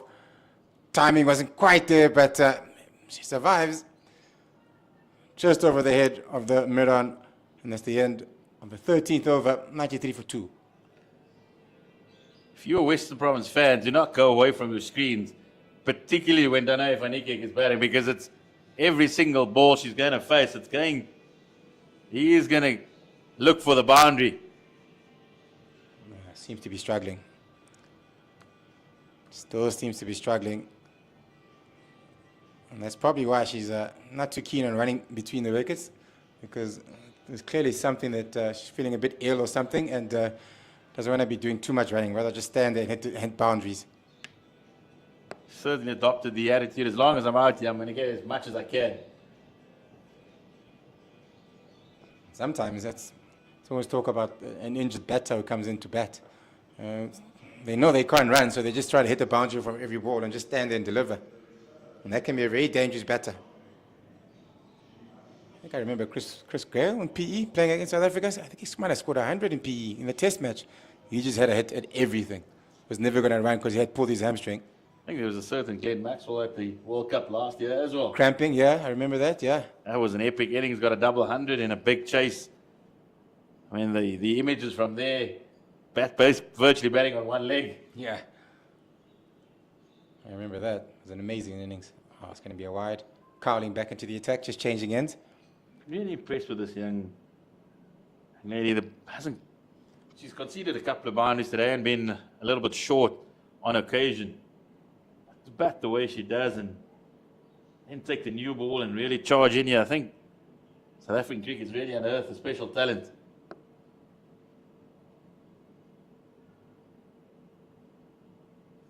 Short and wide. Missed out on that one. Just no feet movement at the moment. It's just swing. She's just swinging. Basically, batter, swing at the moment. So, just maybe take a deep breath, compose yourself, and then take guard again.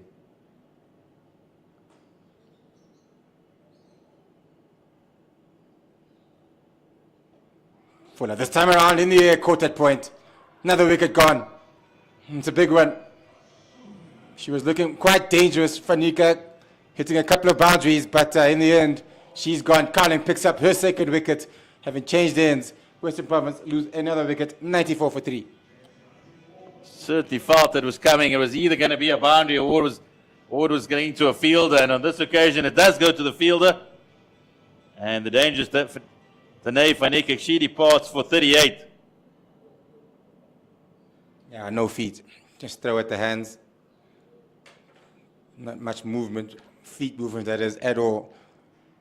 And maybe feeling the effects of the illness. So Western Province lose another wicket. They are going at a really good rate, but they can't keep losing wickets as often as they are. As you said, pretty similar to the Lions batters at the top of the order. Some of them got in and couldn't kick on to score a big total.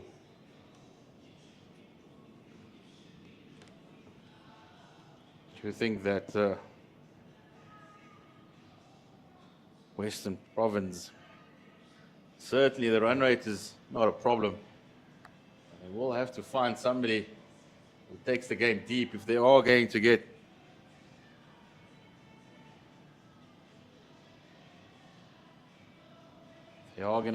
in touch. But big wicket by the Lions. Faye Coling, we just sung her praises. She's come back from the golf course end and made the breakthrough for the Lions.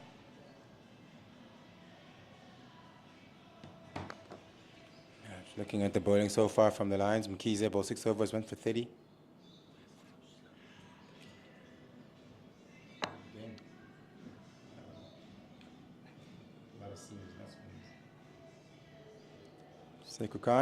Sekukwene, more expensive, 4 overs for 36. Rapu bowled 1 over for 8 runs so far. So a lot of the bowlers have taken a bit of stick today. Western Province are scoring at a good rate, but they are losing wickets at a decent rate as well. 3 wickets down after 12 overs, 13 overs, sorry.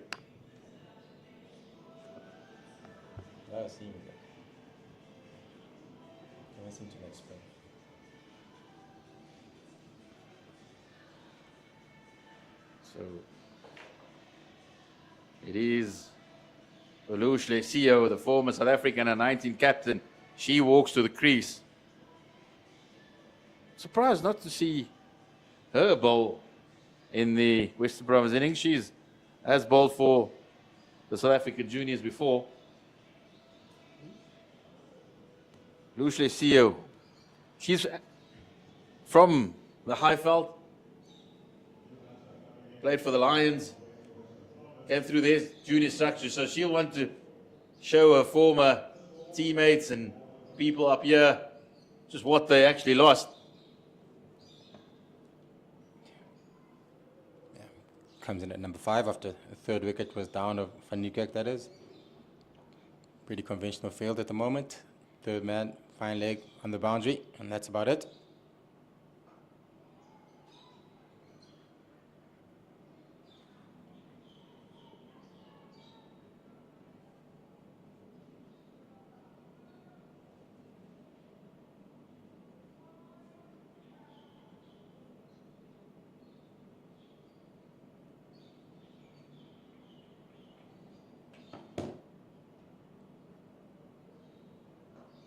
Driven, good hand.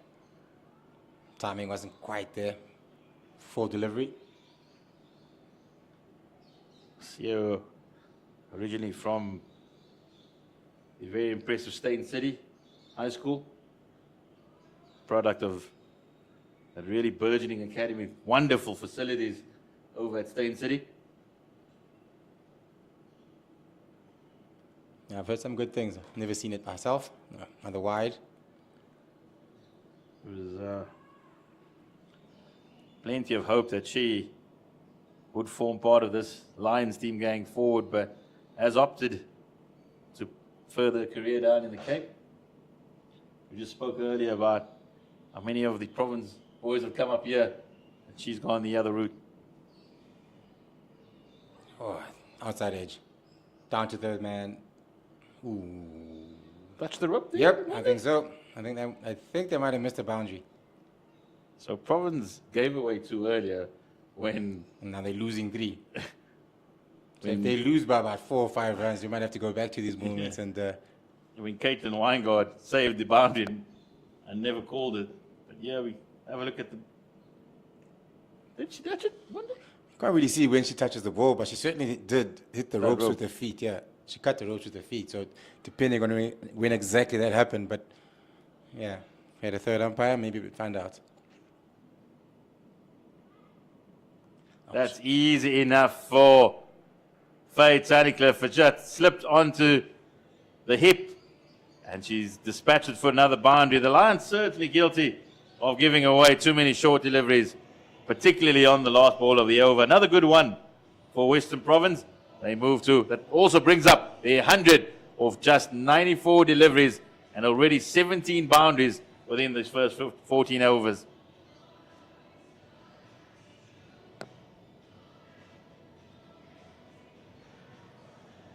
Yeah, still going. Consistently finding the boundary in Western Province in pretty much every over. There haven't been too many quiet ones for them, but they are losing wickets. That'll be the only worry that they have at the moment. And we just need one big partnership. Every time, similar to, as we said earlier, about the Lions batters, wasn't there really any big partnerships until the back end of the innings? After Phil Low came in, I had 1 or 2 good partnerships. On the top of the order, weren't too many good ones.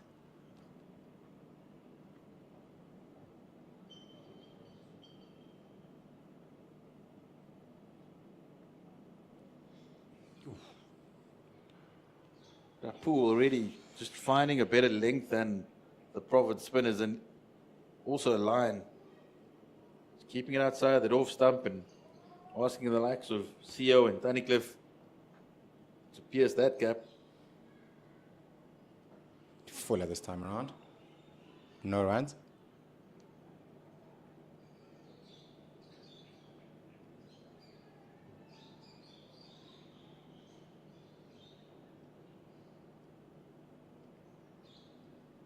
Short, pulled down to square leg for 1. I feel that if she actually hit that any better, she would have gone straight down the fielder's throat. So, fortunately for CEO, just a single.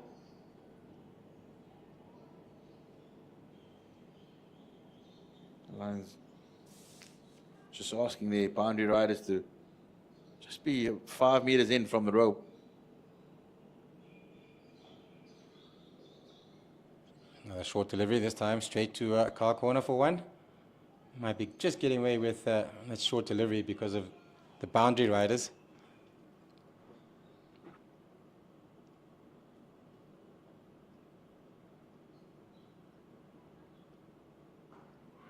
In the air, quartet cover, soft dismissal. It was short and should have been put away for 4, but instead straight to the cover, and another wicket for Western Province goes down. CEO, she had the pick of the field. Instead, just tamely chipped it to the cover fielder.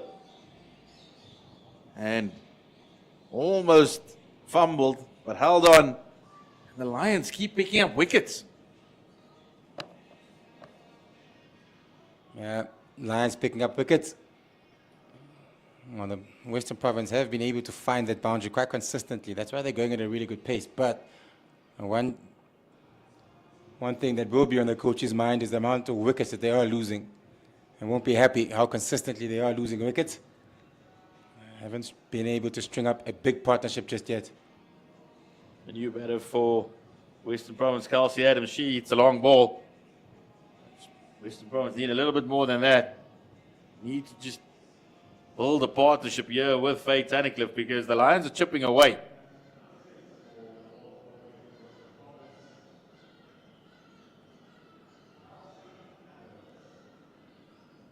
Yeah, Kelsey Adams, next batter in. Coming in at number 6. The field hasn't changed. Still everybody on the offside up in the circle. 2 boundary riders, square leg and car corner.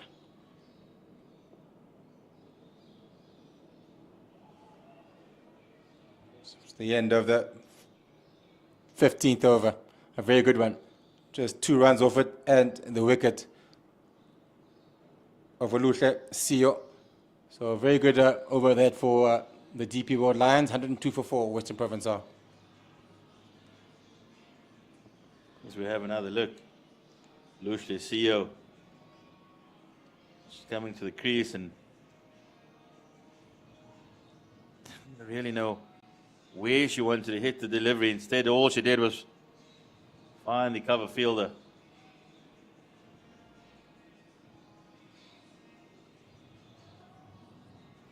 Carlin to continue. 2 for 26. Slightly expensive, but has picked up 2 wickets. I'm just getting... That's been the modus operandi of the Lions bowlers. They haven't minded too much to go for the odd boundary.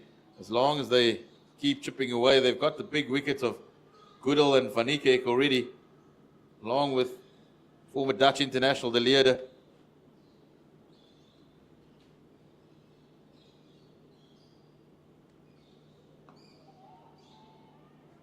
Good start to the over.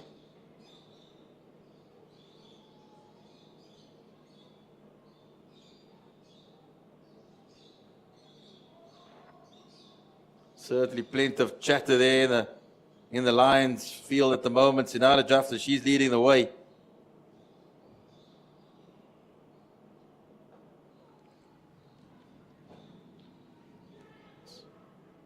Nice little cover drive, but she does have the protection out in the deep. Interesting to see how Kelsey Adams goes about this. We do know that she also likes to be aggressive, likes to play her strokes. I don't think the run rate's the problem at the moment for them, Western Province, that is. It's just the amount of wickets that they're losing because they're going at a very good rate. Just one good partnership here. It doesn't have to be going at a run a ball. Just steady the ship a little bit. Oh, player miss. Short, it was wide. And a slip in there, which is good to see from the Lions. And know that they've got Western Province down in a little bit of trouble in terms of the wickets down at this stage.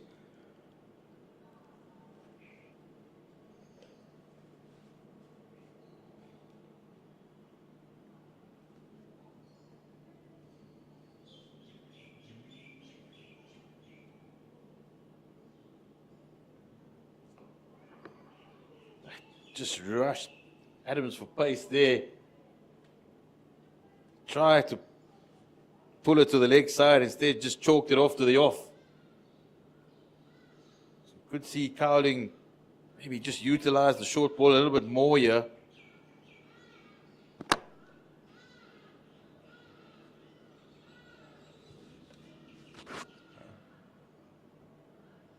Oh, another wide.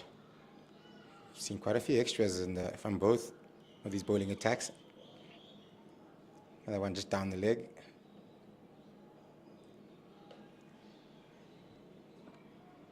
You look down at the Province batting lineup and it's just a few all-rounders there in Jones and Weingard.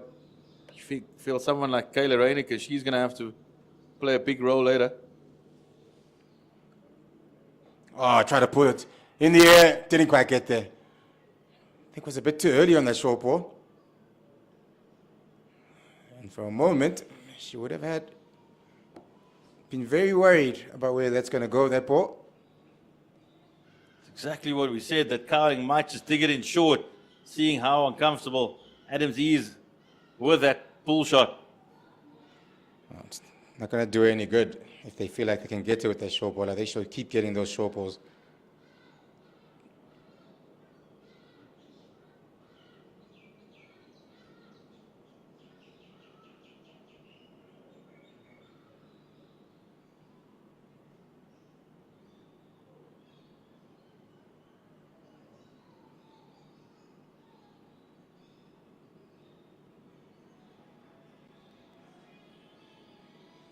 That does bring us to the end of the 16th over. Western Province, 104 for 4.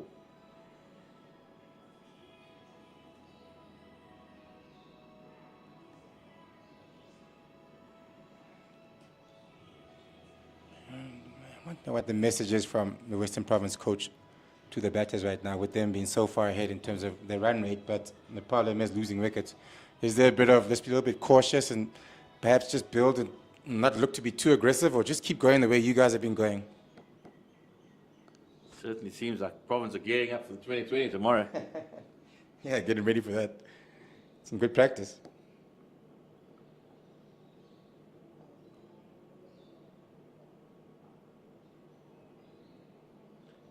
Do feel that this run chase is very much rests on the slight shoulders of Faye Tunnicliffe. Well, we spoke a lot about Reneke earlier. Yes, she's very young. Big challenge. Oh, it's another one. It's gone all the way this time around. As we said, Western Province. Well, I think that's the answer.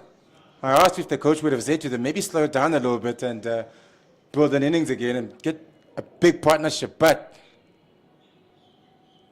they only know to play one way, Western Province. It was It's a very good shot. That's a great shot, It was actually. effortless, Yeah. actually. It was effortless. It was just tossed up there and Brilliant timing.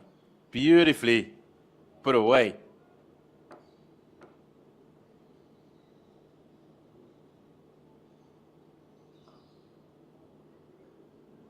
She would have felt that she missed out there. That one was short and it just needed to beat the cover fielder.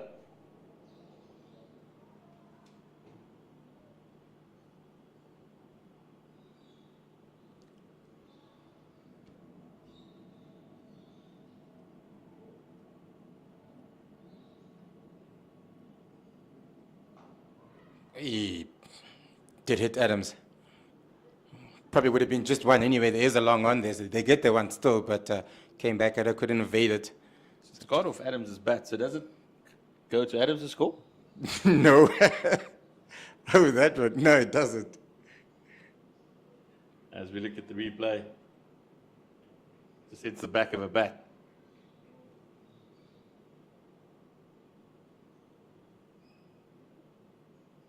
So deep square, deep mid wicket, back, mid on, mid off, up. I really like that from the Lions. They've asked Darcy Adams, we'll bring the field up, you have a go. And the field is up, so it is going to be tempting. Long As on we goes said it, up, yeah. as we said that. Long on goes back onto the boundary. And long off. And long off as well, yeah. What do we know? Maybe not give her an infield. But she turns that down towards the leg side, and it's good work out in the boundary. It will only be one. And it brings us to the end of the 17th over, Western Province, 112 for 4.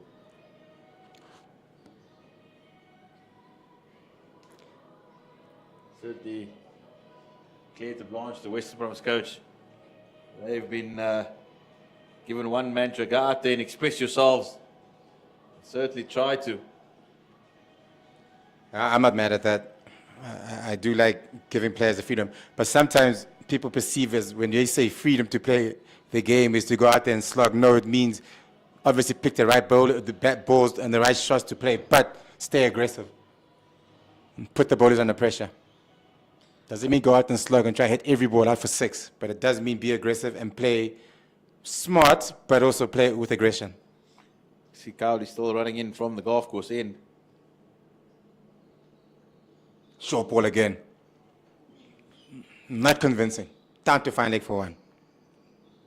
I think we could have premeditated that. Cowling is not afraid to deliver some chin music.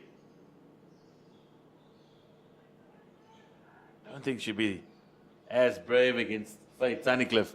He does possess a very good pull and hook shot.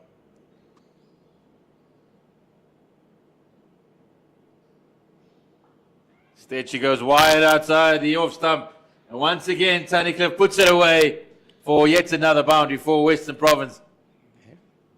They haven't really slowed down, Western Province. We asked the question after losing a couple of wickets, 4 wickets quite quickly. They're still going at a really good rate. They have not changed their approach to this game and how they're going to chase this down. Staying aggressive. Run it just hovering under 7 at the moment. That's not the problem. It's all about the wickets in hand, and the Lions will know if they keep chipping away, they'll stay in the game.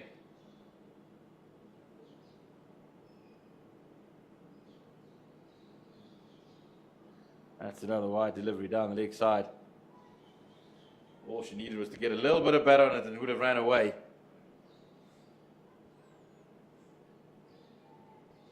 Can be rest assured the Lions, they will stay in the fight. This is their home patch, the bull ring.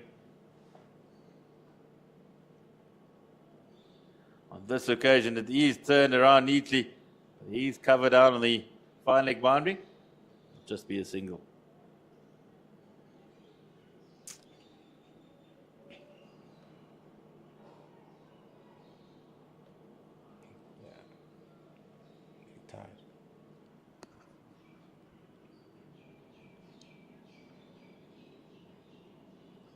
What's your money on this being another short delivery, Bex? All of it. All of it. This time around, going up, out, given. Short ball works. We knew it was coming. That was the easiest bet of the evening, yeah. Kelsey Adams had struggled throughout her time at the crease with a short delivery. And Faye Cowling, she picks up a 3rd wicket. Banged in. And has actually hit it on the head.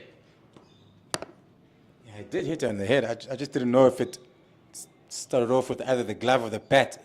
There's a physio out with her just to check if she's all right. But again, we knew this was coming. Hasn't played comfortably at all. And unfortunately, other teams around South Africa would have seen that. It's going to be something she's got to work on. In the process, Faye Cowling, she's picking up a 3rd wicket. And the new batter for Western Province, Kayla Reiniger. Very talented youngster.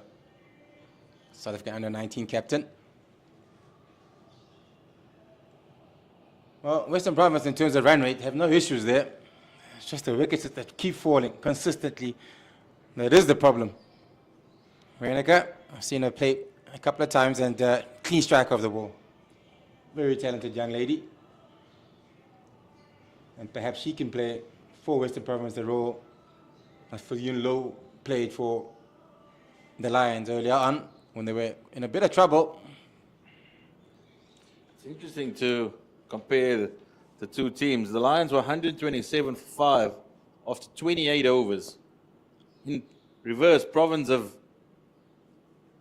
119 for 5 in just 17.4. So almost 10 overs difference. Yeah. So that's what we said. They're way ahead in terms of the rate. It's just the amount of wickets that they're losing. Ooh, coming down the wicket, first ball. They're not changing the way they're going to play, are they? Banks, what is the conversation there in that dressing room? What are they saying? Keep playing your shots. Stay aggressive. We spoke about intent from ball 1 yesterday with India. That certainly is the same mantra coming out here. Same mentality as Tilaka, I pretty much presume, for Reiniger. First ball up, down the wicket. Nothing. Generally, you'll have a conversation. We've just lost the 5th wicket. Let's consolidate, get yourselves in, get a couple of singles. No, not Western Province. Keep playing. Short and wide, down to 3rd man for 1. That's the end of the 18th over. If I'm not mistaken, just waiting. Yep, end of the 18th over. 120 for 5. 121 for 5, sorry. Province are All about the entertainment. Banks, was it the same in your day? Nah, man, there was no T20 cricket back then when I started off, so this wasn't the way Are we you played. that old? Are you that old that you played before T20 cricket? Yeah. T20 cricket started in 2004 in South Africa. Started in 2001 for Border. Played in the 2003 World Cup. Yeah, that is correct. Doesn't bring good memories, by the way, in the 2003 World Cup, especially on this ground against New Zealand. Yes. And an easy job, dropped him. Boucher, straightforward catch, 99%. If I say to Boucher, I'd have 100 times, how many times, he would say 100 times, I'll take that catch. But for whatever reason, during that World Cup, we just played un-South African-like cricket, to say the least. Un-South African cricket. Yeah, we couldn't even make it out the first round. Our fielding was horrible. Just remember the clouds coming in. Herschel Gibbs getting a fantastic 100 year that day to set up. And then Stephen Fleming, who took it away from us. Ironically, he's the coach of the Joburg Super Kings at the Wonders now. So very good memories, fond memories of. Stuck with Lewis, actually beat us that day. A bit of rain again. Always. What is it with South Africa and the rain? It's never in our favor, by the way. 2015 World Cup, remember 2015 World Cup also? People forget about 2015 World Cup when we lost to New Zealand. That David Miller was going at a good rate of pace, and then the rain came. We weren't able to capitalize on that, and New Zealand were, after a couple of drop catches as well, though. Banks, I was there. I'll never, ever forget that day. I was there at Auckland Park. It is etched into my memory. Still feel that's one of the most painful moments. Then again, has been served up a few more since then. Well, the rain hasn't exactly been our help. I think 1992 was the first time of memory that comes to mind. I was a 10-year-old watching. Couldn't believe what we were seeing. It was like 22 of 14, 22 of 7, 22 of 1, end of game. Yeah, South African cricket and all its stories. And think back to just a couple of months ago, Barbados 30 of 30. There was no rain there. Yeah, we should have won that game for sure. Bit of controversy in the end, but yeah, we shouldn't have left it to the umpires. Let me put it that way. Should have won that game quite comfortably. In the air, is it another wicket going down? Yes, it is. Western Province have not stopped playing aggressively, but they keep losing wickets. And this time, Renica gone for a duck. It's another one bites the dust for Western Province. 122 for 6. You feel that Western Province are pressing the self-destruct button here. They certainly are. Nobody prepared to stay with Faye Tunnicliffe. Every batter's coming in and just wanting to play their shots and trying to go over the top. It's taken comfortably. Kamotsura Poo, she's been excellent. She's got a second wicket, and the Lions got to feel now they'll feel that they've got this game under control. I wonder if Western Province will change their approach. I guess time will tell. But every time we think that they might just change their approach, they don't.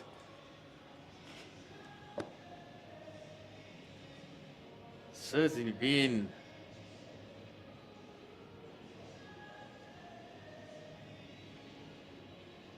an interesting batting display here by Western Province. They've wanted to be aggressive. But at the same time, you also got to be smart about it, Banks, and just feel the options that they've taken hasn't really been the one with the most percentages. When I say the approach has been all or nothing, I mean, I really mean all or nothing.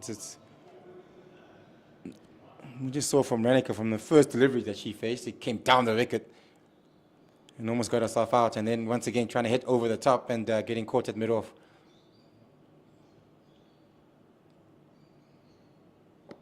Yeah, perhaps inspired by India yesterday. I don't know what it's inspired, but it hasn't been very sensible. And we're always the one to promote aggressive cricket, to promote positive cricket. There also has to be a level of smartness attached to it. And you feel that Kyle Riley could possibly just give yourself 20 balls. And that's what Sinead Viljoen did earlier. She got herself in, and that's when she started playing it. Yeah. Really playing. Change in field. I'm not sure why they'll do that with the new batter.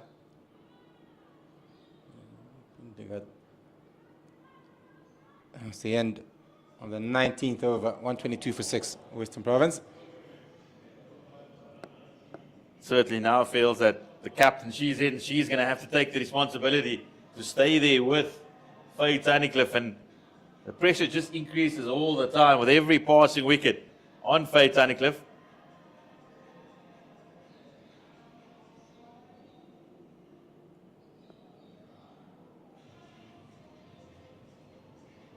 So it looks like there will be a change of bowling and More spin. you just got to ask yourself, the Lions, you had the young Faye Cowling running in, picking up 2 wickets in 2 overs. Does she not say, Skip, give me a ball.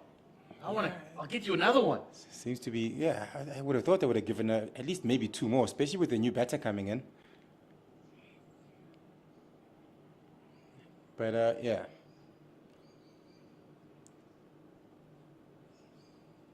Evans coming in, left arm spin. Sorry, right arm or spinner. Ah, through the hands, dropped.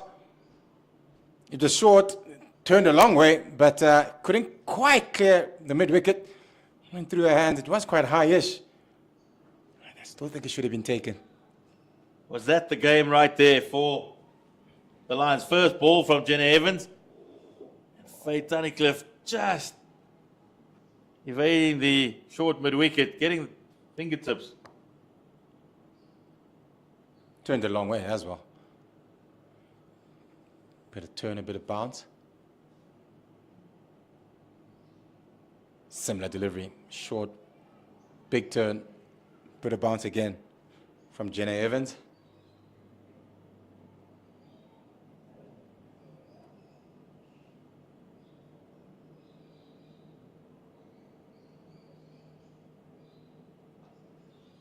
Fuller, better length.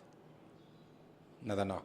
And there was a yes and a no, and basically, and eventually, sorry, called no. Fortunately not, I'm sorry. Seems to have hurt herself.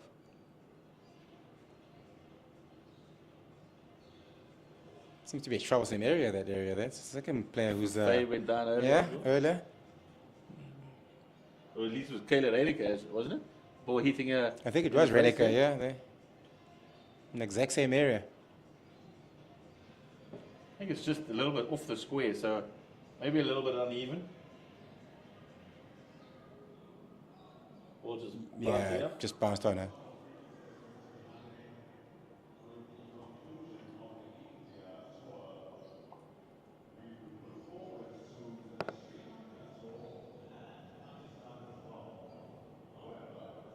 Brett's getting some tension. When you got to feel that the Lions now, they definitely in the advantage. Yeah, they've got the game in the Yeah. palm of their hands, and Yeah, if I was a betting man, certainly put my money on the Lions. Really, Certainly what, are one in the bet driving today? seat. Yeah, what? Yeah, well, yeah. The short although Yeah, we knew that was coming. I think that was taking candy from a baby. That one. Quite an easy bet to win, I Yeah. think.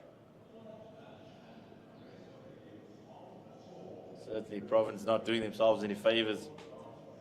I feel that it's going to have to be a captain's innings. Leah Jones having represented SA Emerging 11 recently as well, and also playing in the All Africa Games in Ghana. It's quite handy with a bat. But it is the Lion spinners who are just showing Western Province of how to bowl up here on the high veld.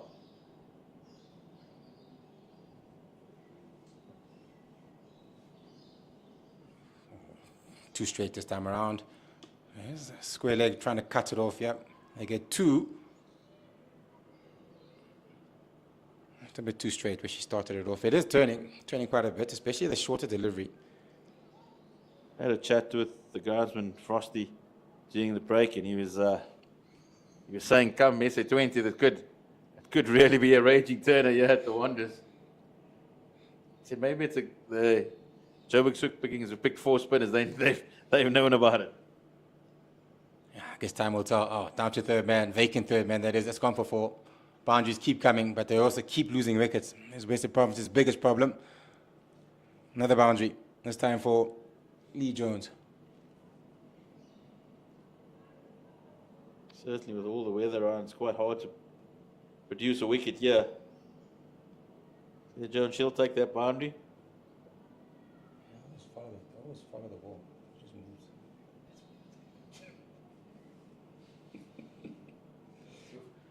Changing field. For an off spinner turning the ball big, by the way, turning quite a long way to have no mid wicket after she just got dropped during this over. It's again another wide. Still a bit of a question mark about the placement. I'm learning that. I'm learning it the hard way. Yeah. Last delivery. That is the end of the 20th over. Monday will go away and try and make sense of a few things before he comes back. And we welcome David back into the comms box.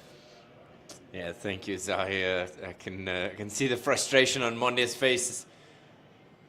And I suppose nobody more frustrated than the Western Province camp. 130 for 6 in real trouble here. As you mentioned, Jones and Tunnicliffe have to put some real hard work in here. They've got time. That's the great thing, is they've got the time on their side. But the line spinners have them in all sorts of trouble. Yes, David Hasfield felt a bit helter-skelter from the Province girls. They've seemed like they've been practicing for the T20 tomorrow. I know it's been above 6, close to 7 throughout.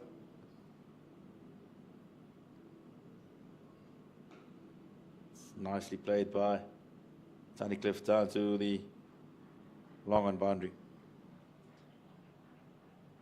And that's, I think, something that is as a result of the amount of T20 cricket that's on the go. Players want to bat positively, but it ends up being recklessly at times, and you can't always go at that pace. You have to understand that the 50 over game is a very long game. It's, it's double the T20 plus some more. So you have to manage energy levels, you have to manage temperament, you have to manage so many things that you don't usually have to worry about in a T20 game.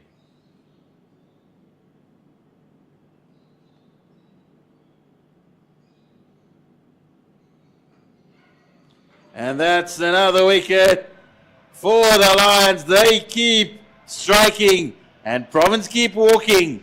Leah Jones, the captain, she departs for 6.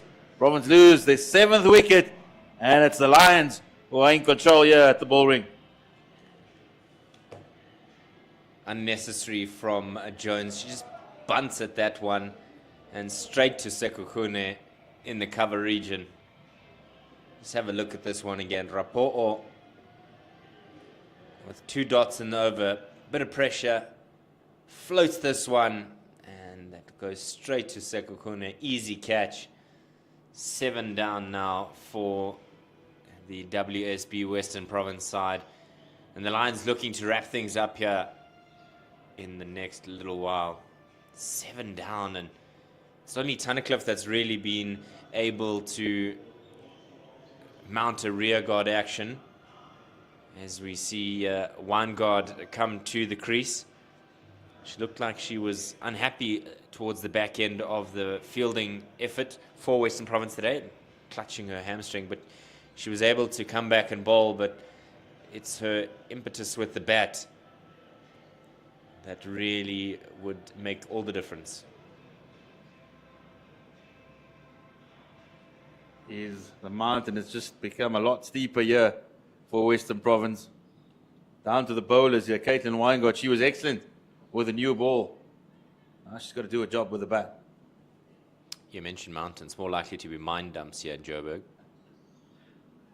And what a topic that is at the moment with 250 people stuck in one at the moment, isn't it? A terrible situation.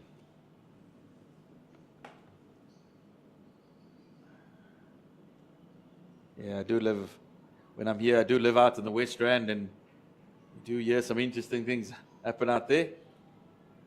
But that is the end of the 21st over. Western Province in all sorts of trouble. 131 for 7.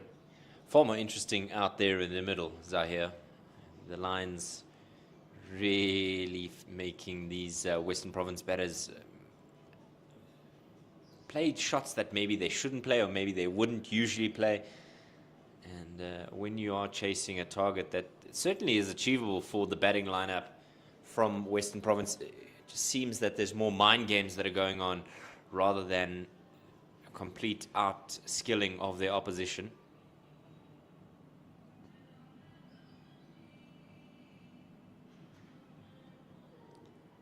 New over of spin.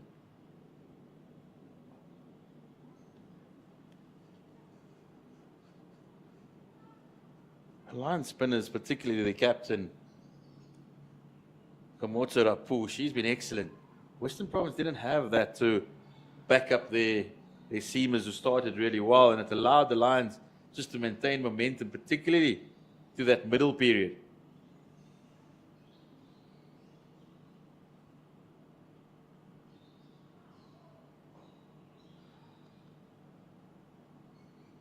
You were mentioning in the last over around the fact that the ball is turning a lot more here at the Wanderers. Traditionally not the case. There's a discussion of drop-in pitches coming to South Africa.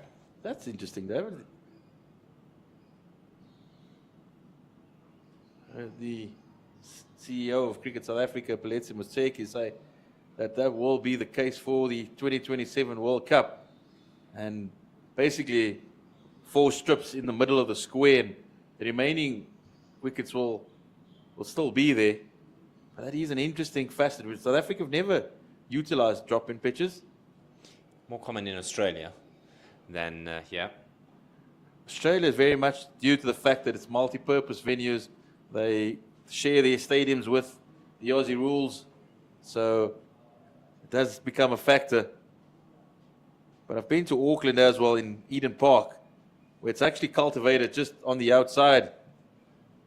It's quite an interesting thing to see. Gonna have to bowl that one again. It's quite an interesting to see how they create a greenhouse, and the entire wicket is prepared in simulated temperatures and conditions, and then transported across to the middle. I think it'll be a little bit different here in South Africa. Talk of it being made on the outfield. It's a big shot, but it's going down leg. So in South Africa, they're thinking of putting it out on creating it on the outfield, a little bit like you see at the Oval, where the ball just runs away once it hits those practice wickets.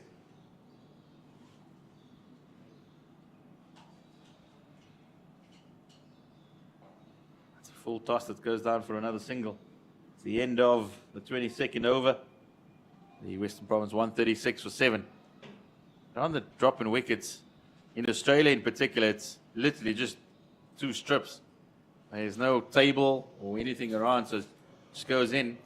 And what generally happens is it doesn't allow the ball to deteriorate. It doesn't create reverse swing. Because if you have a look at the surface over here, there's plenty of used wickets, and as the ball comes in from the outfield, it just wears away. But with those wickets, the ball just stays rock hard. Which could be of benefit to the batting side. You're able to hit the ball and feel confident about your stroke later in the innings, and maybe not just a bowler's game. Oh, it's definitely not a bowler's game. Well, that's well bowled by Counterattack, but it's definitely not a bowler's game here at the bull ring. If you were here yesterday, and certainly the first part of today. Joked with Frosty at the interval. That's struck in the air, and it's gone all the way for another maximum. Caitlin Weingart, she joins in the fun for Western Province, because certainly that's what they're trying to do, is entertain here. Cracker of a shot. It's a freebie. She made the most of it, hitting it straight over the bowler's head, and it just crept over the boundary rope for 6. Province continue to strike boundaries. Have to have 2 batters try put together a couple of partnerships. I think the key earlier for the Lions was that 50-run partnership between Viljoen Low and Meso, and then followed up by another couple of good partnerships with Evans and Cowling. And there is another wicket for the DP World Lions. Kamotsara Poo, she is delivering an excellent spell. The captain leading from the front. She picks up her 4th wicket. Province, they lose the 8th. The Lions were certainly convinced of this one. As you said, Rapport going up immediately, trapping Winegard, and the recovery comes in the over after the 6 that was hit straight. Rapport gets the last laugh. 8 down now with just Leroux and Vezi to come. Terrible signs for Western Province. Yeah, Faith Honeycliff, she might have to take matters into her own hands. She certainly cannot be sitting around and watching how everything is falling apart on the other end. You must be really frustrated not being able to. She's going at quicker than run a ball. Every time she opens up the end of the other side. Yeah, continuously being let down by her teammates. And it's frustrating, as you said, when you're on the other side and there's not much you can do about it. So just the one fielder out on the boundary. Kirsty Thompson, the dock on the cow corner boundary. And they've changed things up again, have the Lions. Viljoen Low close in at mid-wicket. And Brits being sent out to that extra cover region.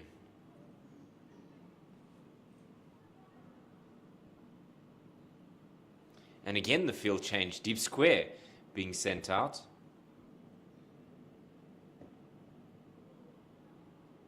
And that one will have Amy Gear exercising.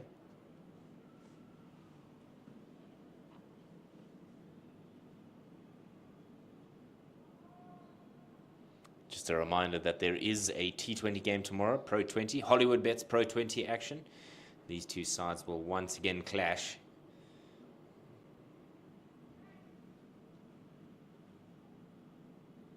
Beautifully bowled there by Rapu, just missing that off stump. It's Nala Jafted having just a wry smile. Just another coat of paint. So Leroux gets off the mark, but more importantly for the Lions, she does keep the strike, and that would not be ideal for Western Province. It's the end of the 23rd. Western Province in all sorts of trouble at 144 for 8. Has the belief gone, Zahir? Is it too late for Western Province to hold some semblance of hope for a positive result in their favour, or did they just mentally work out their plans for tomorrow's game? I think it's really going to be, like you said, a bit of a mind dump to get over from here. It'll be interesting to see how Faith Tunnicliffe bats with the tail. She's only got the bowlers. I feel that she'd want to take the majority of the strike, even turning down a few singles like the one that you just saw. You'd feel that she'd just send Tatum Leroux back and say, I'll take the bowling. Maybe you face 1 or 2 deliveries in the over. And that's when your game awareness has to come to the fore. I do know that it's possibly only an off-spinner, and that's what's said with all due respect to Jenny Evans, but you do want to see that Tunnicliffe has the mindset and the game awareness to take control of the innings. But why does she need to if Tatum Leroux can just turn around full tosses? It's going to be a no ball as well. It's a free hit. And as we said, Province just keep on scoring boundaries. Yeah, they're going to look to entertain us here, as it was a bit of a stray bullet there from Jenna Evans. Maybe just slipping out the hand. Well dealt with by Tatum Leroux. She gets her first boundary. 149 for 8. Still 124 runs to win, but the more likely result is those last 2 wickets for the DP World Lions. She makes certain that that one lands, but umpire Zubair Saleh signals a wide, and it's a free hit once again. Field can't change, of course. Still the same batter.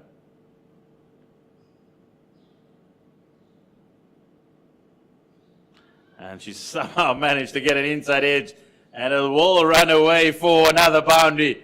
Province, they bring up their 150 with that stroke. And Tatum LaRue, she's got 2 boundaries in the over.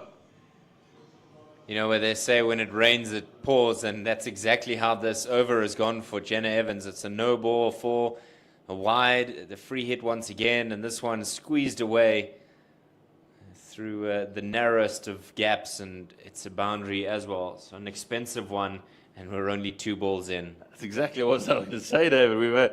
It's only been 2 legal deliveries. There's still an entire over to go. That one turned nicely away there from LaRue. The skipper might be saying, why did it take you, 4 or 5 balls to actually get that one right? Where was this, Jenna Evans? It's much better. There's a shy at the strikers end, but she was home safely in the end. I think the worst thing for Province that could happen is Faith Tunnicliffe after all of this being run out. One of those deflections off the bowler's hand, or a man-cad. Just looks like Faye's designed herself for this over. She's just leaning on her bat there, and LaRue, you face. Maybe the task is she'll face the spin and Tunnicliffe face the pace. Change in the field. Fulyunlo sent out to the cover boundary, offering 1 run.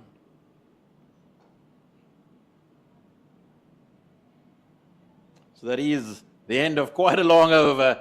Western Province 154 for 8 after 24. 119 runs required for victory.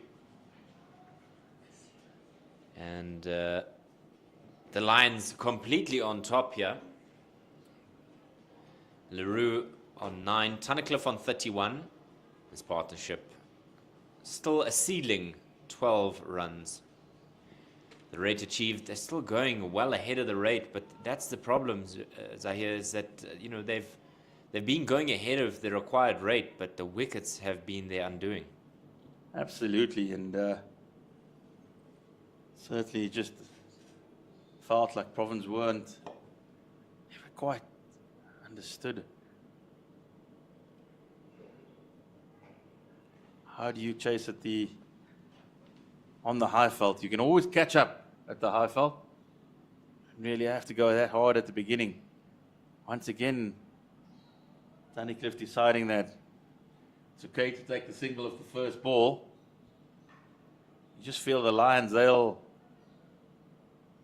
absolutely accept that with open arms. They've got 5 deliveries now. Rapu, she's chasing a 5er. The skipper bowled excellently well. Just got to contrast that to the way the Western Province spinners bowled earlier in the day. It's almost a gully in place here for the spinner.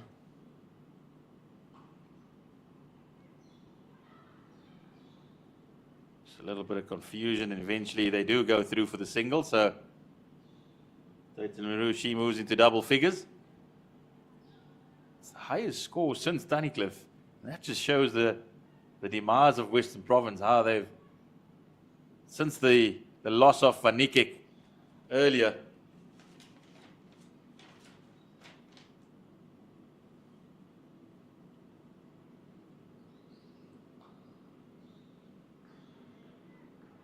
Province were 100 for 3 earlier when Tunnicliffe and Van Niekerk were at the wicket together. And since then, they've lost 5 for 56.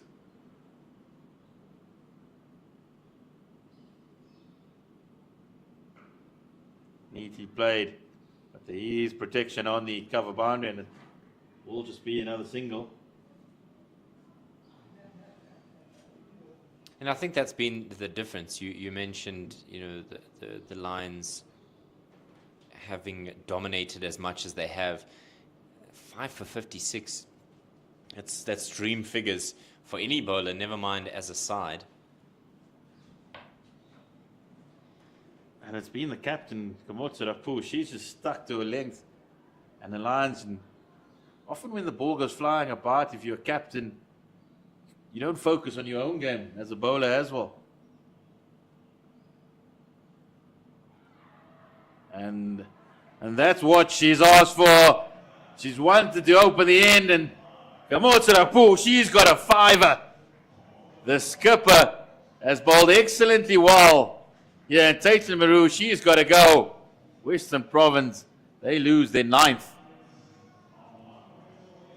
That one just sneaking through the gap there. Tatum LaRue left some vacant land, cleaned her up, and the skipper has 5. It's 157 for 9 at the halfway stage. It's only 25 overs gone. That's it. And we spoke earlier about doubling the score at 30 overs, not even 25. So, Province feeling like they must be just going a little bit so hard. Their game management, their game understanding, just not on par today. But that takes nothing away from this DP World line side. They've been really, really good, led by their captain, counterattack. She's got a fiver. And now you'd like to see Faye Tunnicliffe at least just protect the likes of Nasipo Vezi here. Last batter in. I'd like to see Faye. He's trying to face at least 4 deliveries of the over as we've brought Tumisa Kukani back into the attack. And that's the frustrating thing for Western Province fans, is Tunnicliffe facing one delivery and then trotting off to the other end and saying, well, that's my job done for the over. Especially when you're protecting, number 10 at the other end. Yes, LaRue has some handy skills with the bat, but you're still expected as a specialist batter to be the one to shepherd the partner at the other end.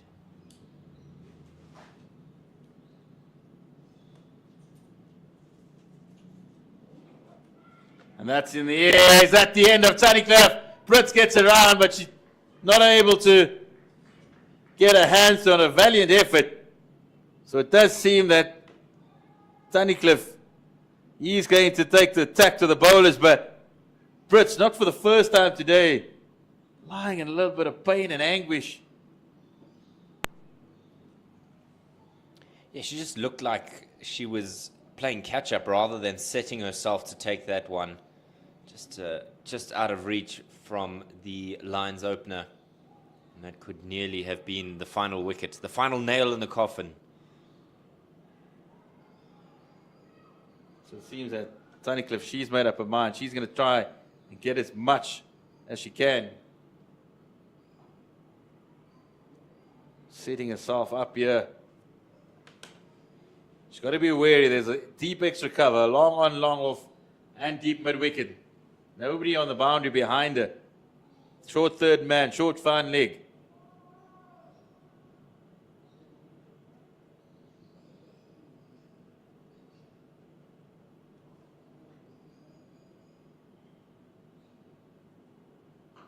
Gives herself room. It goes deep.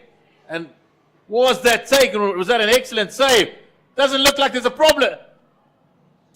What has happened there? Western Province thought it was a boundary.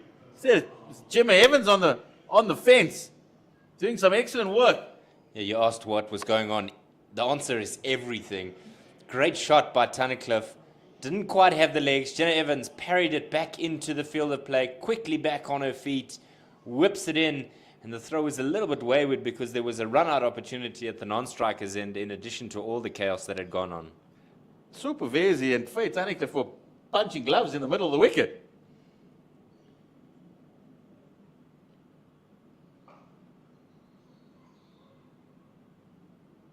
And on this occasion, Evans, she can't get around, And here's another boundary. But we almost had a disaster earlier. That would have been a comical end to the innings. Tunnicliffe, she certainly set herself up here. Much happier now to try and go after things herself and also farm the strike a little bit more. It's a good stroke. She's played it across the line, but comfortable in the end for that one to go to the boundary for 4.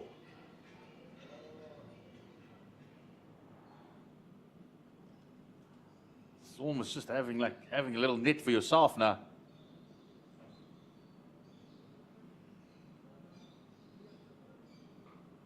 She goes again. She'll only get the single, so she'll leave Nosebovezi with 1 delivery from Tumi Sekukani. Will it be enough for the Lions? Yeah, I'm sure Sekukune would believe that 1 to the number 11 will be sufficient. And with that, a change in the field. Both of the boundary fielders come inside the ring and only 1 gets sent out. Ah, no, there's the second. So fine leg and third man out on the boundary. Do you expect something a little bit shorter? We'll see. I think that's a good delivery. You got to target the stumps. That's where you're wanting to get the last batter out. And he is the end of the 26th over. Another expensive one, but I'm sure the Lions won't mind that. They need just 1 wicket. As you have a look at the Western Province dugout, not a very happy bunch at the moment. They would have backed their batting lineup to really try and get at least close to the Lions' total. Just partnerships have been the undoing, or the lack of, I should say. Bit of a silver lining for the Western Province batting lineup is that they'll get the opportunity to go again tomorrow. So it can have positives for yourselves as a batting lineup. You don't come right on the Saturday. Sunday you could do it again.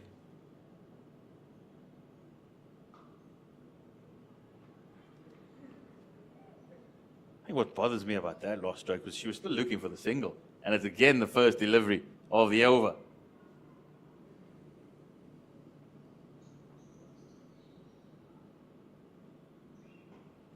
Goes up in the air. And it goes all the way from Faye Tunnicliffe. She's batting beautifully here for Western Province. And if only, she must be thinking of had a few more partners remaining in the dugout. Lovely stroke that by Faye Tunnicliffe. Just a stand and deliver type shot. And pierces the 2 fielders. Nobody able to get a hand on it. I think what I liked about the stroke was she saw it wasn't quite where she wanted, and then she said herself, she didn't just go through with it. That allowed her to create the momentum.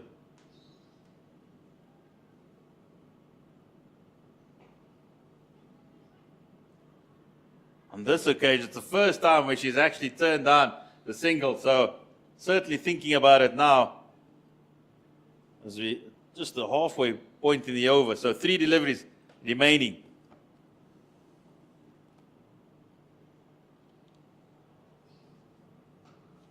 Pulls it deep into the mid-wicket boundary, and it's another maximum.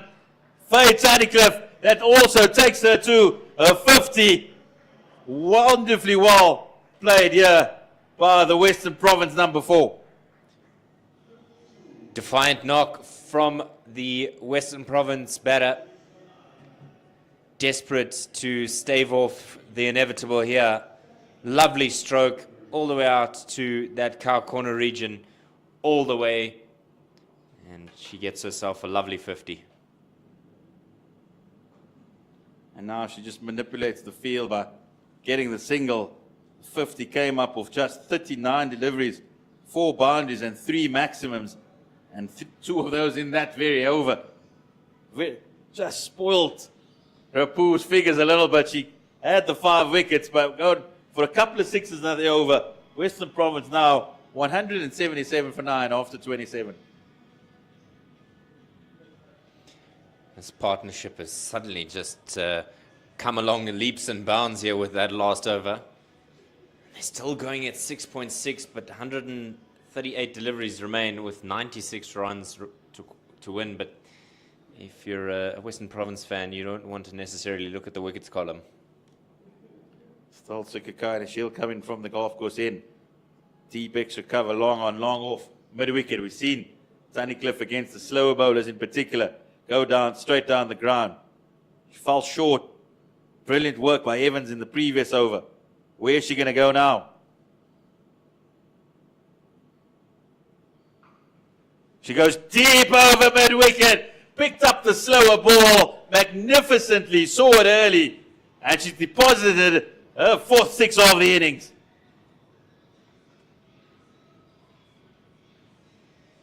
Tunnicliffe continuing where she left off. Whacked away to the onside. Doesn't matter how many fielders you put out there, she's going to hit them well over the rope. She certainly found that this is the rhythm for her. I think she's got the clarity of mind. She knows now that she's got to face the majority of the deliveries, and she has to score virtually everything on her own.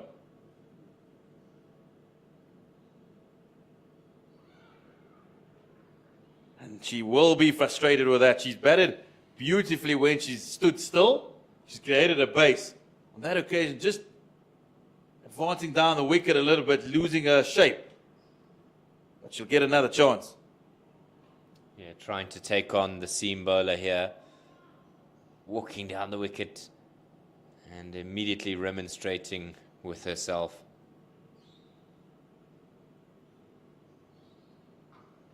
That goes down the ground again. She hasn't quite middled that. And they wouldn't. Chance for a run out. That should be the game. That is the game. She knew she had to come back for the two. Absolutely livid with herself is Faye Tunnicliffe. But the Lions, the DP World Lions, they are overjoyed. They've managed to dismiss WSB Western Province for 184. Faye Tunnicliffe, she batted beautifully, but the run out, it's all she wrote. And the Lions, they are victors here by 89 runs.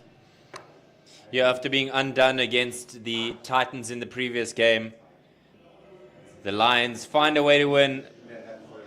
WSB Western Province undone in this, their third game in the competition.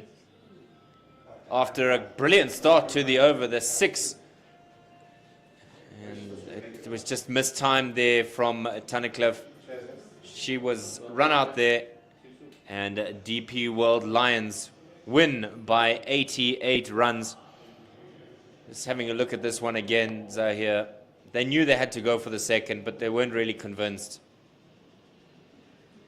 Just feel that the moment she did not hit it cleanly, she's been doing really well, but not taking the single. That's what we talk about. Province game awareness today, just letting them down. That's the scorecard. Laura Goodall, she started like a house on fire, followed by Danae van Niekerk. Faye Tunnicliffe, she's actually 60 not out. She wasn't run out. The last batter, Nasipo Vezi, she was run out. But it's that middle order that was basically decimated by the Lions captain, Kamotsa Rapu. She picked up 5, as you can see, 5 for 44. That did the real damage, but really impressive was Faye Cowling. She dug it in short with a couple of deliveries, picked up 3 wickets, and also 1 for Mkize, as the Lions routing Western Province here by 89 runs. A bit of a break for the Lions as they take on the Dolphins in Durban on the 14th of December, while Western Province head to Bloem for their next fixture against the ladies from the Free State. Thank you for joining us for today's fixture. We look forward to sharing your journey with us tomorrow as these two sides clash in the Pro50 game. Play will get underway at 10 a.m. and that's all she wrote. Province won the toss, decided they'll have a ball, and the Lions, through the batting of Sunette Viljoen Low and contributions from Cowling, Merso and Jenna Evans, achieved 272 for 9. Contributing with the ball for Western Province, Weingard, Jones, LaRue and Tunnicliffe, but not enough in the tank for the Western Province side. So tomorrow, 10 a.m., these two sides will get underway for Pro 20 action. We look forward to having you with us. From all of us here, myself, David, Zahir, and Monde Zondeki, thank you so much to our production team, and we will see you nice and early tomorrow morning.